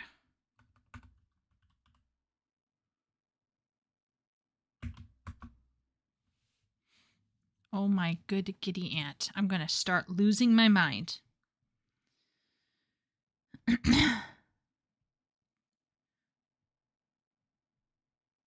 They did restrict reviews to only those who have verified accounts with them. Well, that I get.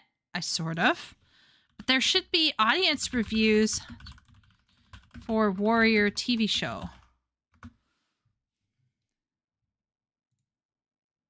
Okay. Okay, I got it. I think I got it.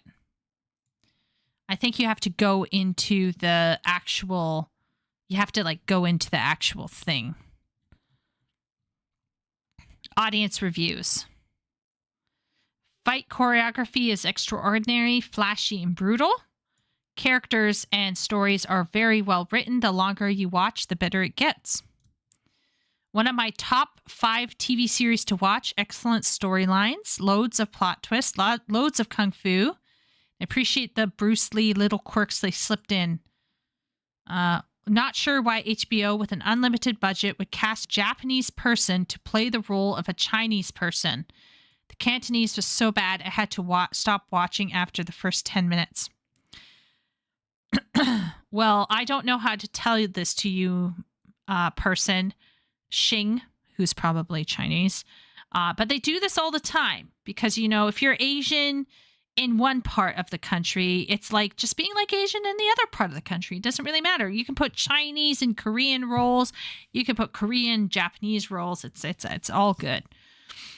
A fresh new show highlights groups of people who rarely get positive spotlight. Warrior brings dynamic, realistic villains reflecting upon history and intense action. Touching on xenophobia. That's an interesting way to talk about that. One of the best shows ever written. Imagine Marvel and Disney making the Peaky Blinders set in America and focused on Chinese crime gangs, immigration, and politics of the time.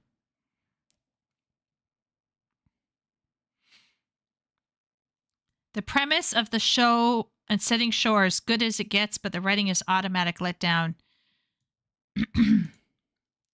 The main character may appear mysterious, but it does start to feel like a lazy approach, as when more is revealed about his character, not much clarity is given.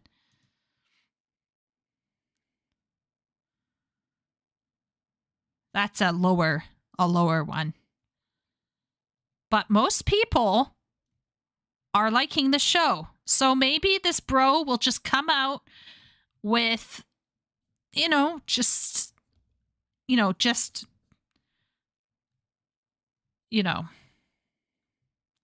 these do look...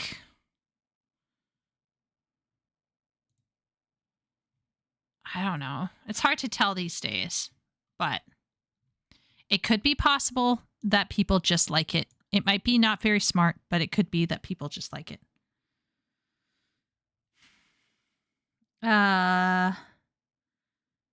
Checking the background for the writer. Yeah, we were checking the background for the writer of the Star Wars movie writer, and right now at the moment, he seems like, okay, let's call it. All right, let's say he's like a B tier. B. B is for bird and book and boat.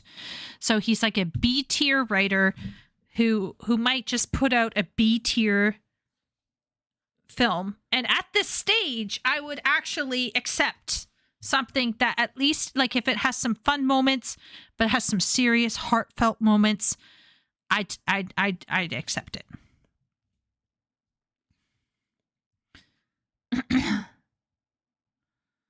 I too hate it when they put Frenchmen in German roles. Hope springs eternal. Yeah, I mean, let's black pill ourselves though. It's going to be a mess. They're going to come in and they're going to be like, "No, bro, it's not funny enough. You got to put more in." So then they're going to hire in Taika Waititi or whatever his name is, and they're going to get him, and he's going to shoehorn in some humor in there somewhere. Just make it funny, okay? Everybody has to be laughing every 10 minutes, and then it's just going to be a mess. That's what, yeah.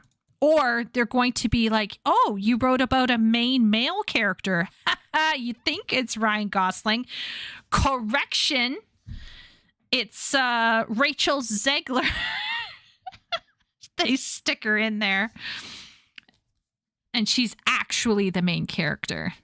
The Ryan Gosling was just, hot man bait for Chieko. Although I don't find Ryan Gosling to be like he is attractive, but he's not like my kind of attractive, if that makes sense. B tier is high for Disney Star Wars. Now Taika is done. Is he done? Is Taika Waititi done?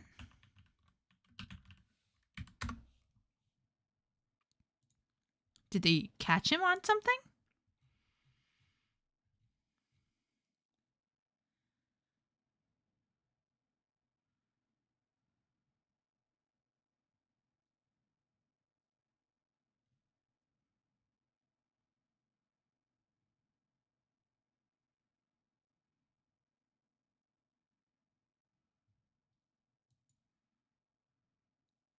No, he's still there.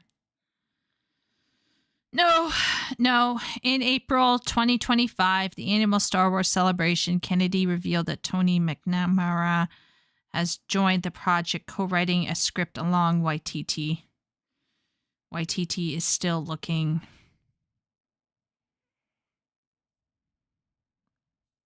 So they're still maybe thinking about putting, yeah.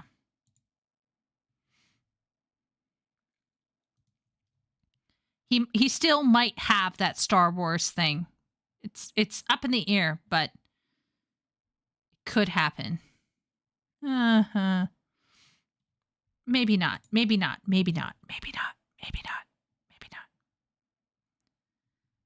Disney won't use him after Love and Thunder. Yeah, maybe they'll take away the Star Wars film from him. Maybe. We'll see.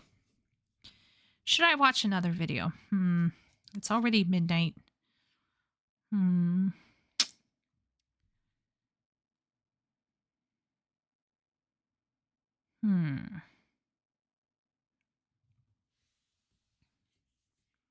have to think about this.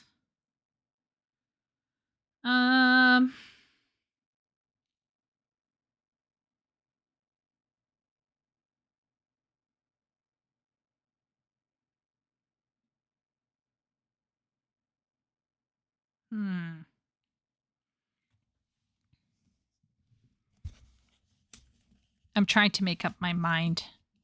Strummer is in mind-making mode. Rian's never getting that trilogy. I hope not. I'm back. Things got a bit busy in FF14. A new video? I'm contemplating, Epic. I'm contemplating.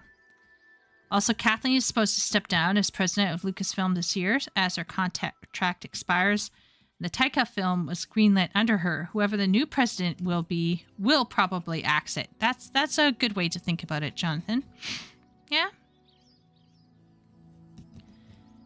we could imagine it that way. I could see that happening. I could see that happening. I'm just contemplating, do I want to watch another video, or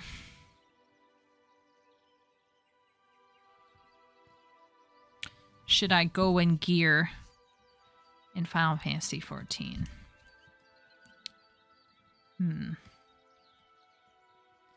Yeah. I have to at least run a couple roulettes. Yeah. Damn it.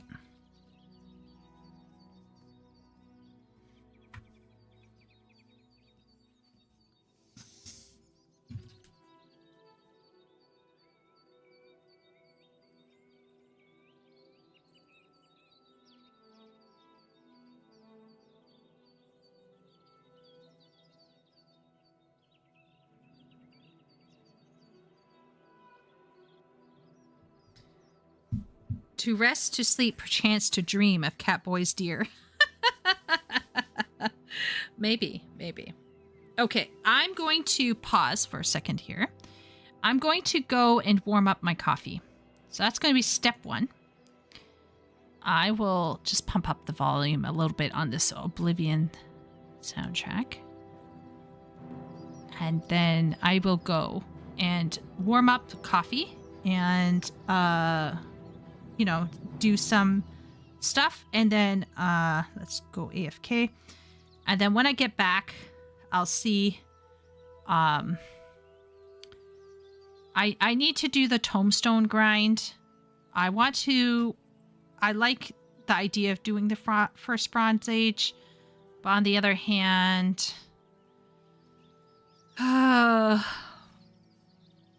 if I don't do tombstones now, I'm not going to do them at all.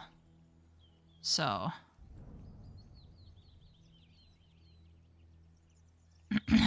I'm not sure.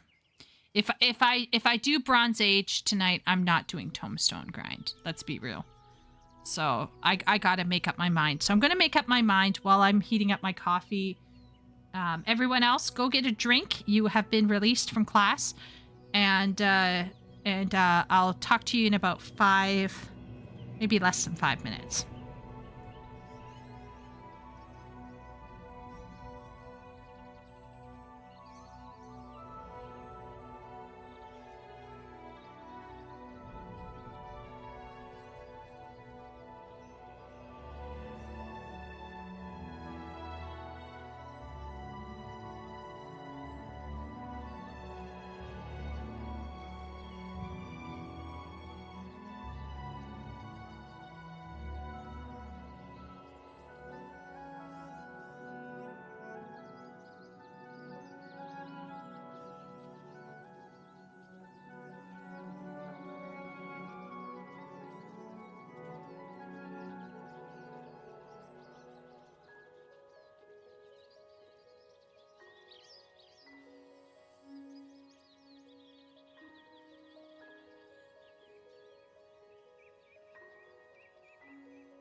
I got bad news. My coffee exploded in the microwave. One does not simply microwave coffee in a paper cup. That is what I have learned. I will drink water instead.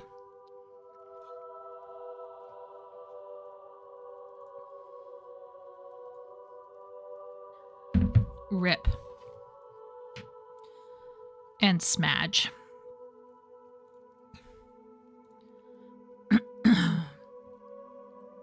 How is chat doing? Oh, Herman is back. Hey, how's it going, Herman? What have you been up to? Outrage. I'm going to the bathroom.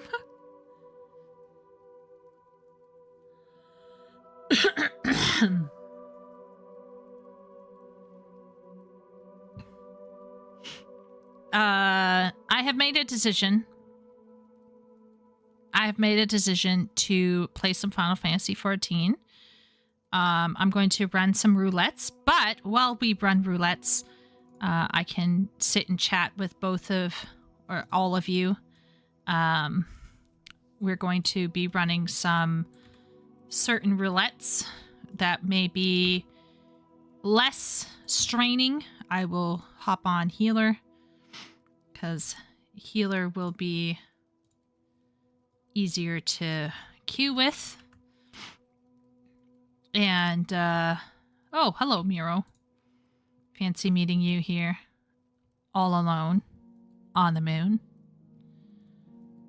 Oh, Ben is in. Ben? Did Ben leave Expedition 33? How? I thought we lost him forever. I mean, that's very kind of you to come on, but you didn't have to, Ben. Honestly. It's, I know that, you're kind of excited. My coffee exploded? That made me laugh out loud. Oh, well, you know, taking one for the team. Well, that's very sweet of you. But honestly, I could probably, cope all alone here with Miro.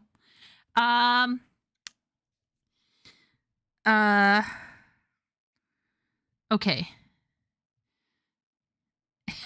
It's true. I gotta, okay, I'll invite Ben to party. Miro, do you want to join us? We're going to run a few roulettes. We're not going to run all of them because I'm allergic to grinding. Yes? Okay. Okay, fine. Fine. Okay. So, since I'm going to be running roulettes, and I shall commence very shortly, I first want to ask what chat is up to. How is chat doing? Merkias, you haven't yet told me. You told me that you are doing this LLM stuff and you're looking for other opportunities. What would be your dream? What would be your dream job opportunity to Merkias? Merkias.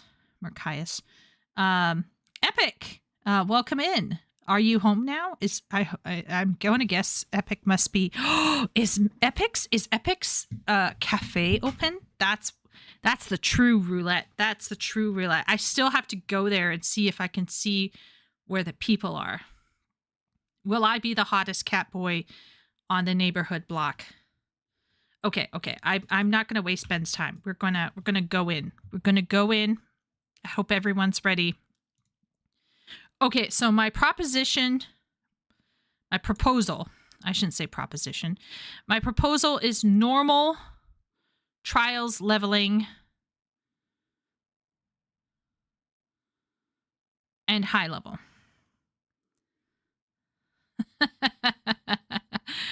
What have you been up to tonight, Herman? I hope Merkias tells us what he's up to. What he's going to be doing. I'll turn music on, chat. Fear not.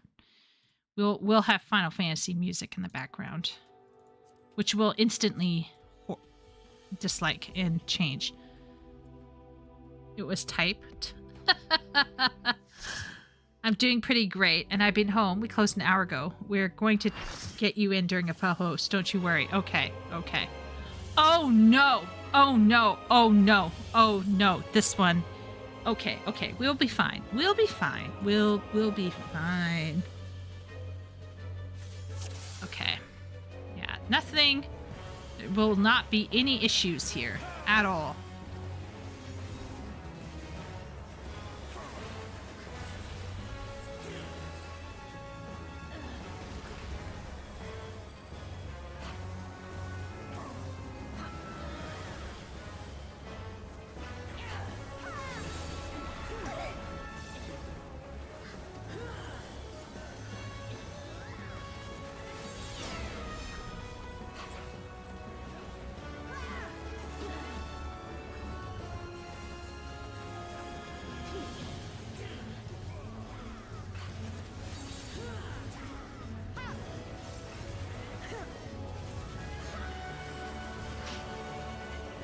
I could hear keys. I could hear the keys. Like my keys typing. You could hear my keys typing.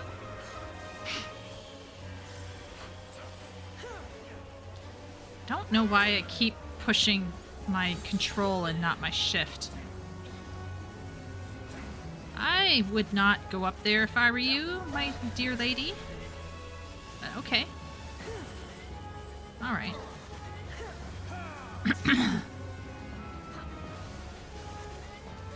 Ben's keys? Oh, he could... Yo, Ben, he could hear your keys. You gotta get that key typing under control.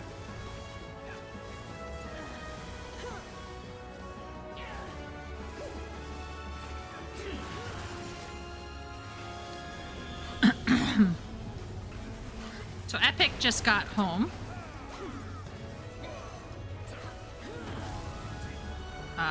Shouldn't we be going somewhere? Feel like we should. I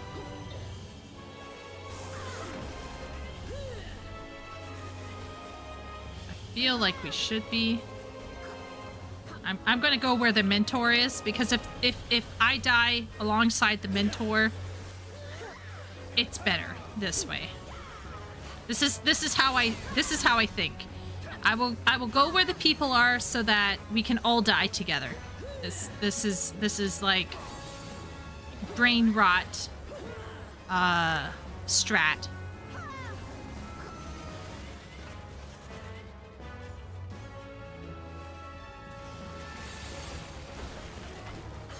Uh-oh. Uh-oh. Oh dear. I'm paralyzed in the mid-air. But I'm not dead yet. I'm not dead. That's a good thing, I guess.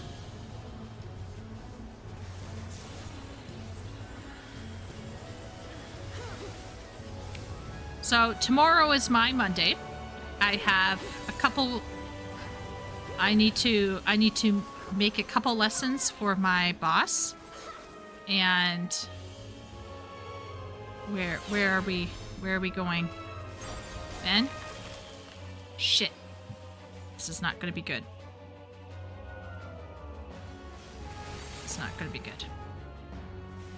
2, 1. Well, you know what? Everyone was petrified, so it's fine. It's fine.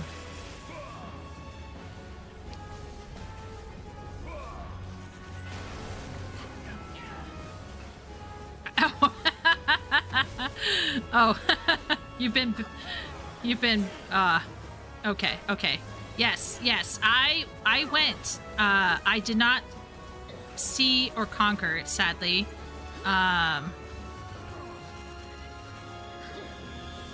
Is that, yeah, oh no, oh dear, oh no. Okay, I'm gonna insta-res, and then I'm gonna keep tank alive, hopefully.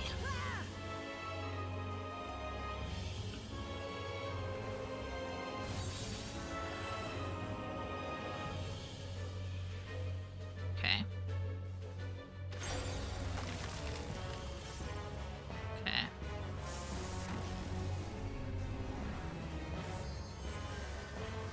I'm gonna just Plop a Xylem down. Ben, I'm coming for you. Don't worry.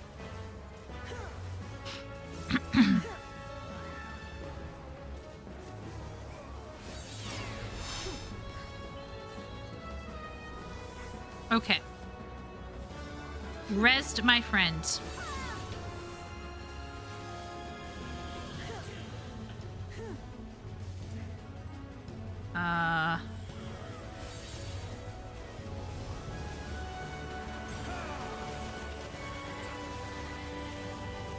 Oh no.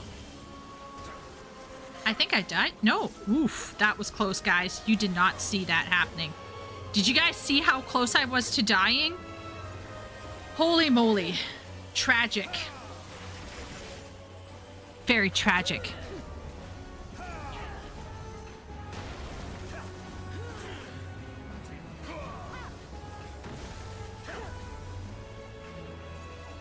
I feel like we should be standing.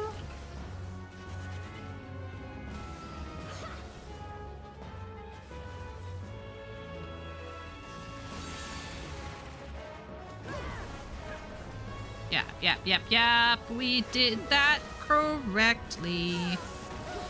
Da-da-dum. Yeah. I could feel the wind on that one. Yeah. I sweated there for all of a couple seconds. That was rough. Okay, so people are like, good game. I don't know about that. That was a little sketchy for me. I was lacking, but okay. Thank you for party, everyone. All right. And I think... What is this loot? Oh, no. I gotta get out of here. I gotta get out of here before people start doing weird stuff. Maybe tabletop writing, modules, setting books. Oh, tabletop writing. Like, when you're saying tabletop, are you suggesting something like TTRPGs, Merkias? Like a D&D type of situation? Pathfinder, that kind of thing? Modules and setting books. Okay, that's pretty cool. You'll be into like world building and stuff. Oh, okay. Oh my good giddy aunt. It's the child. It is the child. The child is here, chat. Oh my Lantec. Can everyone see this? Yeah, okay. He wants to act like he's cool. He's not. He emote gives lollipop to Inna.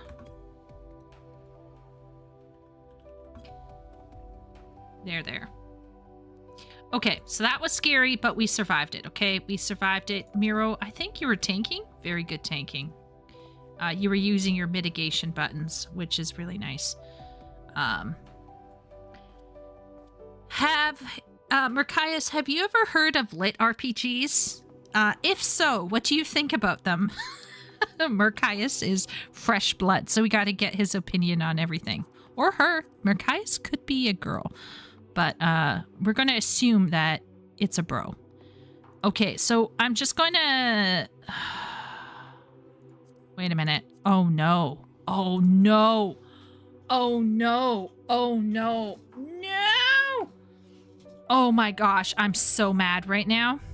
Okay, so here's the thing. My white mage isn't high enough for me to get the special tombstones. Miro, I know this is really hard for you, but you're gonna have to help us. Okay, Miro, can you handle being the brunt of the leveling here? Because my white mage is under leveled, so that means that for me to get the tombstones, I need to run as a summoner. Which could mean that you get a better white mage at your beck and call, right? Okay, let's go into a trial and see if Miro tanking will save us. Maybe. Oh, okay. You know what? I'm glad Miro has a head on his shoulders, because tonight it is clear that I do not. Oh my gosh. I'm gonna sulk. Yeah, there you go. Heard of them? Not really my thing. I grew up on Anne McCaffrey, David Eddings, Mercedes Lackey, and Piers Anthony mostly. Oh, David Eddings. Now that's a name I haven't seen in a long time. So there was this person that I used to clean houses for, and they collected David Eddings stuff, but I never read them. If someone were to say, I'm interested in David Eddings, what would you recommend? I should probably learn. You should probably learn what? Tanking or healing? Honestly, if you boys ever want to tank, I can be your healer, or Party can actually. Or if you ever want to try healing, I can also tank. Tanking. Yes, you should. You should tank. Yes. Yes, Ben. You should be. But, yeah. Well, we are ever appreciative, Miro. Oh, look at this. This is Miro, by the way. Miro is proccing this for us because he's tanking. And they should be glad. They should be very thankful because they're going to get 2 handsome Catboys and 1 handsome Lala. Okay, the handsome part might be a bit of a stretch, but well-dressed Lala, at least. My bro? Mirror bro? Mirror bro? Actually, Ben's Lala isn't the worst. Ben's Lala isn't the worst. Ben's Lala is actually not bad. He doesn't have like one of the meme haircuts or anything, so it's good. Oh my good kitty aunt. Did the healer pull? Oh my lord.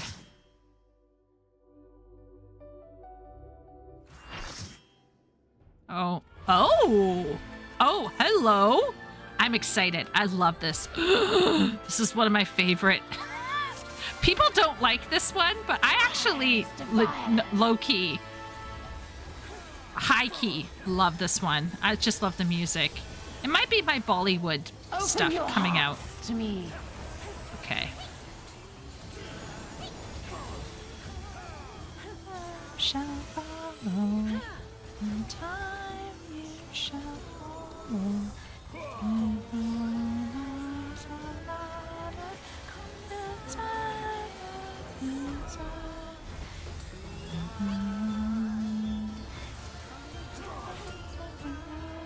Wait a minute, did Ben die?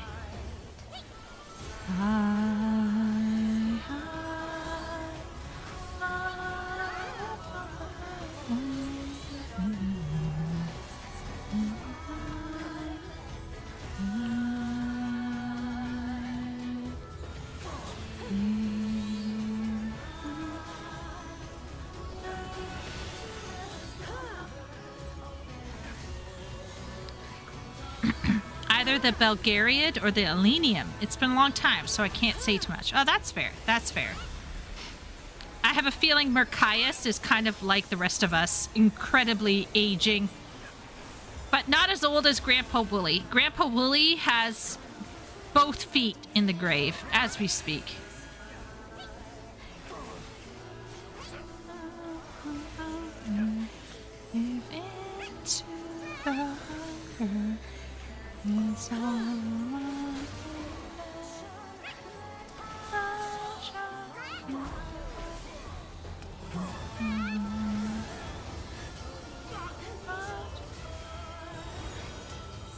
Rest your weary souls in my bosom. Uh-oh. I don't like bosoms. I'm completely straight. Should I put the veil on? Okay, I will. Oh boy. I don't like bosoms. This is harassment. I'm only into bros. I'm gay. Okay, nope. To be taken into the bosom. We got some gooners in here. I'm trapped in a trial with some gooners.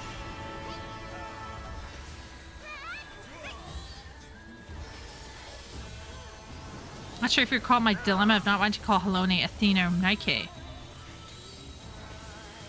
Uh-oh. Oh no.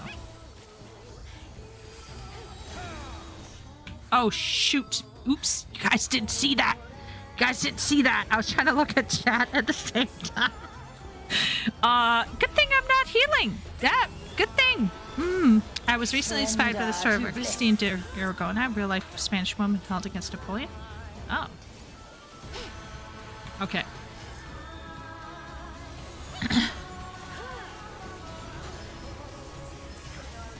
I don't have a good reason, like Ben does, to have terrible ping.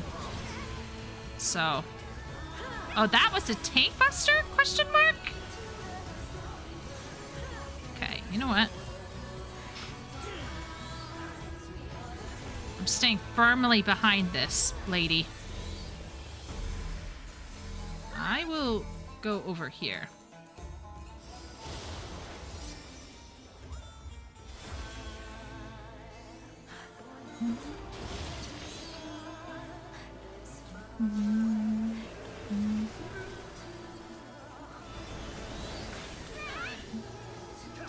Okay, pick it up. Enchant myself. Okay, I shall not be moved. Your souls are stained. Oh, my soul is stained. Well.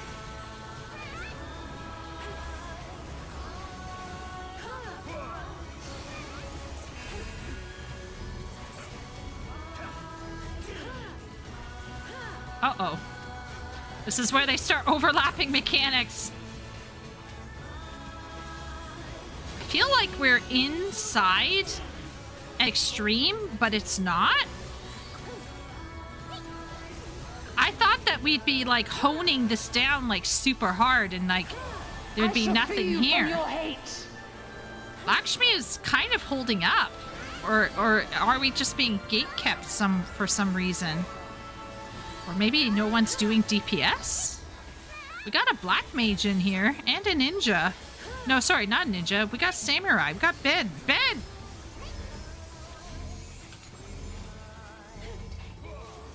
Oh my Lanta. Ben's gonna kill us.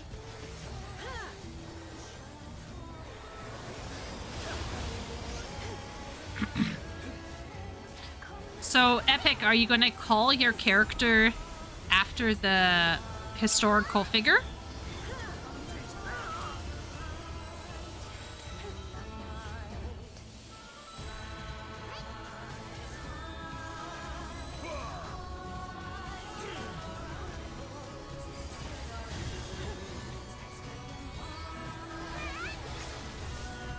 Okay, looks like we're getting done.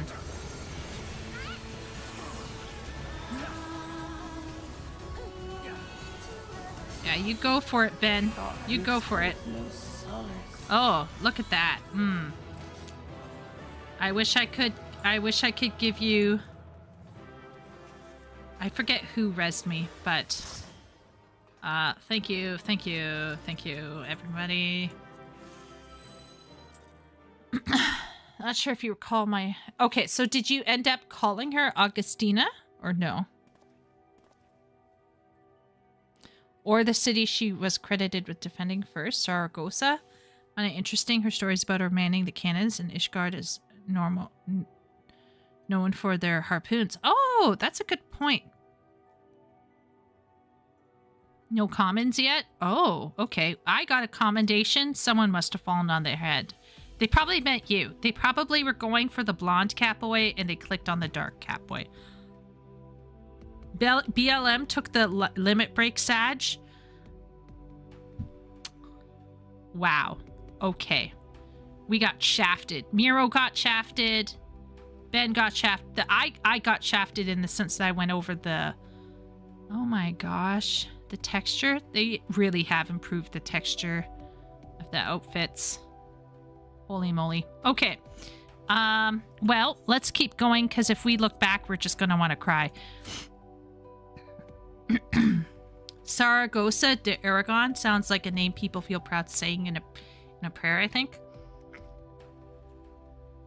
I think Saragossa would be really interesting. If you go with that route, I think that would be a great name. Oh, wow, look at this. Miro, Chad Miro.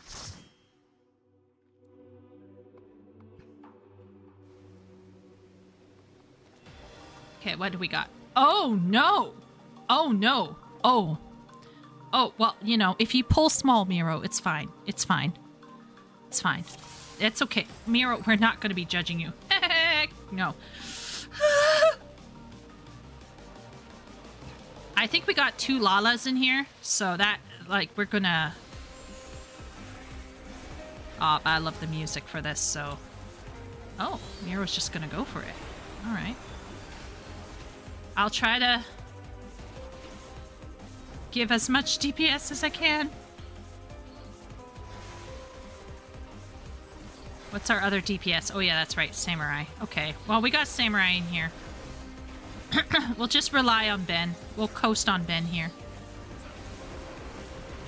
I forgot how much I like... Is that White Mage? Oh, it's a Scholar. Oh no! Oh no! Oh no!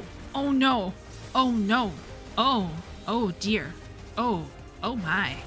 Can I... Well... I died. My burst, alas. I'm coming back. I'm coming back, though. That's great. Then I'll go with it, since a big famous author and streamer vouched. I think you should go with what feels natural to you when you write it down. You know what I mean? Like, it's about your sensibilities and making it work, really. And if that's kind of like fitting in with the, yeah, we got a problem with this, yeah, we got a... Is Ben actually tanking? No. Who's tanking here? Oh, man.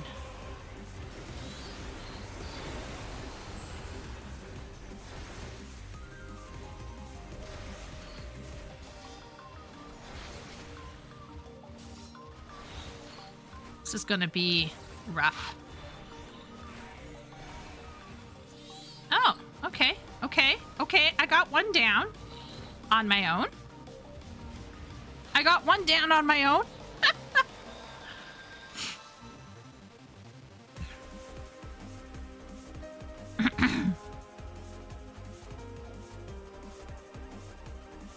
Oh, we got some first timers in here. That's fine. That's fine.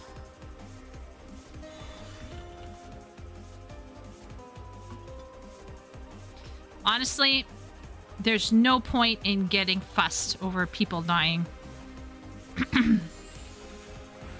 We were told to get comfortable dying, so this is us getting comfortable dying. But I will say that scholars seem kind of, I don't know, finicky. Let's go with that. Like, how many scholars have you seen recently in a dungeon? Oh my good giddy aunt. The scholar has admitted that they might be a little drunk. Oh, okay. Miro, champion.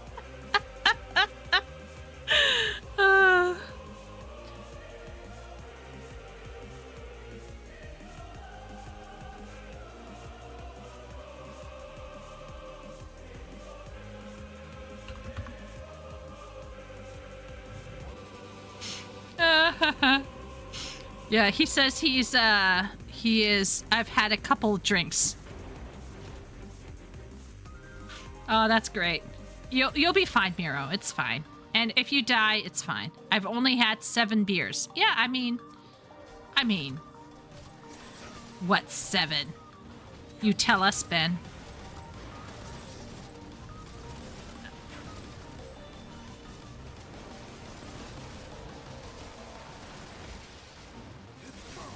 Just hold right there, and I'm gonna put Garuda down.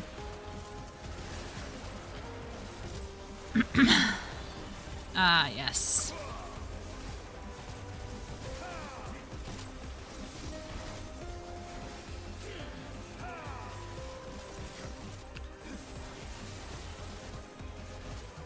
We haven't even gotten to the boss yet. It's great.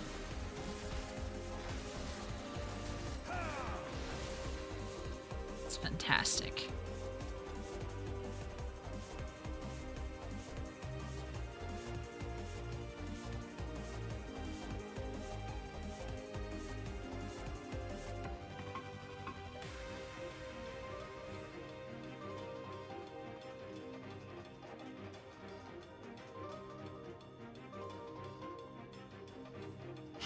Kraken has players? Yeah. Okay, we got this. We got this. We got this, folks. No, we don't have this. I know what this one is. Oh, no. Oh, no. Oh, boy. Oh, no. Oh. Oh, this is gonna be rough. Oh.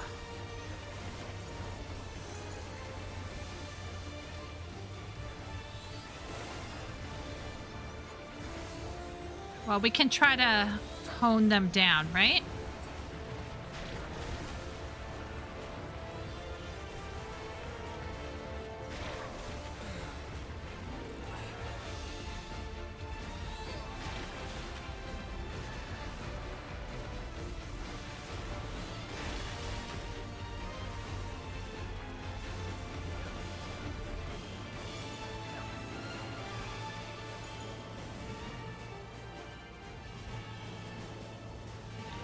I'm gonna stand right here.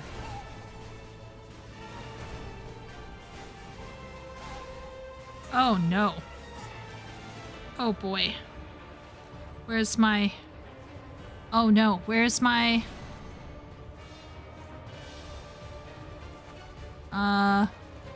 Here. It's been a hot minute since I've had to res. Okay, so on this side.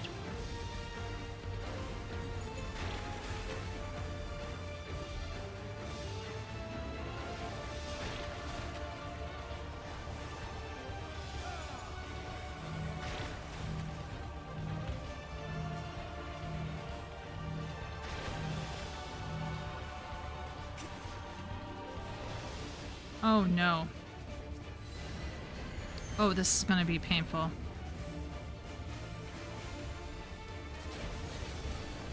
Oh, wait a minute. Where did Ben go? Was distracted by Mom and released? Oh, okay.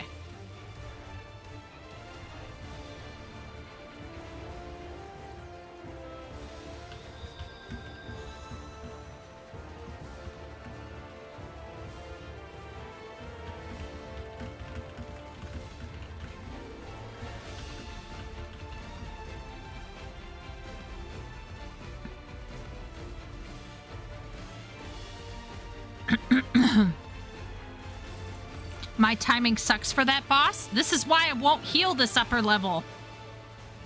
I'm scared to heal at this level. Holy moly. I'd be like shitting my pants right now if I was Hazkura.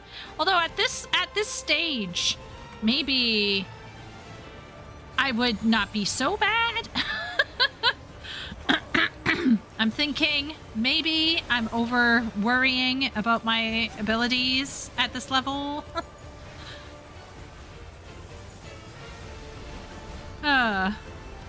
Okay. What side are we choosing, bro? Okay.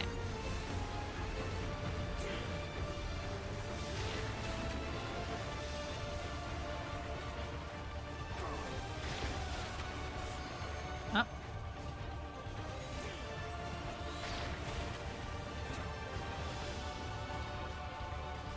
Oh, I'm gonna get that. Oh, yeah.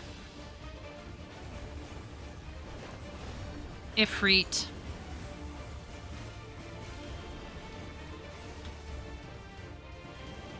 Yeah, stand over here. Okay.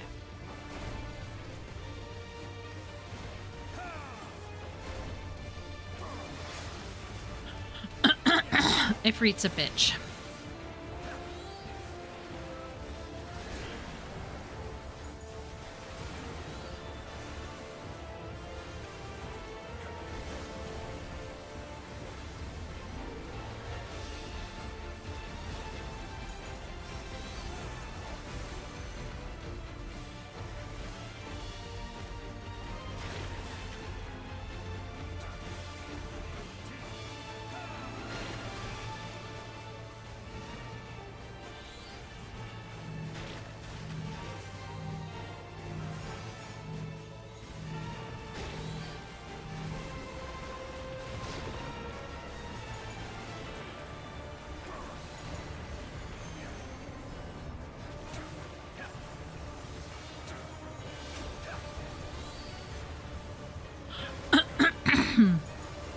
I definitely feel like scholars are more finicky, and they just don't feel like they heal as well. So, like, I know that they're shield healers, so they should be, like, having all of that shield stuff down. But I just feel like when a scholar does it, like, I just don't know. Maybe party is over healing. I'm not sure, but I just feel like less. Okay. Okay. Yeah. All right.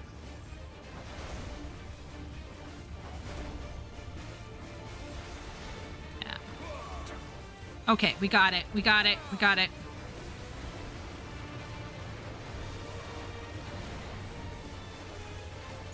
Yeah. Okay. Yoo-hoo! Yes. All right. Okay. What level is this at? Not helpful level.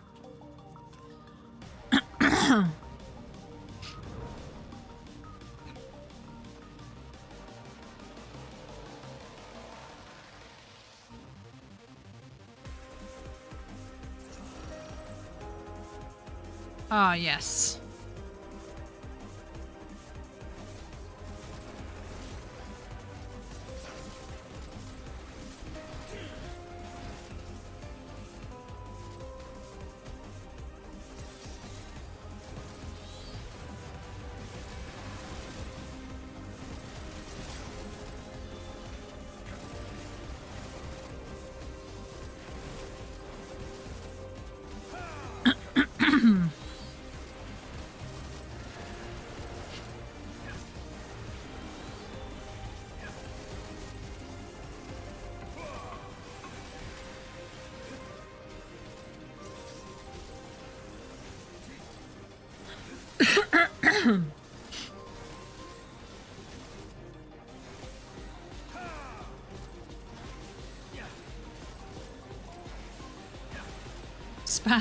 Spamming ruined. Because I don't want to waste my Phoenix.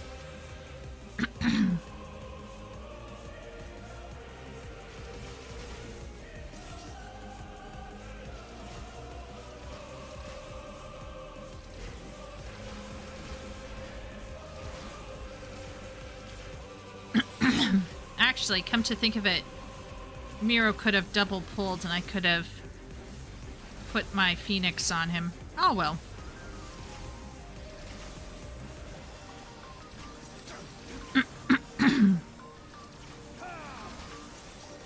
Epic's gonna grab his own cup of coffee. Oh.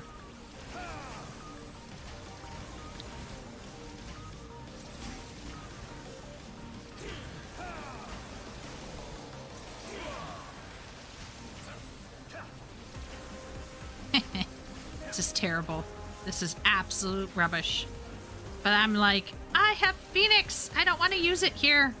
Terrible. Miro's probably like, Chieko, use your fucking Phoenix.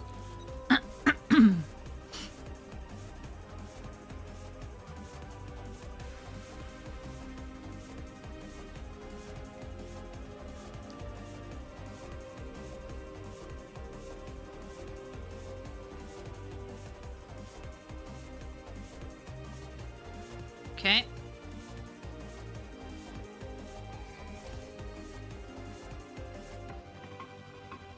Ooh. Oh.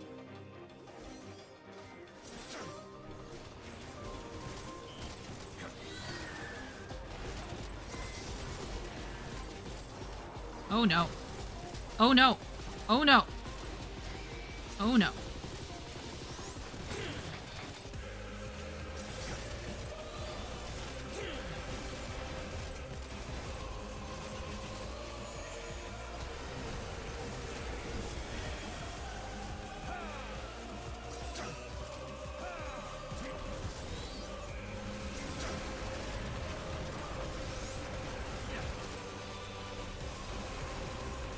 That's another thing.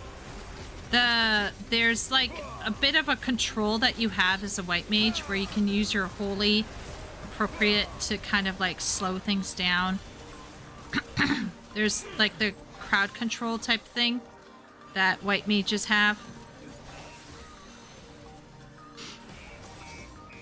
Just really useful for like forcing down something. I'm trying to remember this one. I'm going to be frank. I think I've only ran this like twice. I have no memories of this place. All right.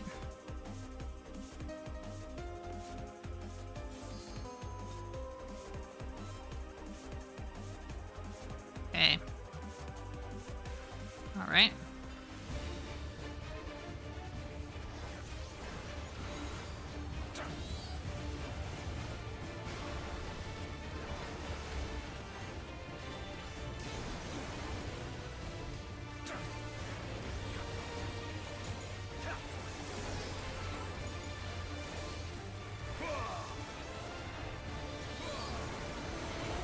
Oh.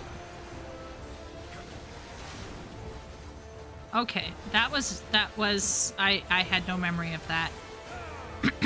But now I do. Now I remember. Okay, wait a minute. We want to be on the glitched ones? Yes? No? Do we? Yes. Okay.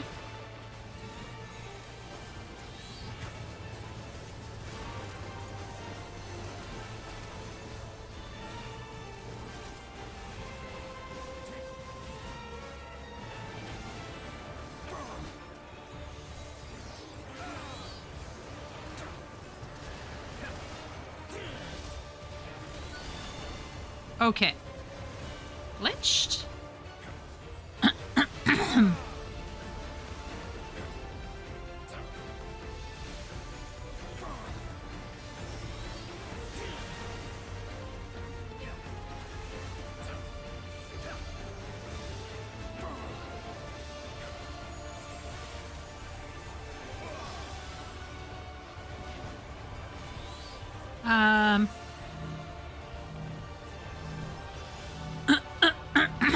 I have no memory of this, so...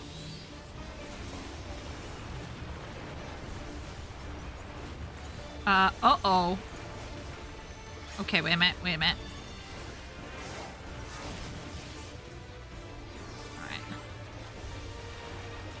I got the healer up. No one saw anything.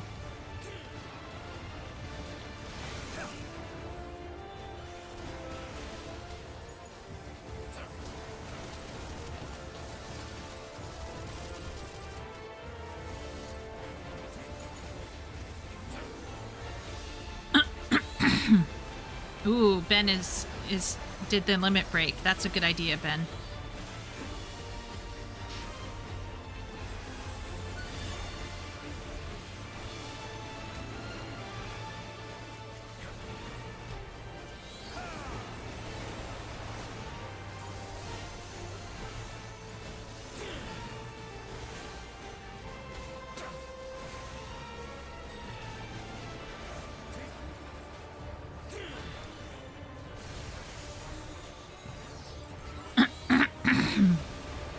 We got this. Kind of.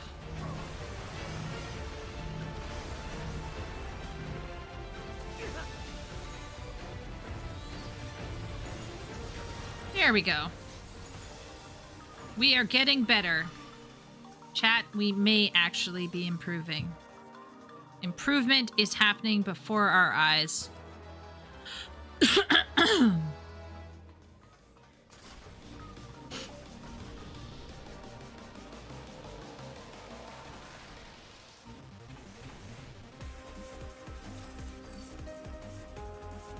Okay.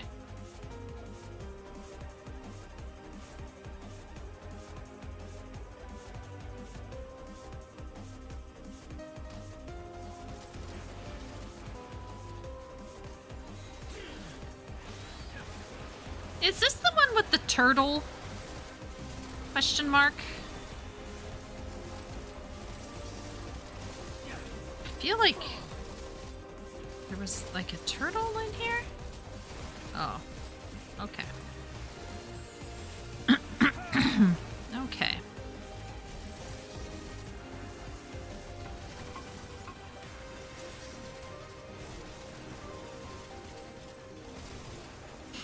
Okay.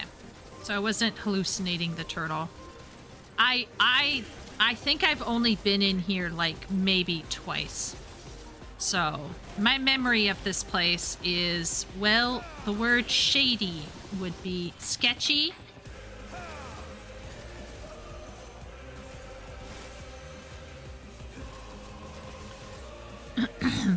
Yeah.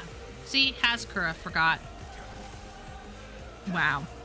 I guess I just overthink these. I overthink these things. And why am I getting hit? I'm not doing anything, Kupo. It's not your fault, Miro. It's... I don't know. Okay. This is very sad, but I'm going to have to do this. But maybe you need that help anyway.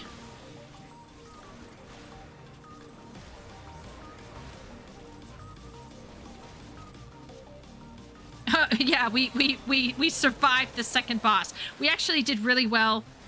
Ben was like right on top with that LB. We're holding our own. We're slowly improving. But yeah. Epic, have you done any of the cosmic exploration stuff yet? Or is that not your cup of tea? It's okay if it's not your cup of tea. I'm just curious. Okay, here we go. The creepy people.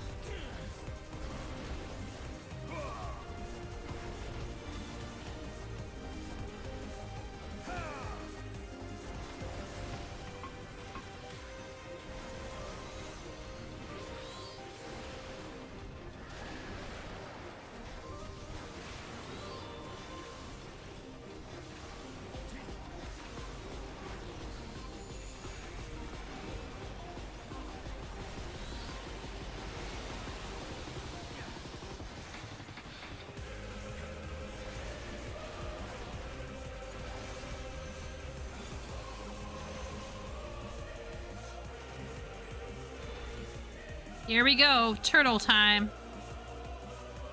This poor turtle.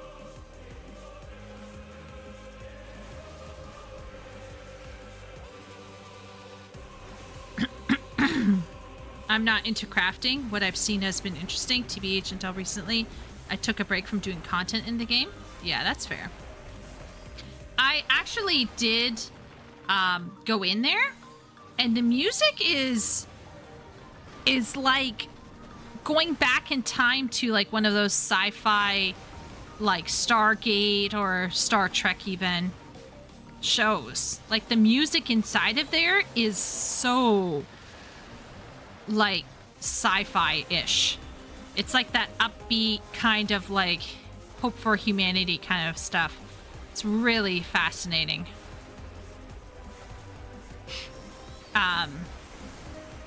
I've done some. I barely scratched the surface just because I've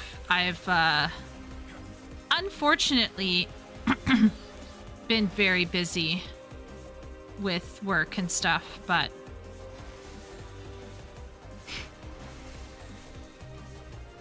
Yeah.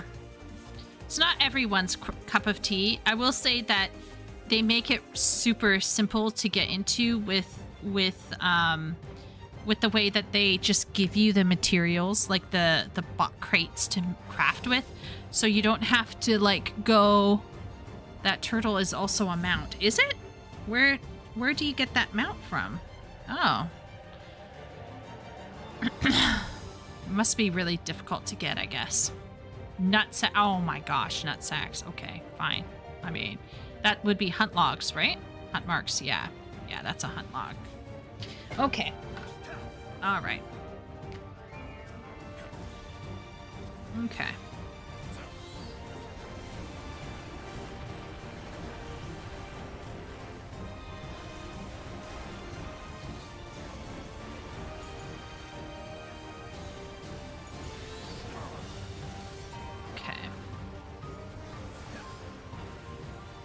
Oh no. Ow.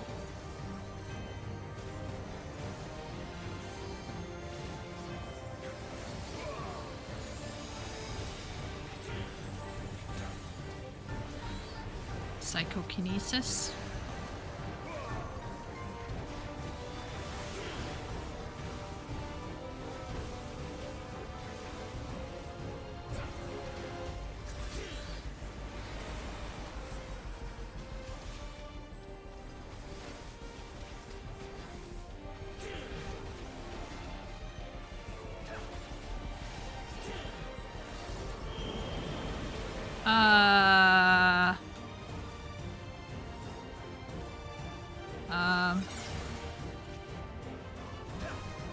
Okay.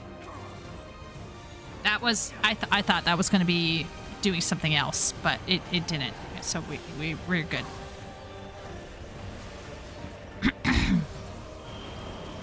Okay.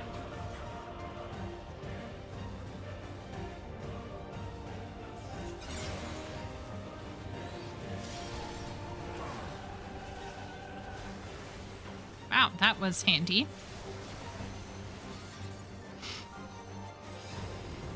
If you've been taking a crafting / content break or whatever, content break from Final Fantasy XIV, what games have you been playing or what have you been up to, Epic?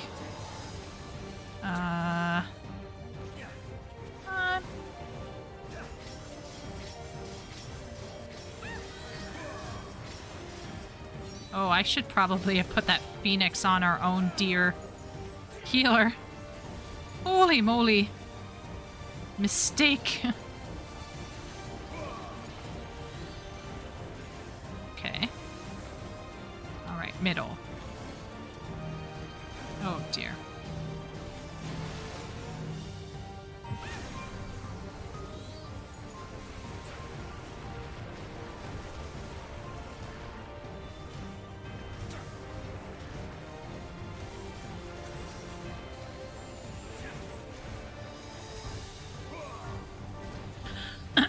Literally been touching grass and leaves and dirt, prepping my yard for gardening this year. Oh, wow. I think we have another resident gardener, Shay. I think Shay does gardening also, but I'm not sure.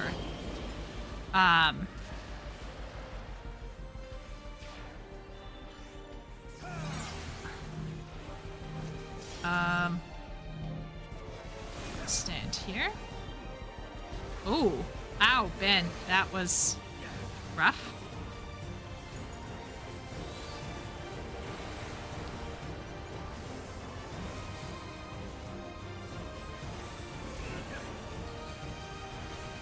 I will do that.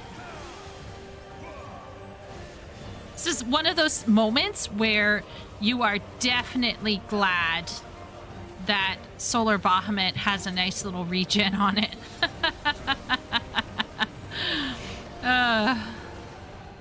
What's happening over here?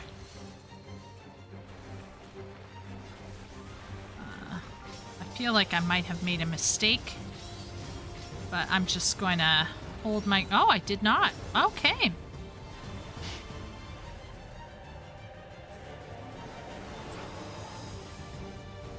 Oops.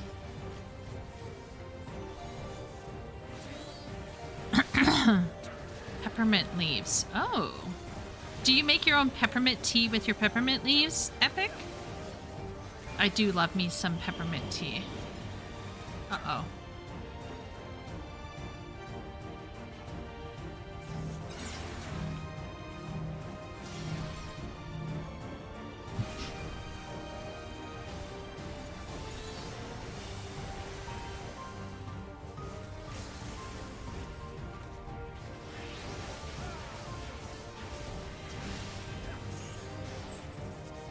Yes, and peppermint ice cream. Ooh. I love me some good peppermint ice cream, especially if there's some chocolate in there. Haskara. Thank you for party. But holy moly. Wow. Okay, so that was special.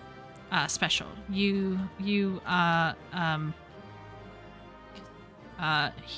Very, very, very, very, very exciting run. Okay, okay. Only one more, boys. I'm going to just check something. I wonder if my warrior is up far enough. That could give technically... Okay, that would get me 120. Oh! Can't put it all on him. I spazzed a bit. Yeah, sure. Okay, you spazzed a bit. But I mean, like... Yeah. Miro, if you want to take a break and do DPS, my warrior actually would also count... I just can't do the high level on warrior because it's a lower level item level. But it would actually count for my roulette. So I could actually do the high level dungeon as a warrior. And you could take a break and do Black Mage or something like that. I think Ben is on bio. So, okay. So let's have Miro go in as a Black Mage. And then we'll we'll give him a break after manfully surviving well, he's a tipsy scholar. We had a tipsy scholar in the dungeon. Totally fine. Totally normal on a Sunday night. Yeah.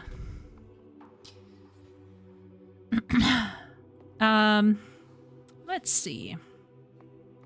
Just checking in here.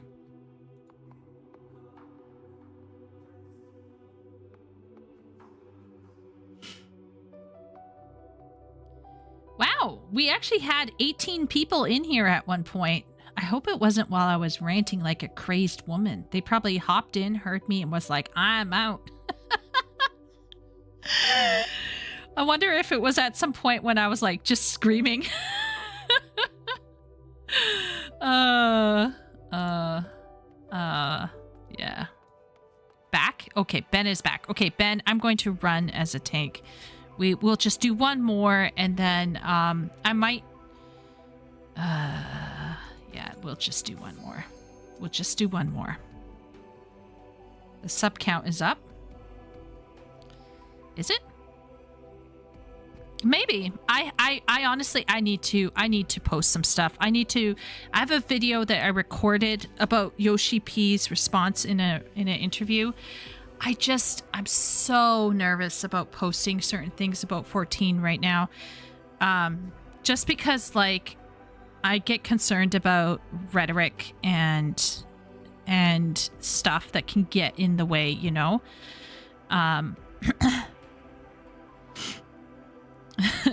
Nearing 1K was under 700 last week. Could you imagine? Nah. Okay. Oh no. Uh-oh.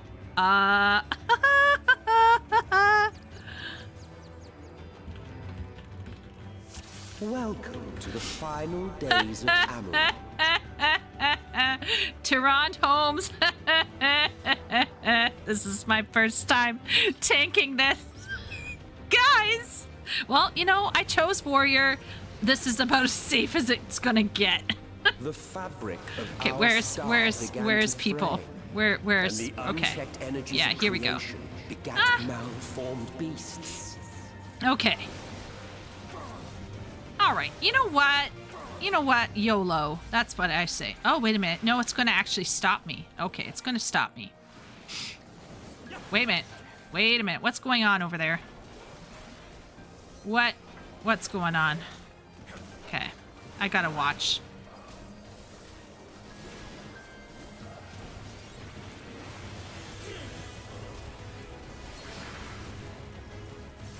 Okay, so the Terminus does have a mind of its own. There's only so much I can control it. Interesting. Okay.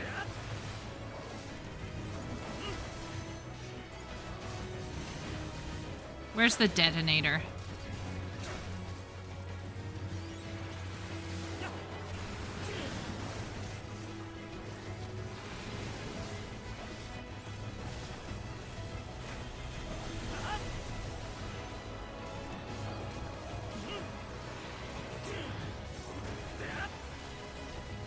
There we go. We got it. We got it. We got it. We got it. We got it. We got you, Miro.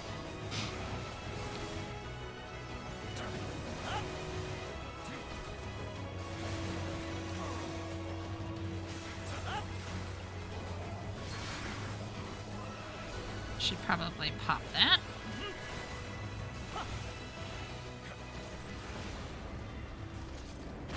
Okay.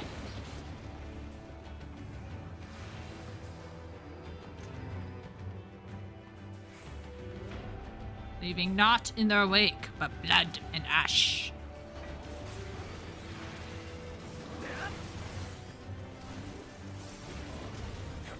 Do I go anywhere past here? Oh, I won't.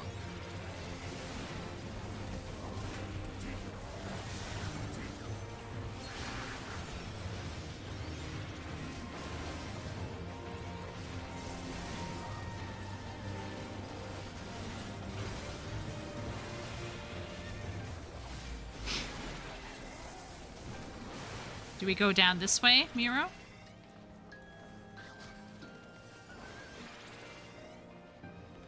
Oh.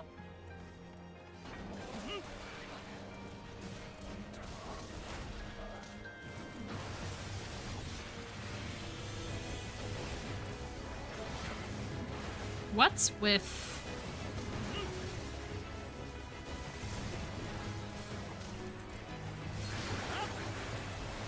I think the healer has something attached to him.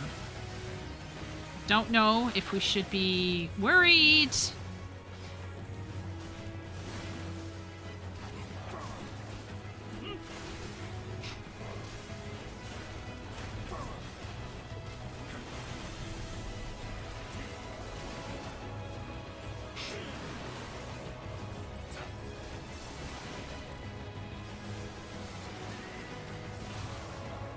Just Okay. as prayer gives rise to pridals, our dread made manifest our deepest fears.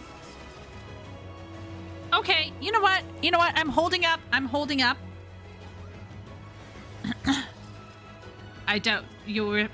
Yeah. I get worried that I might be like crazy or hormone. Why did I push off me? I hit homemade gang. Well, I'll just stand here and take it because I can. I'm a manly, raging cat beast. Yes. Oh, wait a minute. Clicked off window.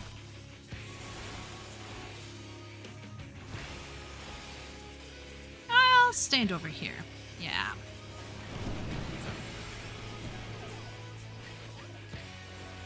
Feel like we should be hiding somewhere.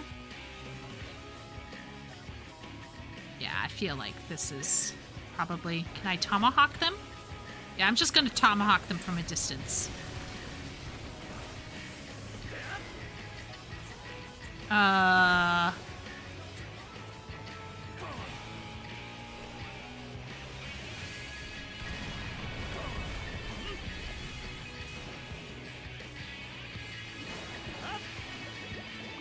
Messy tanking. That's all I'm gonna say. Messy tanking.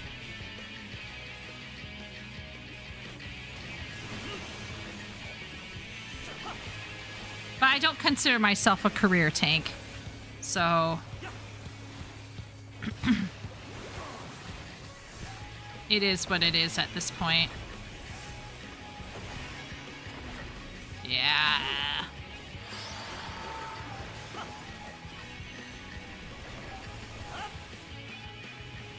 I feel like... Uh-oh.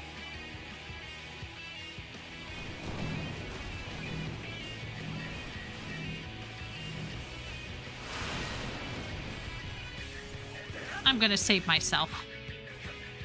It do be that way.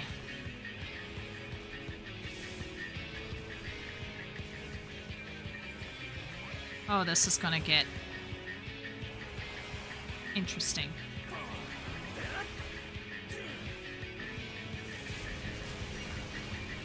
Okay. Okay, I'm gonna move him. Oh, nope. Race.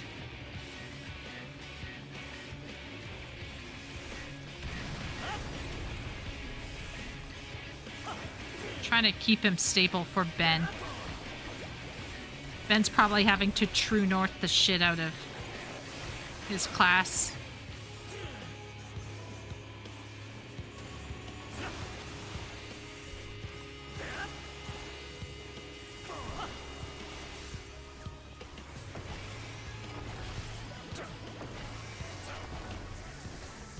Oh, okay, okay, okay. I haven't killed us yet. I haven't killed us yet.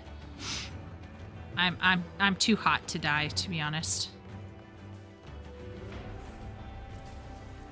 Yeah, I should just be a woman and put out the recording I did about the interview. And then I have another recording of like Ghostwriter talks about must-reads. And then I have this massive essay I wrote on subjectivity and objectivity. You know what? I'm gonna go for it. I'm gonna do it. I'm gonna do it. We're gonna regret this right away, but I'm gonna do it. Should I have done it? Don't know. Oh yeah, we should probably help that healer out, or whoever it is over there. Whoever it is.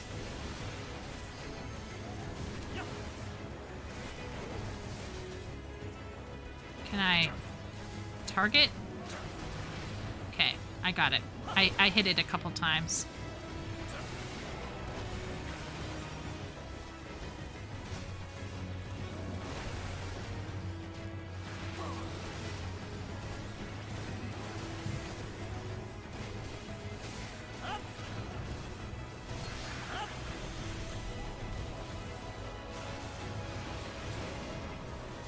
I will stand my ground.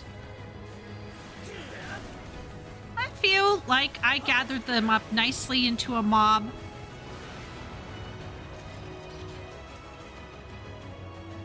The land buckle. I haven't killed anyone The city's yet, burned. says Miro. You know The what? waters For that, run I'm gonna red run with a blood. tank buster onto you. Okay. Where is everyone? Oh yeah, over here.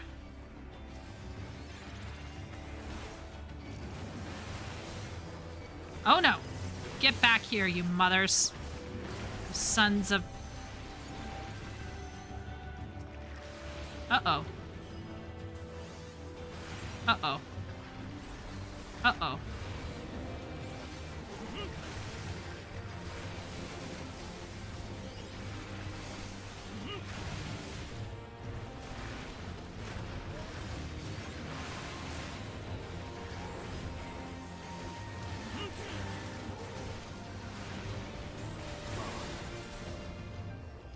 Save Miro, Ben!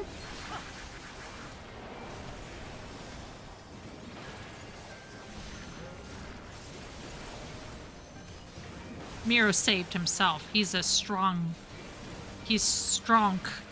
like Russian bull. It's also the black mage, so I mean, like, we got a black mage and a samurai here. One of the happiest black mages, if if I recall correctly. Pleased, Black Mage. Oh, let's get this guy out. Okay, I think the next one, the bird one, is where things are going to get fucky, if I recall correctly.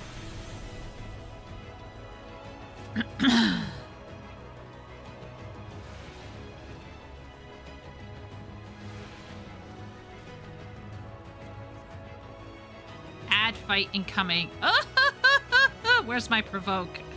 Oh gosh, it's way over there. Well, good luck to us all. May te salutant morite or whatever, blah blah blah. We who are about to die salute you. Okay. I'm gonna pull my camera out.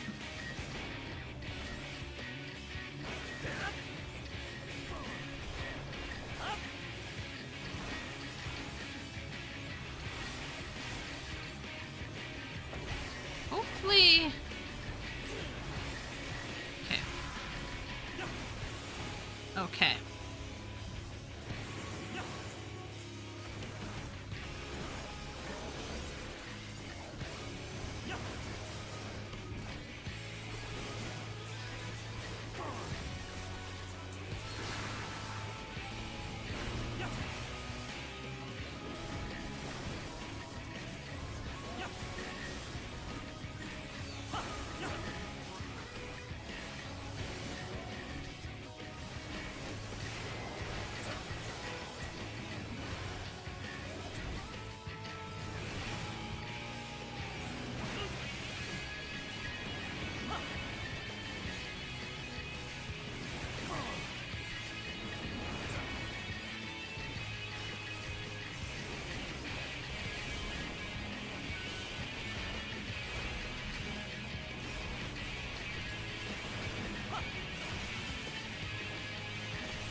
Hope I'm catching everyone.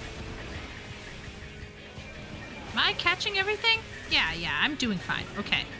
I'm just using I'm abusing my AoEs as much as I can.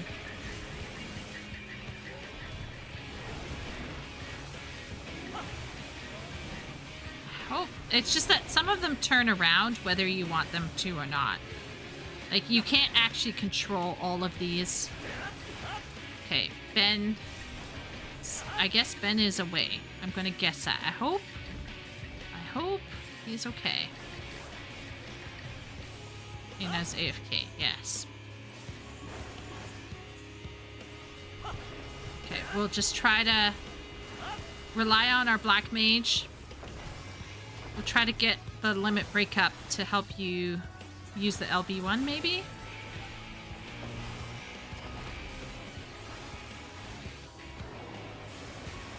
Oh boy. Yet this was far from the worst Oh! of it. We survived! Come, and I We will show survived. you. In WoW is up to 17 alts running mount runs in Nyalotha. Lovely ambient audio, by the way. Ooh. Didn't expect to get them out after only 50 attempts. Oh. There's a flip side to every coin. I'm addicted to grinding the mount drop RNG. I could have easily had 20 alts per week doing Nyalotha. Yikes. I can't. I'm the opposite of addicted. Miro can tell you. He was scolding me later on.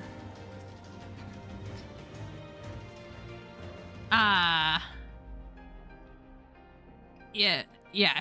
I have a Just short-term a little tension. further, and you will see the end of a world. Wait a minute. Wait a minute. Oh. Uh-oh.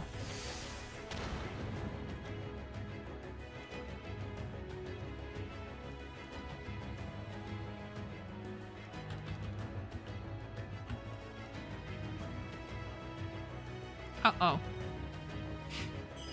I have made a grave error. I feel bad about bringing you to do fishing that one time. No, it was pretty chill. I'm not gonna lie. I have to get back there one day. It's just life right now is so bad. I'm not even level. Okay, so here's how bad things have gotten, Sim. All right, it's so bad. My item level is lower than MSQ right now, so I can't complete the MSQ. So I've not been doing my MSQ like I should, essentially. And yeah, I'm now stuck. So it's great. It's great. Yeah, we can vote him out. We can vote Ben out if he has to push the car. You gotta do the man thing.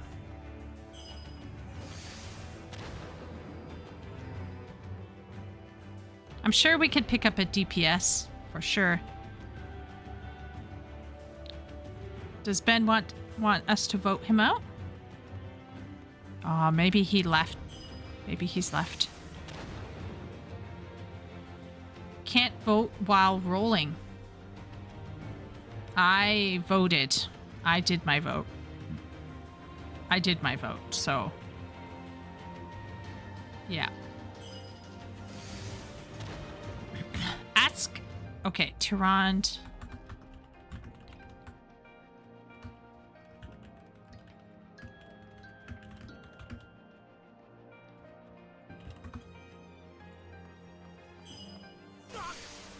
Ow.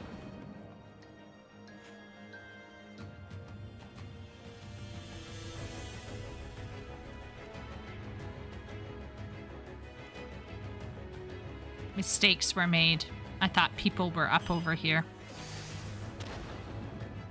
I don't think I can throw myself over the edge either. I'm trapped!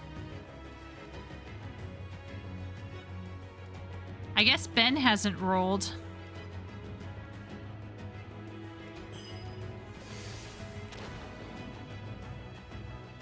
Yep. I ran ahead. I made a mistake. Don't join me.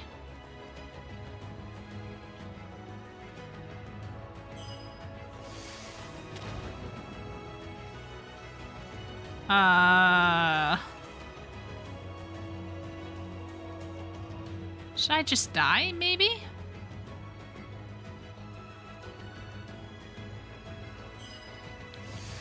Okay, we got 53 seconds on the roll for the armor, and then we can... Okay. Okay. Alright, alright. We got some... Okay, I'll only do one pull at a time. We got a sage as well. Sages have pretty strong DPS.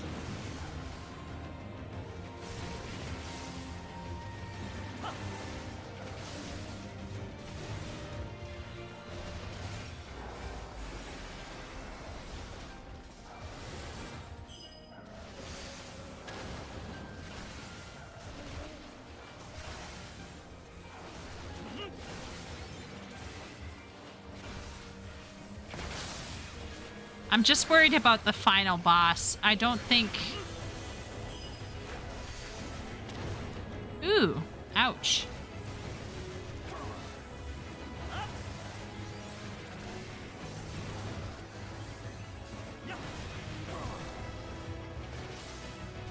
Yeah, I've been too busy, and I literally haven't had the time. So you know things have gotten a bit bad when I don't even have time to do the light grind that is in Final Fantasy XIV. Like, I'm not even playing... I have like a couple mobile games that I play every now and then. haven't even like been hardcore playing any of them. And if I play any mobile games, it's while I'm watching TV with party. Because it's the only way. Oh no. Okay, I'm gonna try to get to you. Okay. Oh, Ben is here. Wait a minute. Ben, are you back? Oh, I hope his family's okay.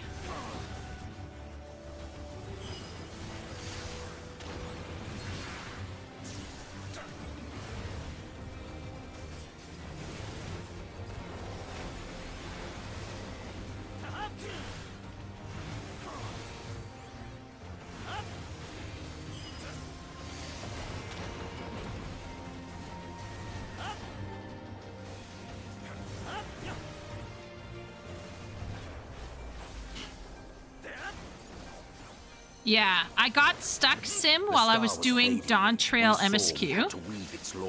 Believe it or not, I got stuck.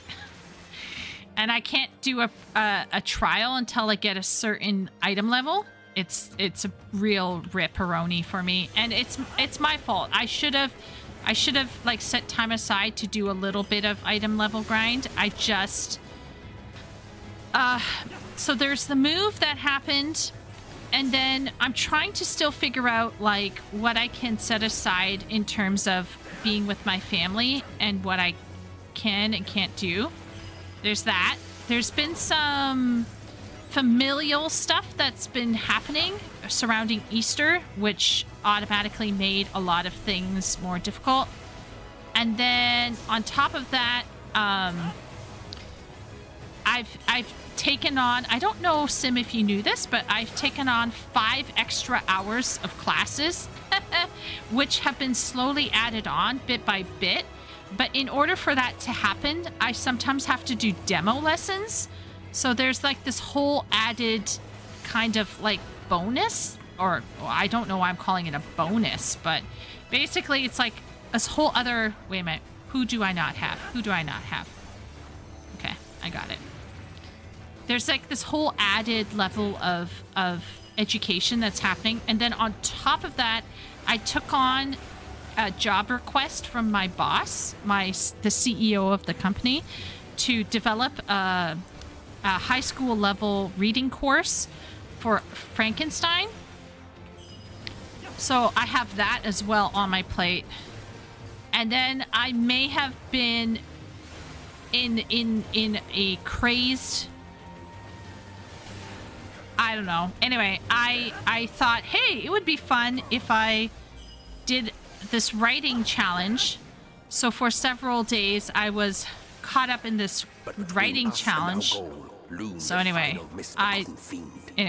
mistakes were made. Mistakes were made. So things kind of got out of control. Oh boy.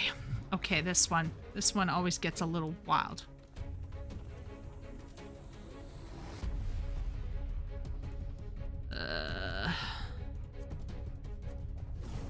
Okay. Okay, is everyone ready?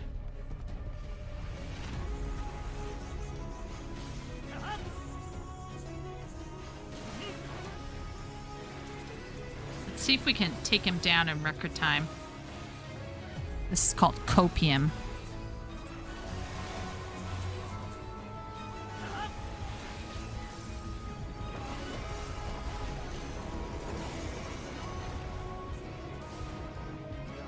I think you go to the sides for this one. Yeah. Yeah.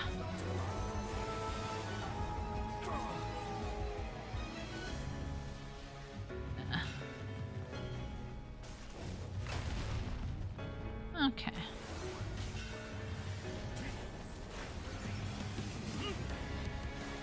Do you take too much on purpose? Good question, Sim. I have to ask myself that a lot. I don't know what I was thinking. Honestly, I really don't know what I was thinking. Between moving up north and... Oops.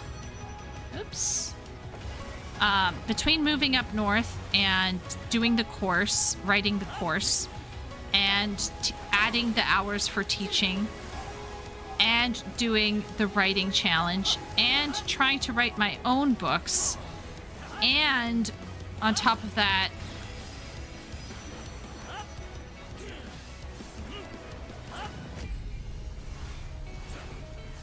yeah, it's a little... mistakes were made. So then, like, I put 14 on the back burner. I never feel ashamed for not playing a game. Like, it is what it is. Like, if you don't have time, you don't have time. Like, some things matter in life a bit more, and you have to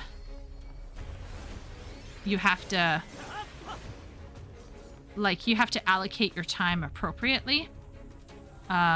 Holy moly, I felt like I was gonna, like, run right off, but I didn't.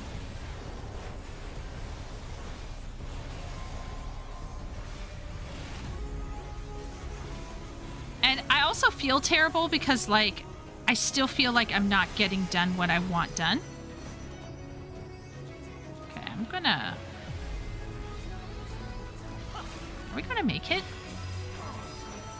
I can't even see myself. Yeah, that was scary. But I guess I'm a tank, so I can just shrug it off. Or shake it off. Yeah, go for it, Ben. Oh boy.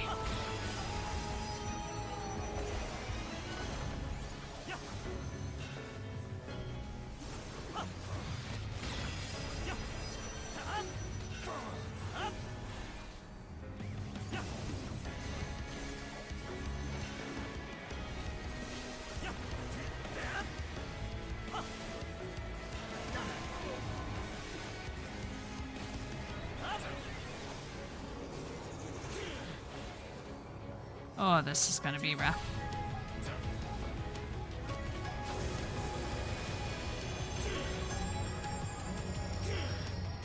Oh, Lord. Oh, this is rough. Oh, I'm clenching.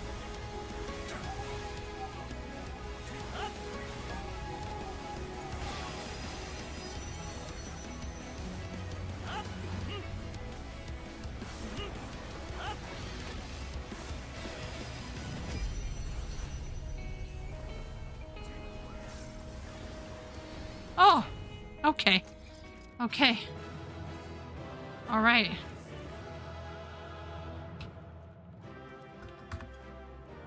That was scary, but we made it. We made it. Masochism? I don't consider myself a masochist in the true sense of the word. But I maybe suffer from hubris, which is thinking that you can do it when you can't. And that is unfortunate, but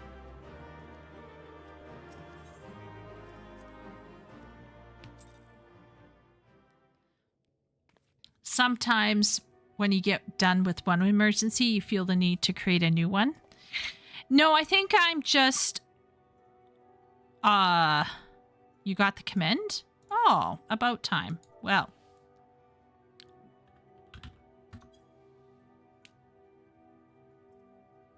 That's good.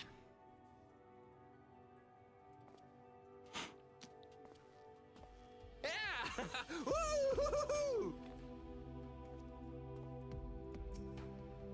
Okay. All right. I'm gonna... Ben, do you wanna run off and do expedition? Because you should feel free to do so. Let me see what my currency is at now.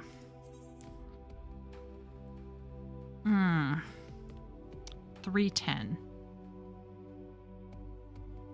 Okay, I feel like I can maybe go and take a look and see.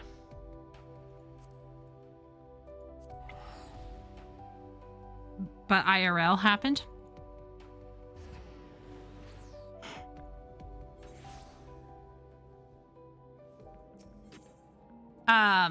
Yeah, for sure, Ben, if you need to pop out and not be here anymore, I absolutely support your decision to race off to the sunset. Thank you, Miro, for being with us today. Yeah, I think, Sim, I have like plans of things I want to do. But since I moved up north, I have to figure out certain things, and I have to decide. I have to decide what I can prioritize, really. And I guess I just feel like I'm doing everything and I'm doing nothing at the same time, and it's just a really terrible feeling. I hate feeling like I'm achieving nothing when I'm doing a lot.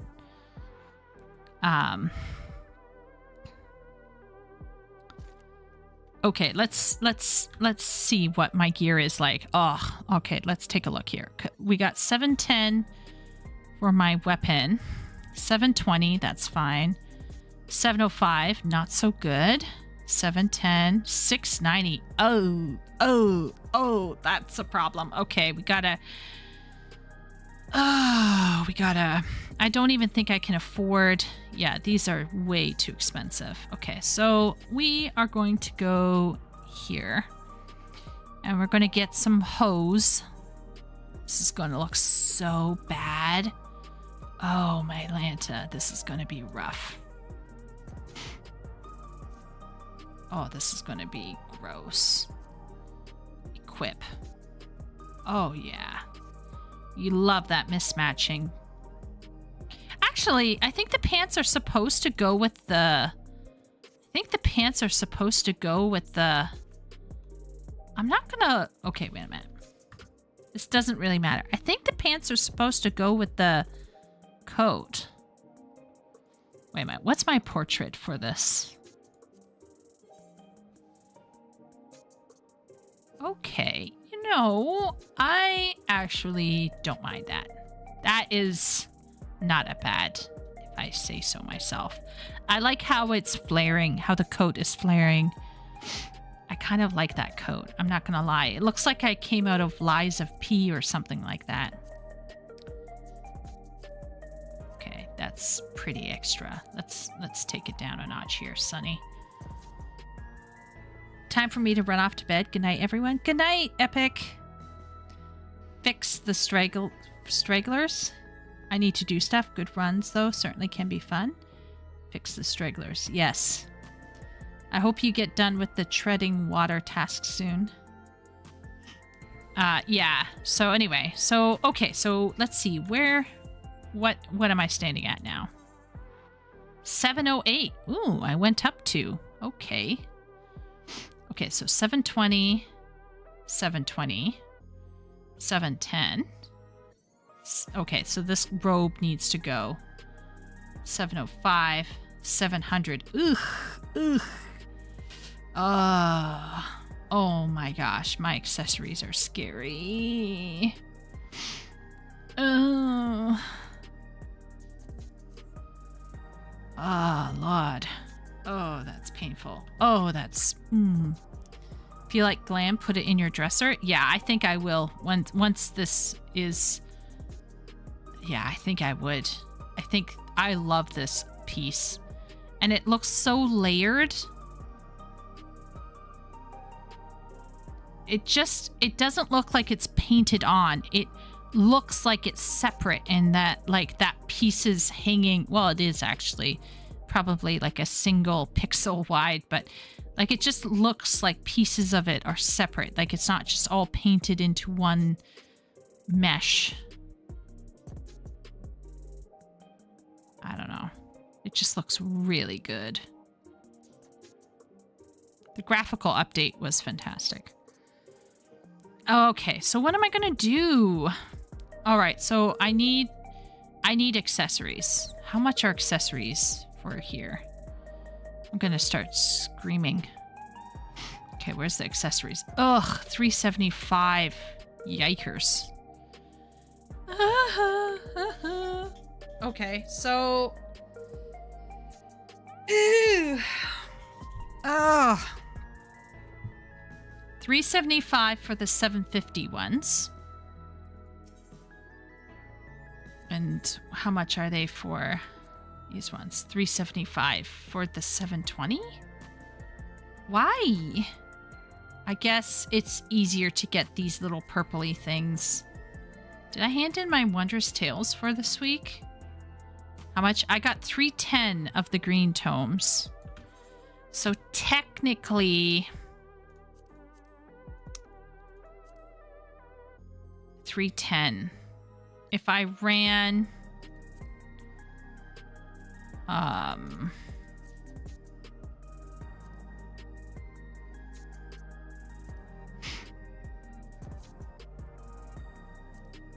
Underkeep twice. Yeah, so heliometries, yeah. I mean, okay, let's see. I'm gonna go and check one last place, which is the market board, which is Insanity. But I'm just gonna go and see what accessories might look like. How insane do you think this is gonna be on Kraken? It's gonna be bad, right? It's surely going to be bad.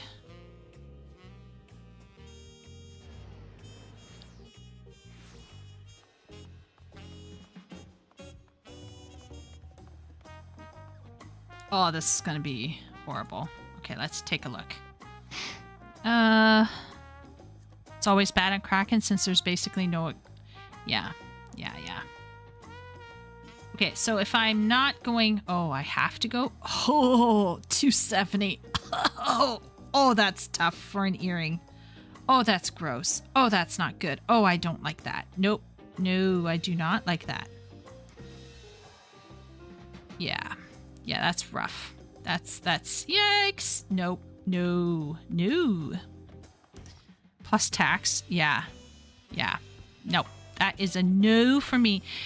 I wonder if I go to Idleshire.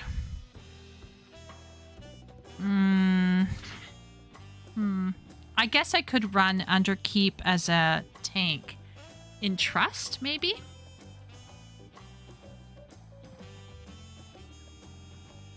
I could technically run Underkeep in Trust. I feel like did I do my Wondrous Tales for this week? I feel like I did already.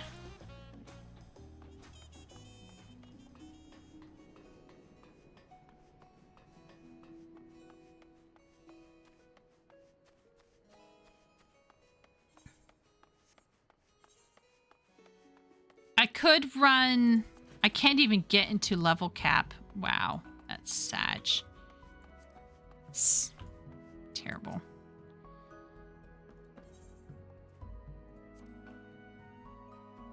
Okay, I already did that for this week.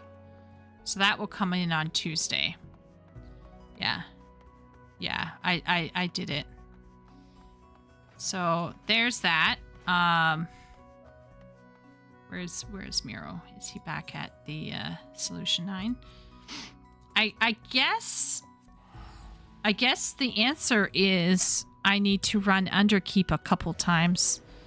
And I probably would do it with duty support. And yeah. Yeah.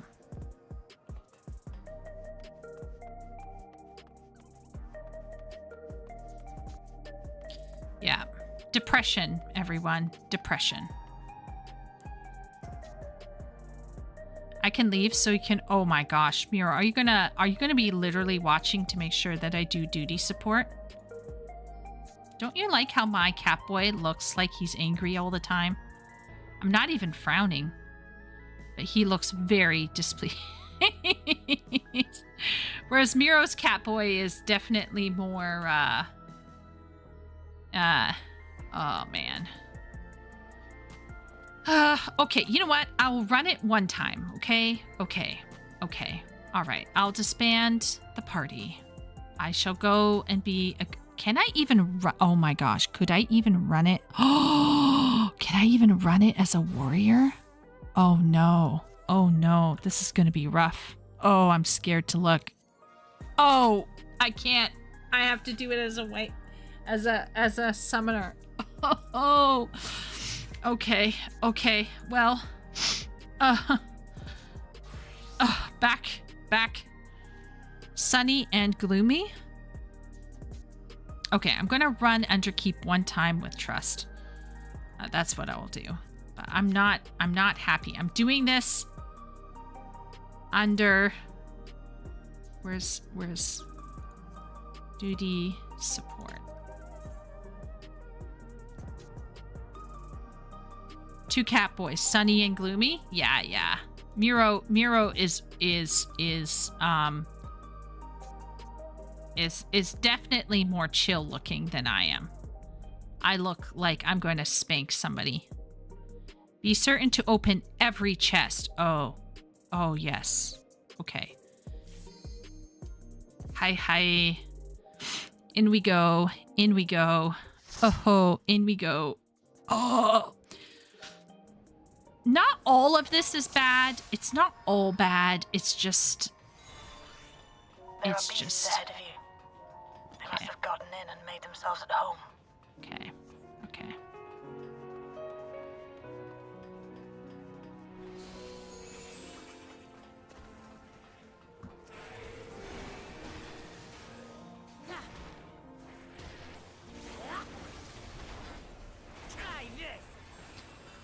Miro / Ben, whoever may be listening, when you did the Underkeep, did you pull multiple packs? Can Wuklamat take it?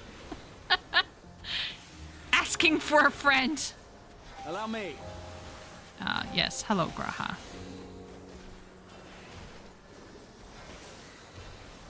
No. Okay. I didn't. All right. Fine. I'll just sit here and mold. I do love the music here. It's very nice. What is Wook doing? Why is she swiveling? Why is she swiveling the boss? Okay. One thing I did learn is do not rely on Wuklamat at all. Because Wuklamat is a derpy NPC and will make mistakes. And I actually think that's kind of cool. But if you're a new person and you're running a dungeon, don't stand with Wuklamat. It's better to stand with Graha, actually. In this group, Y'shtola is the most reliable, of course. But if you're going to stand with anybody in this group, Graha's probably better. That's what I found so far.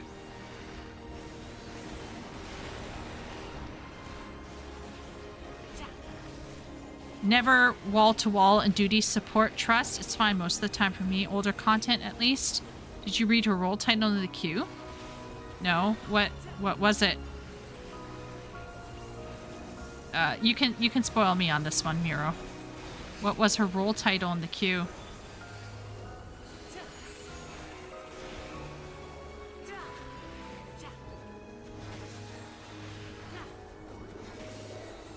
Intrepid. Well, that does... Yeah. Intrepid is one way to describe her, for sure.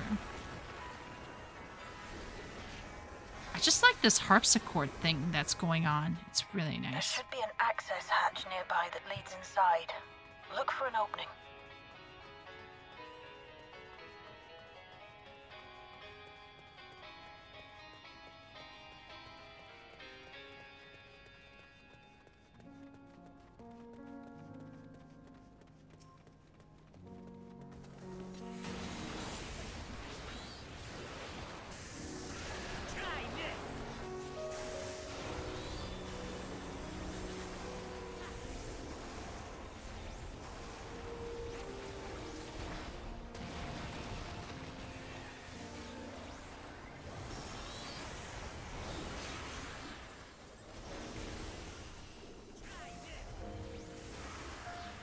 This is super chill music in here.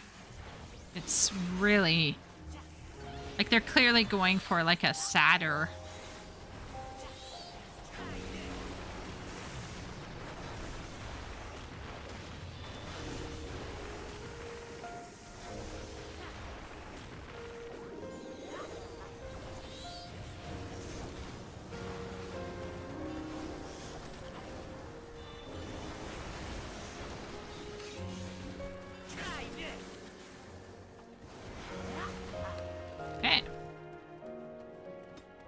Let's get moving.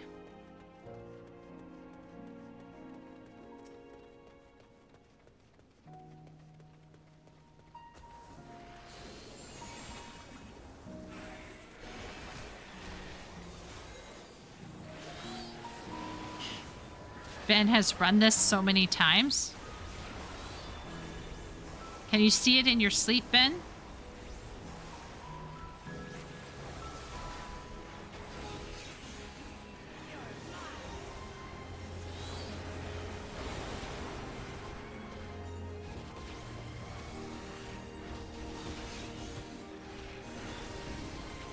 Here, have some health, Luke Lamont.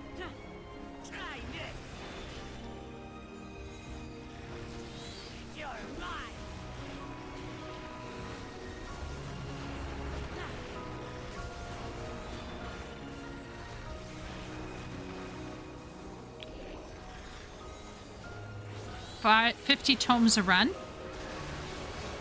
Replaced variant for my farming. My reflexes are too slow for the final boss to clear the dungeon last. I also have to run it in Duty Finder. Oh, wow. To continue on. Okay.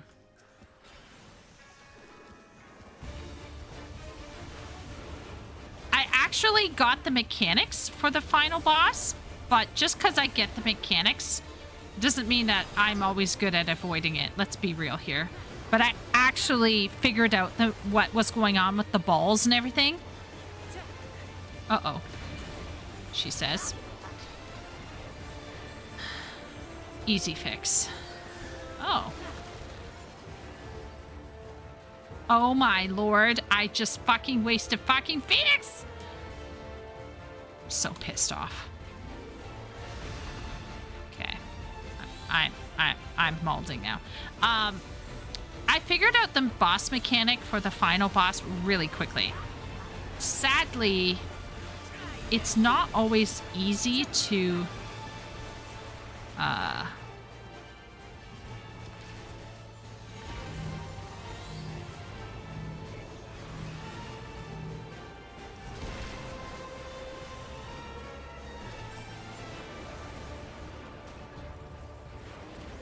it's not always easy enough to avoid.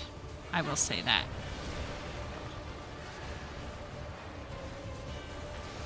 Hey, Graha, where are you going?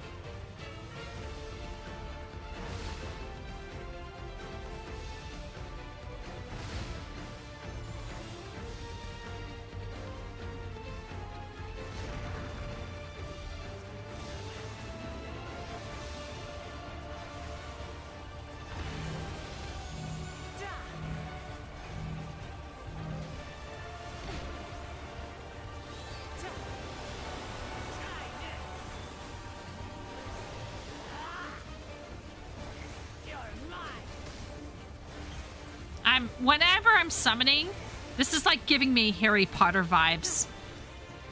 It's a good feeling. Like with the coat and everything.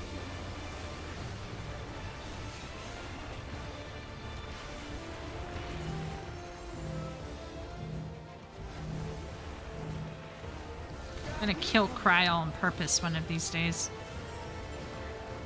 I mean, what?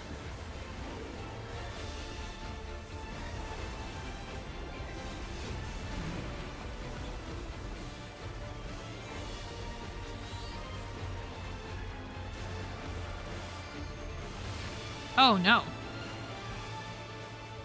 Heal me, Graha! Oh, boy. Oh, boy. Okay. Okay. Graha saved me in time. Allow me. Uh-huh.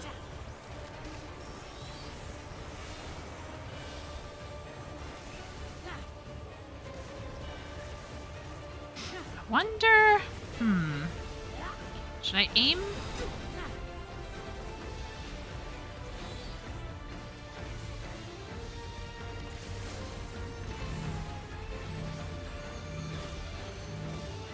Oh no. My limit break killed me! My limit break killed me! Fuck, limit breaks! Oh man, Miro. Oh, the limit break for a summoner takes forever. Oh my lord, I'm molding. I'm so mad at myself. Okay. I was doing so well too. Do I even get Echo in here?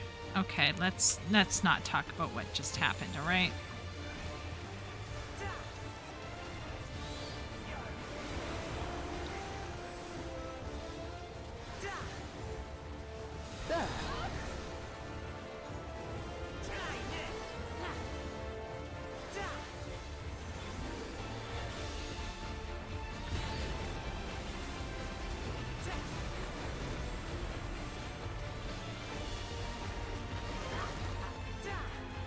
Okay.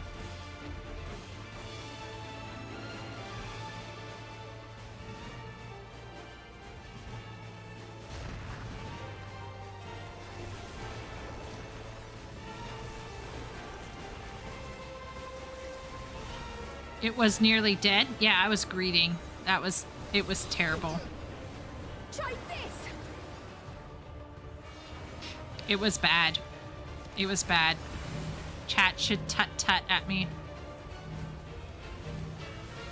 I was also standing in Cryo. Cryo wouldn't budge. She was like, I'm standing here and I'm not gonna move. Try this.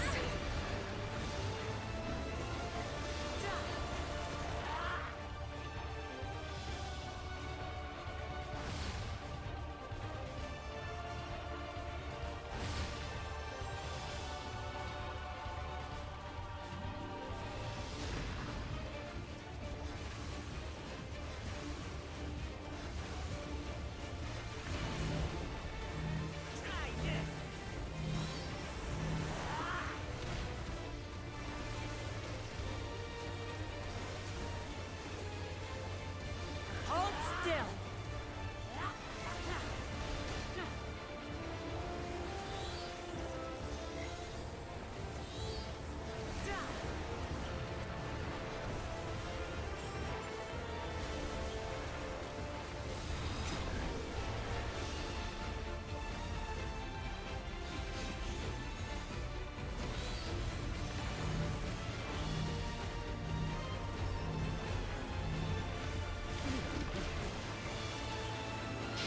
Ugh, I'm so mad. Ugh.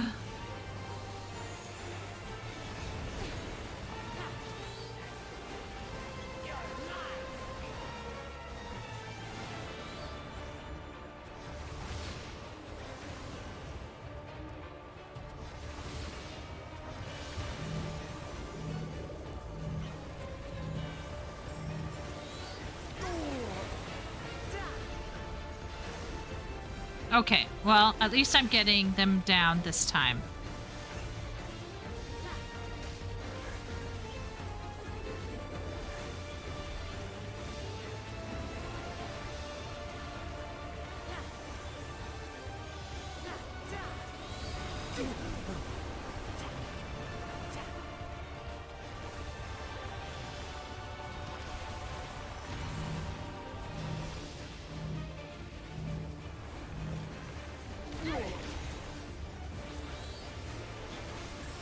All right. Good work. Now, proceed to the access hatch and head inside. Oh, materia. Yeah, that's exactly what I want to pick up.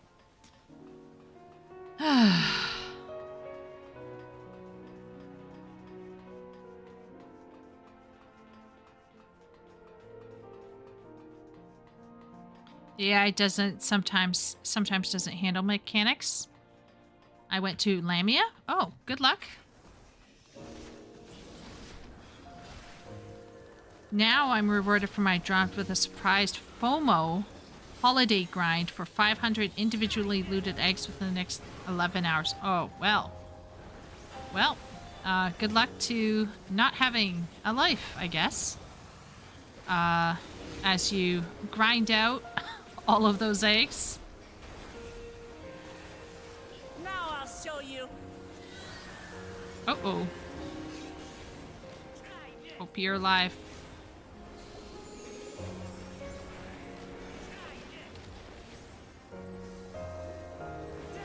Hang in there, Wook.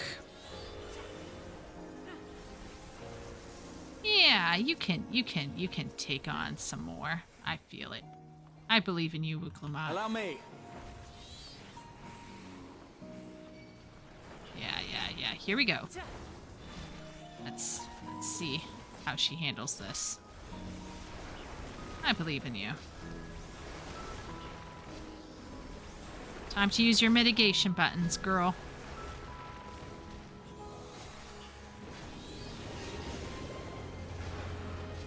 Well, maybe you'll get some good RNG. Maybe. Try this.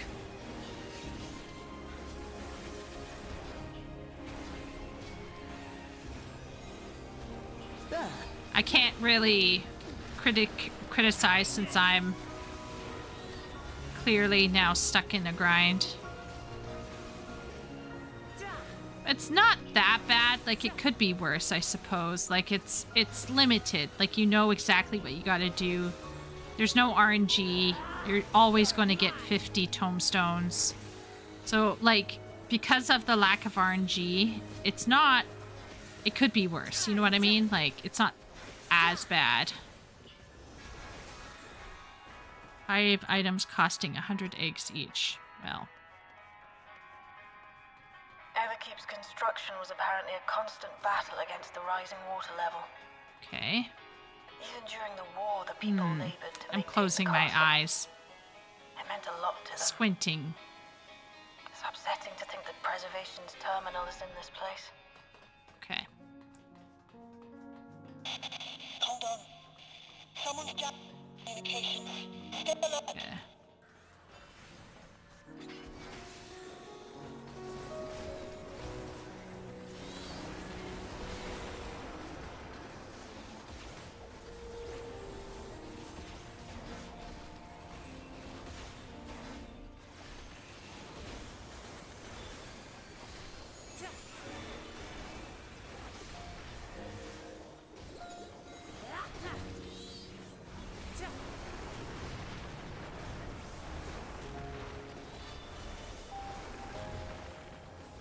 Resting your eyes is dangerous. Yeah. You're not wrong there. And my coffee, I didn't get the second part of my coffee, so Sag.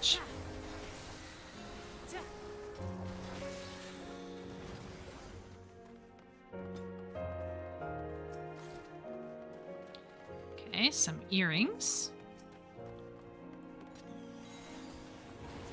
Did you see that? Did you see that, Miro? I actually looted coffer. There.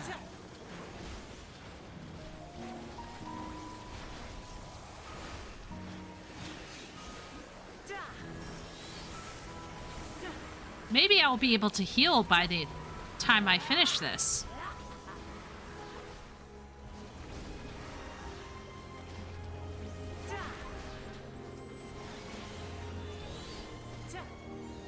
Like, if I can not die in bosses, I feel like I could heal it.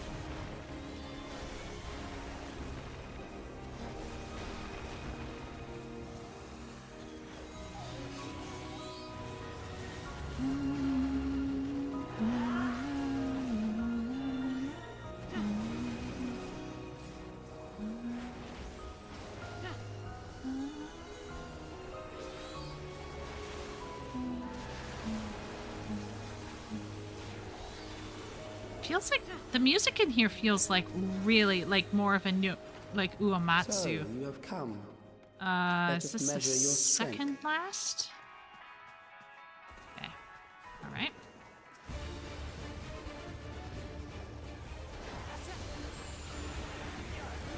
Okay, I'm trying to remember this one. I have no memory. Okay. Oh. I'll help you out, Graha.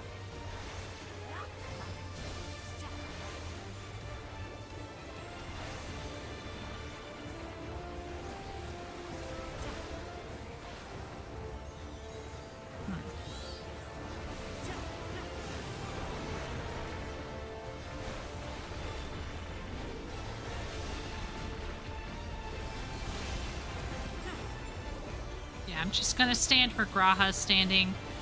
Hope for the best.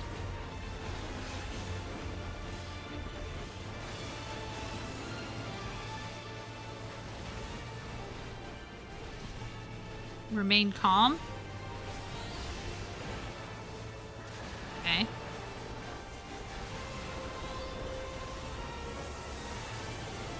Oh, okay. Okay. We just stay here.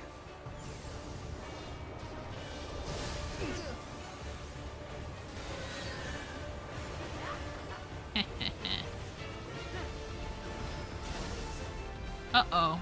I probably should have put my Phoenix on Wook. Ah, Graha's got her. Graha can save her.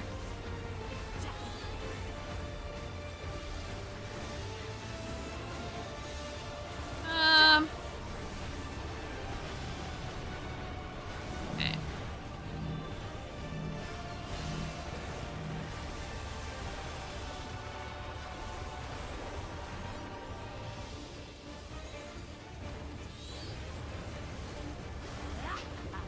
This is so far going okay. Aha, keep yourself alive. Don't heal me first. Heal yourself first.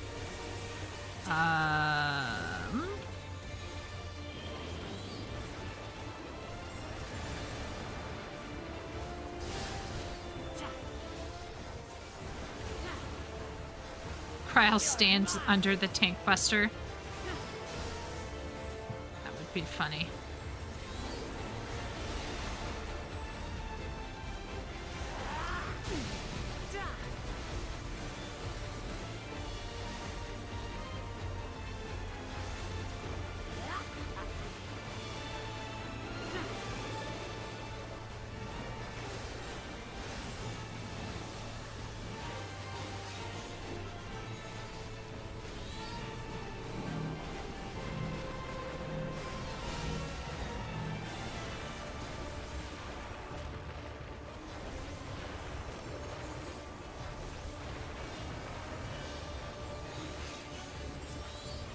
Now I'm just scared to use the limit break.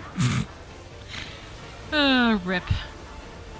LB1. Is LB1 an AoE or is it a single target? I see. You will show me more. I bid you. The third one is the only one with teeth? You say that, but I died in the first one. Albeit from greeting. Albeit from greeting. Okay. Alisei would do it? Okay.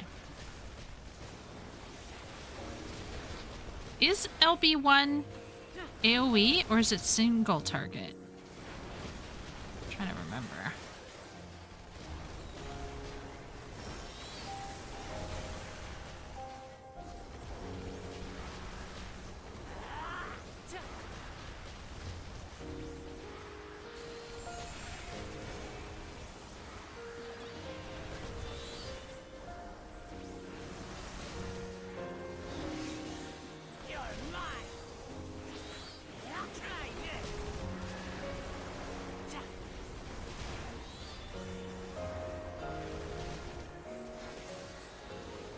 Single for healer. Maybe it's AoE for caster. Only LB3 kind of matters. Yeah. Just trying to see if I can use anything to...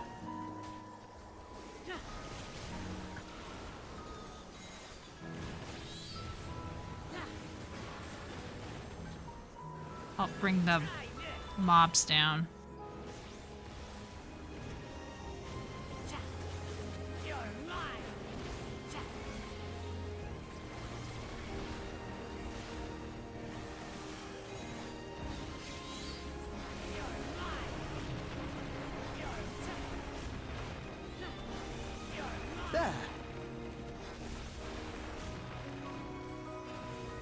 My team, I'm not so winning in this.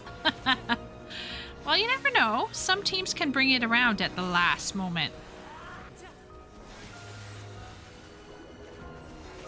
I literally feel like I'm in Hogwarts right here, right now. I'm a new wizard for Ravenclaw. Holy crap. My boy looks like he's a wizard from, and I'm in Hogwarts.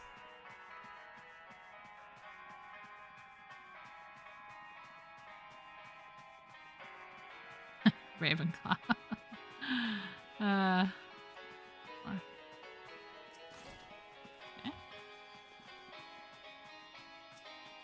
Oh, my inventory is dying.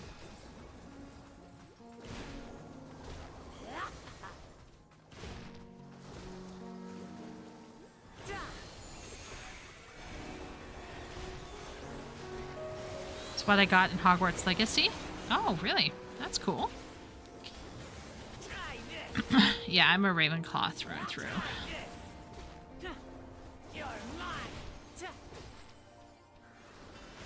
To no one's surprise ever. I wouldn't be surprised though if Ben also was a Hufflepuff. He would be like in the kitchen making scones.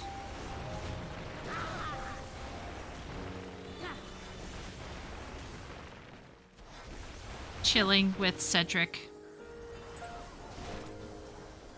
And like he would be gardening, but we all know what he'd be gardening. He'd be gardening something in a corner of the back shed, and he'd tell what's her face, the herbalist professor, that it's for an independent project, but we all know what that independent project is, right?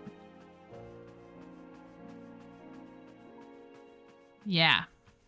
Yeah. And we all know you have a green thumb for certain plants.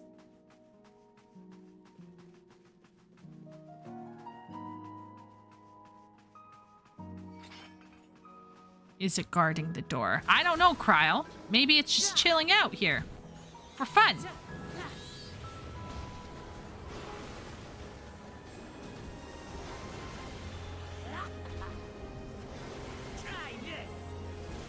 My schoolhouse colors were Kauri? What?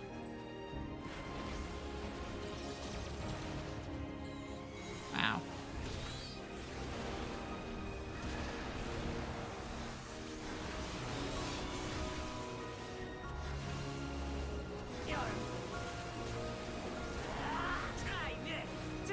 Try this!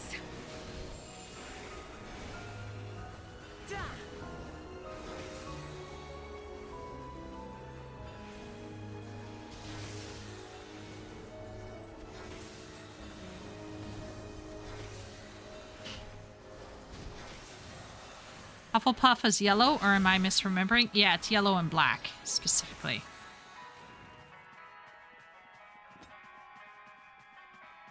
It's yellow and black. Slytherin is, or yellow and deep purple. And then Slytherin is green and black. You are untroubled thus far.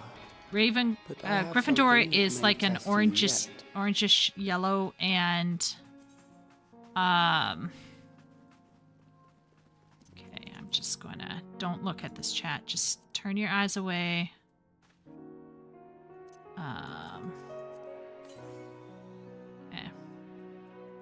Very special. Orange and red, yeah. And yeah, maybe gold and red, and then Ravenclaw's silver and blue. This machine has long guarded these crumbling halls. Okay. Hold on.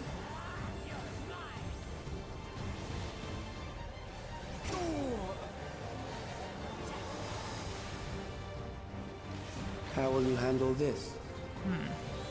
I don't know. Let's find out how much I suck.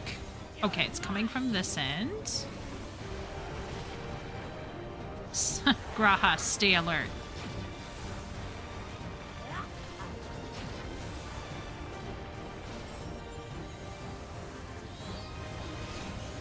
Let us introduce more weaponry. Oh, great. Uh-huh.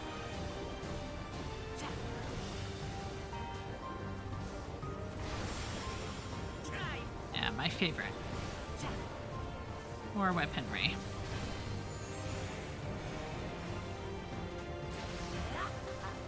What the fuck is going on here? Let us see what this yields. Oh no. Oh no. Oh, that was close. Oh, that was close. Perhaps a new approach to assess your adaptability. I'm not adaptable at all. Like, zero adaptability here. I think we should go...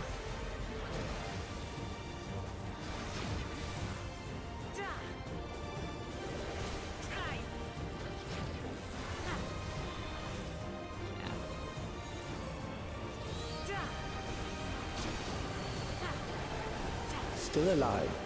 How unfortunate.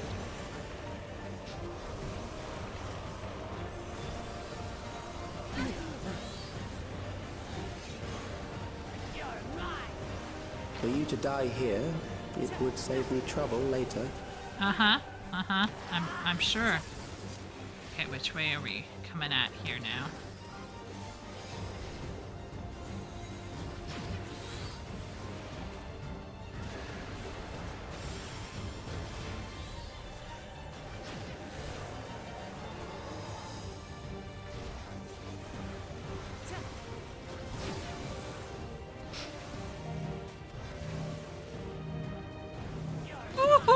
That was close, chat. Oh, that was close. Oh, that was brutally close. Ugh. I don't want to stand in front. Ow. I'm beginning to understand how you were able to defeat Queen Eternal.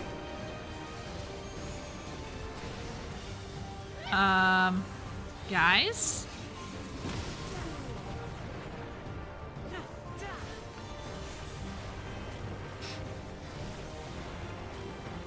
Something special for you. Okay.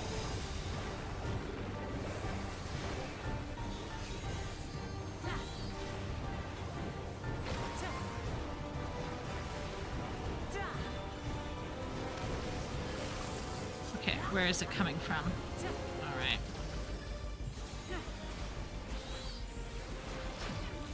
Oh boy.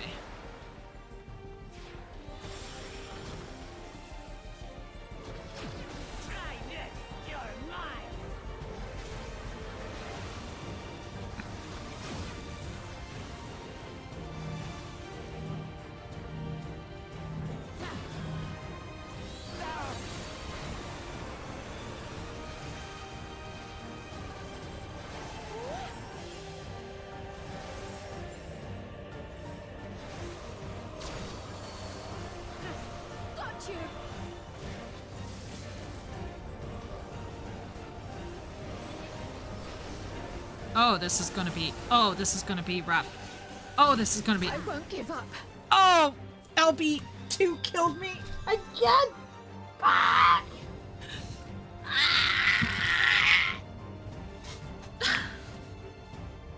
I'm so mad. I am so mad. Why can't I time my LBs properly? I'm molding right now. I'm beside myself. I'm so beside myself. I should have... Why am I even doing... Okay. This machine has long guarded these crumbling halls. I just want to do an LB2. For the love of all that is... My neck is literally becoming tense now.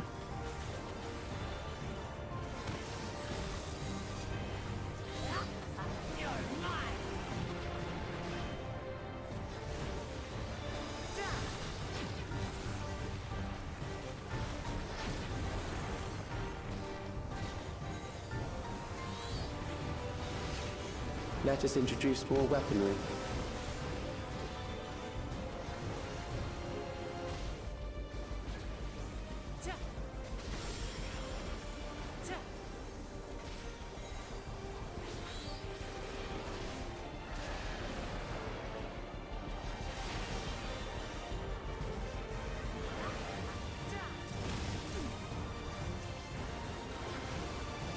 Let us see what this yields.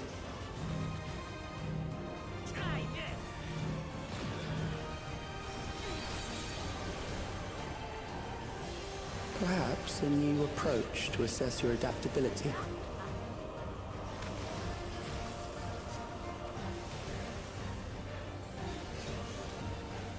Okay, let's see.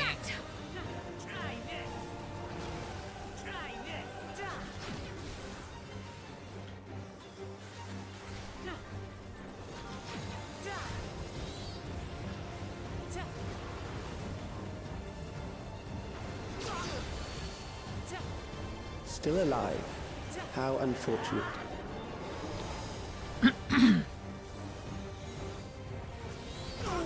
Yeah, I know. I was so close to LBing, but no go to the Rojo. It would save me trouble later.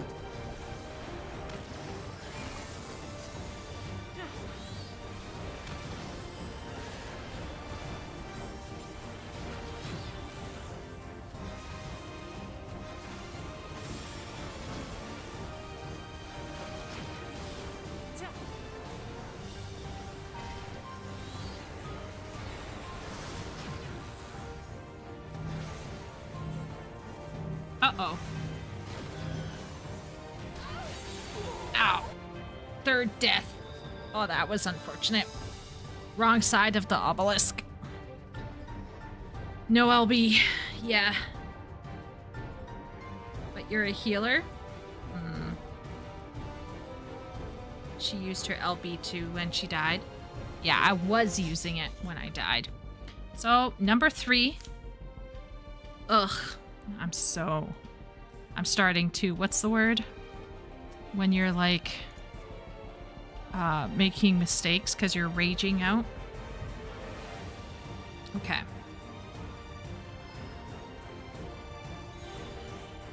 Okay. This machine has long guarded these crumbling halls.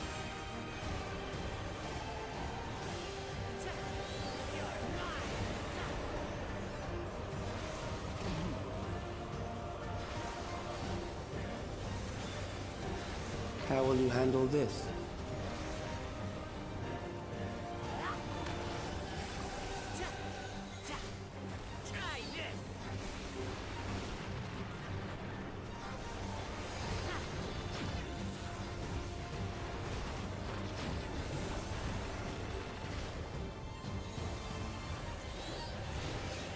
Let us introduce more weaponry.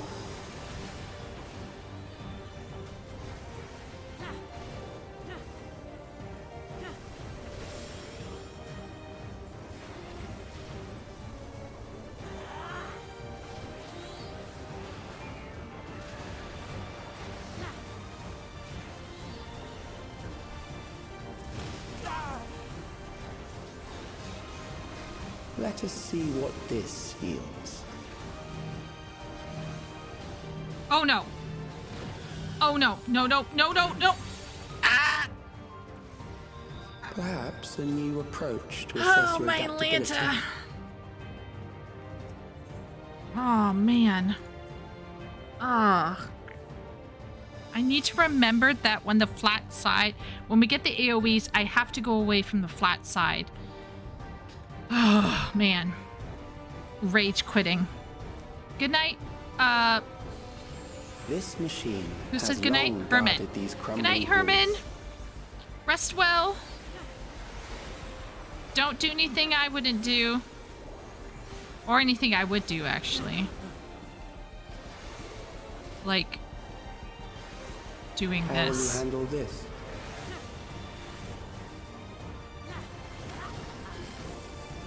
Okay.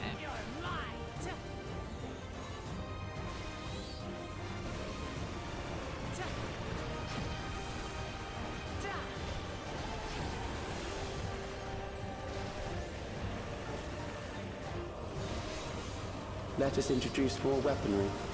Okay, more weaponry introduced.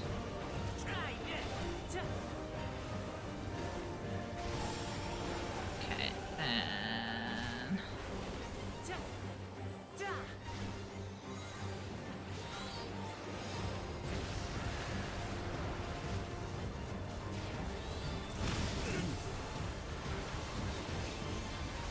Let us see what this yields. Away from that. Get behind me, Satan. Perhaps a new approach to assess your adaptability. Fuck you!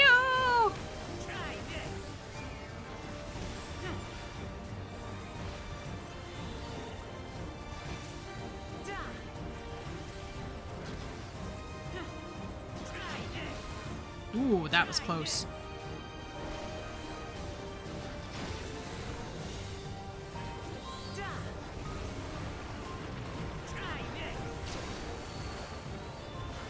Still alive. How unfortunate.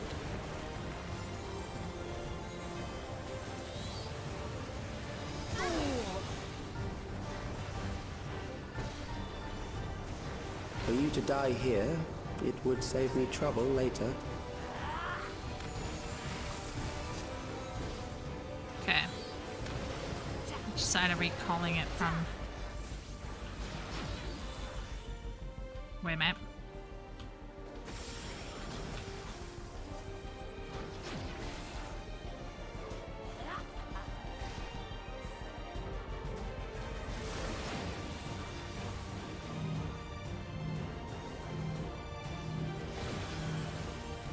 Ooh.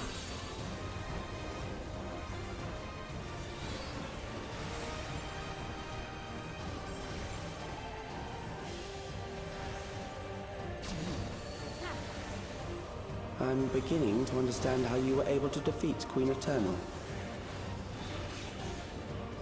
Uh-oh. Oh no!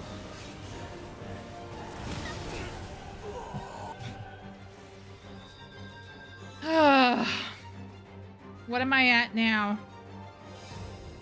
It's late. It's okay if you rage quit. 5. What? How late is it? 2:30 in the morning. Oh, fuck. I wanted to go to bed in a time. Okay, 2:30. Okay, if I can beat it in about 5 minutes, maybe 10 minutes. Maybe. This machine has long guarded these crumbling halls. Copium. Strimmer copium.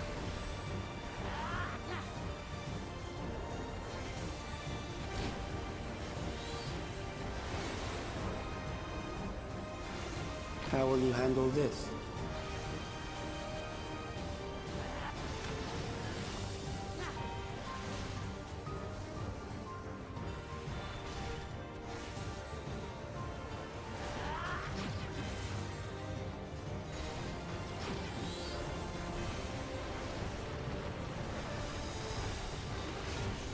Let us introduce more weaponry.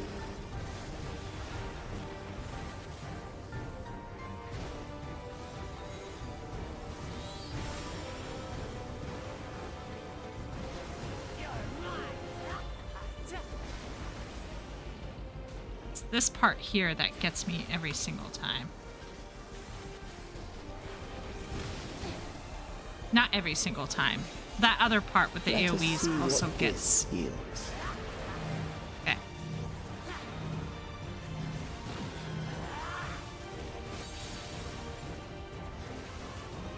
Perhaps a new approach to assess your adaptability. Oh man. It just goes to show you, you can read mechanics, but...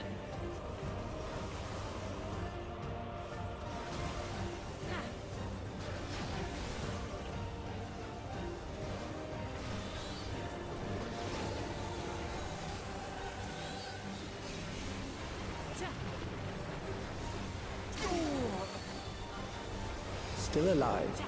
How unfortunate.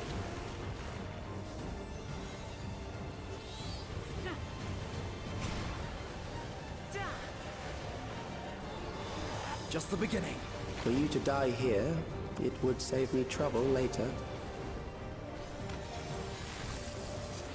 Okay. What have we got here?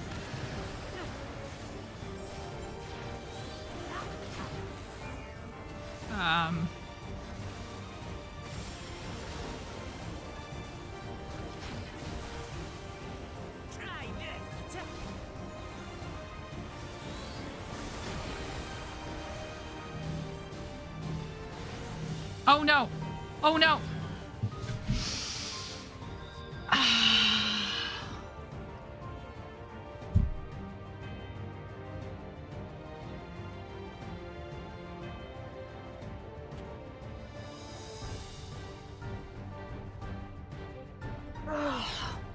How many times did I die last time I ran this? I feel like I did not die this many times. I feel like I'm dying more this time than the first time I ran this. Extreme streamer fails. I died less times. Yeah. This is ridiculous. Crumbling halls. What in the world is happening?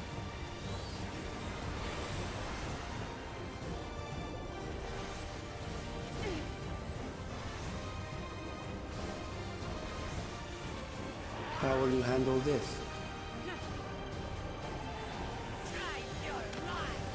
Okay.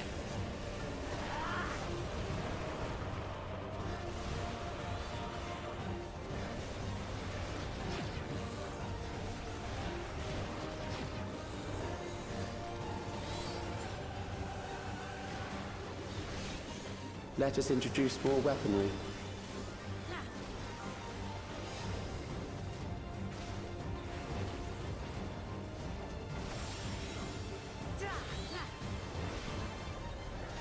Hold on.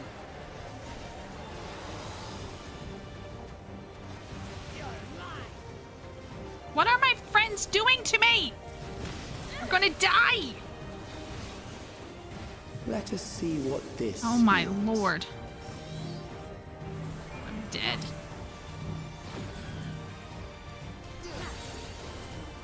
Okay, maybe not. Perhaps a new approach to assess your adaptability.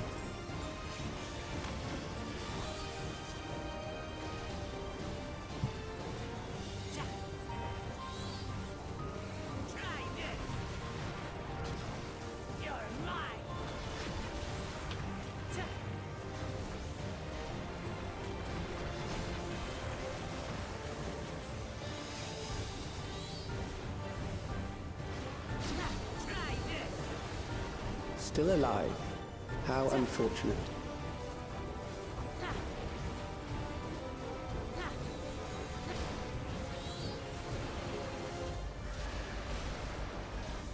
For you to die here, it would save me trouble later. Uh-huh.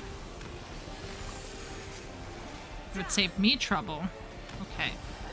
Where are we going?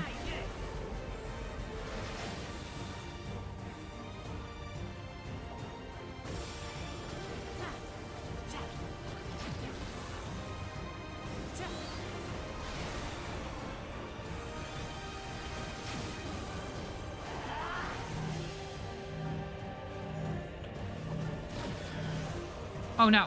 Oh no. Oh man. I am I'm so close, chat, to rage quitting. And the part of the problem why I'm so pissed off now is like I know what exactly I'm doing wrong. It's like it just goes to show you can know a lot, This but that doesn't machine mean has anything. long guarded these You can crumbling still halls. suck. Hold still.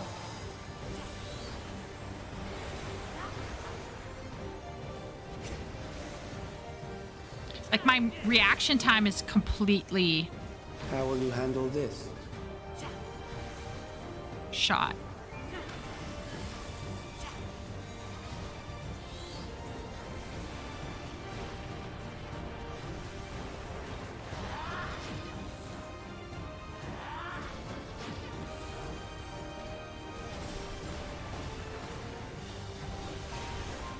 Let us introduce more weaponry.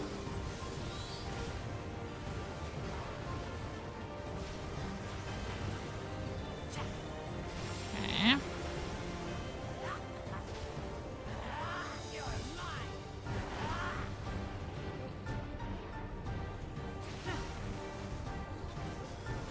What the? I don't know what to say, Let Graha. us see what this yields. Oh boy. Okay, okay, we just made it. Holy moly. Perhaps a new approach to assess your adaptability.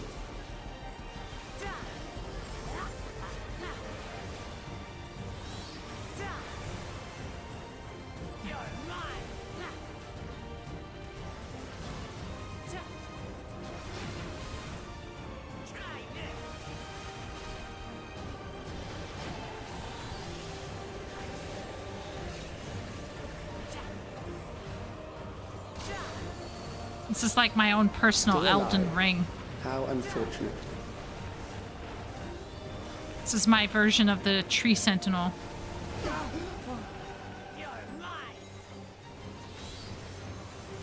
For you to die here, it would save me trouble later. Okay. No.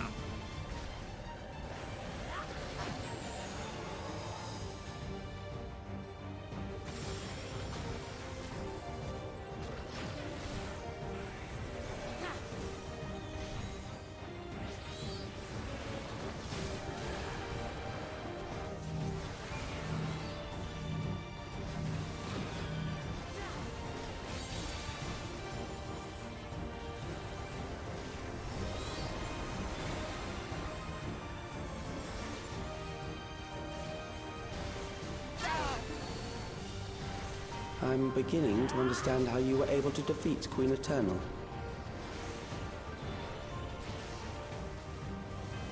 Oh no, here we go again. I won't give up. Okay, well, what about me?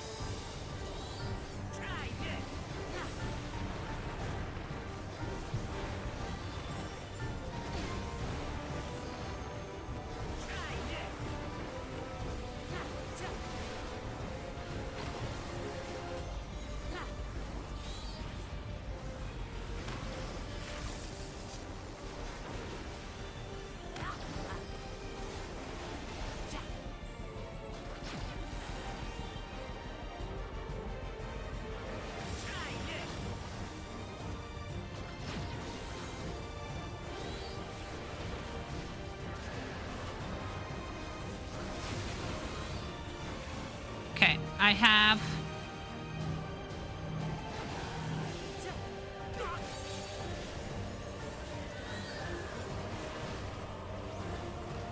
an LB. When should I do this LB? Should I do this LB?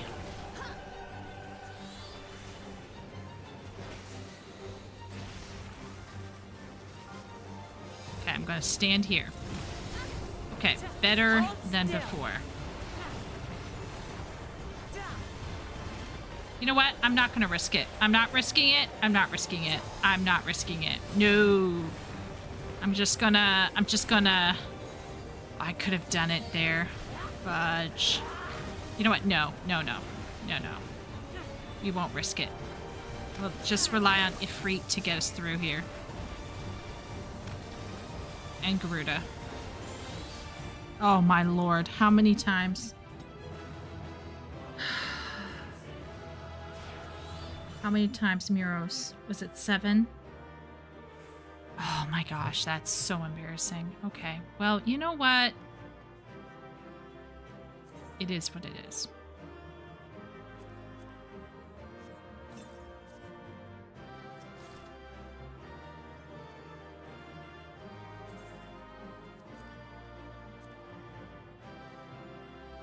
Ugh. Can't believe that. That was wild. Thank you, Graha, for saving me. Yeah, thank you, thank you. Congratulations. Okay, you know what? Oh, I can't believe I have to do that again. I'm gonna do it tomorrow. I'll do it tomorrow. I'll do like 2 more runs tomorrow. At this rate, I'm just gonna mold myself into an early grave. 256. And I need 375.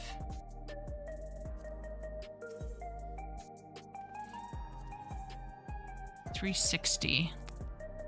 And I need 375. it took me some runs to get used to it. Yeah, it's going to take me a few more runs. And probably not late at night. Yeah. But you know what, guys? What would have otherwise been an incredibly painful event as I ground out the dungeon on my own, I could at least play with the confidence that I was torturing everyone else with me at the same time. I was just DPS, not healer. Oh, I wasn't healing, Ben. I wasn't healing. That's what's so embarrassing, okay? That was me running freaking summoner. There's no reason why. Excuse me. Okay, you know what? Forget that. There's no... Oh my lord. Reset. There's no reason. I was literally running the most stupid class you could run on the planet, Summoner.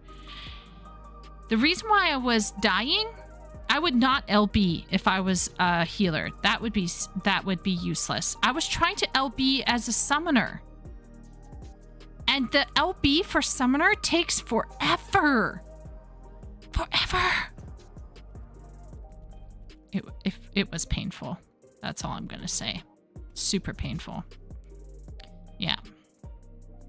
But you know what? I'm very glad that even though I was suffering, I had lovely people cheering for me and not laughing at me too hard. Thank you, everyone. I'm going to call it here. I shall do more tombstone grinds tomorrow. And thank you again for doing roulettes with me, Miro and Ben. And thank you for keeping me company, everyone else. I don't know if Merkias is in here, but everybody who hung in there for this late night stream, thank you again. I really appreciate everything. And I guess I'll see everyone around, probably in Discord. Okay, so take care, everyone. Have a good week. And I'll see you all later.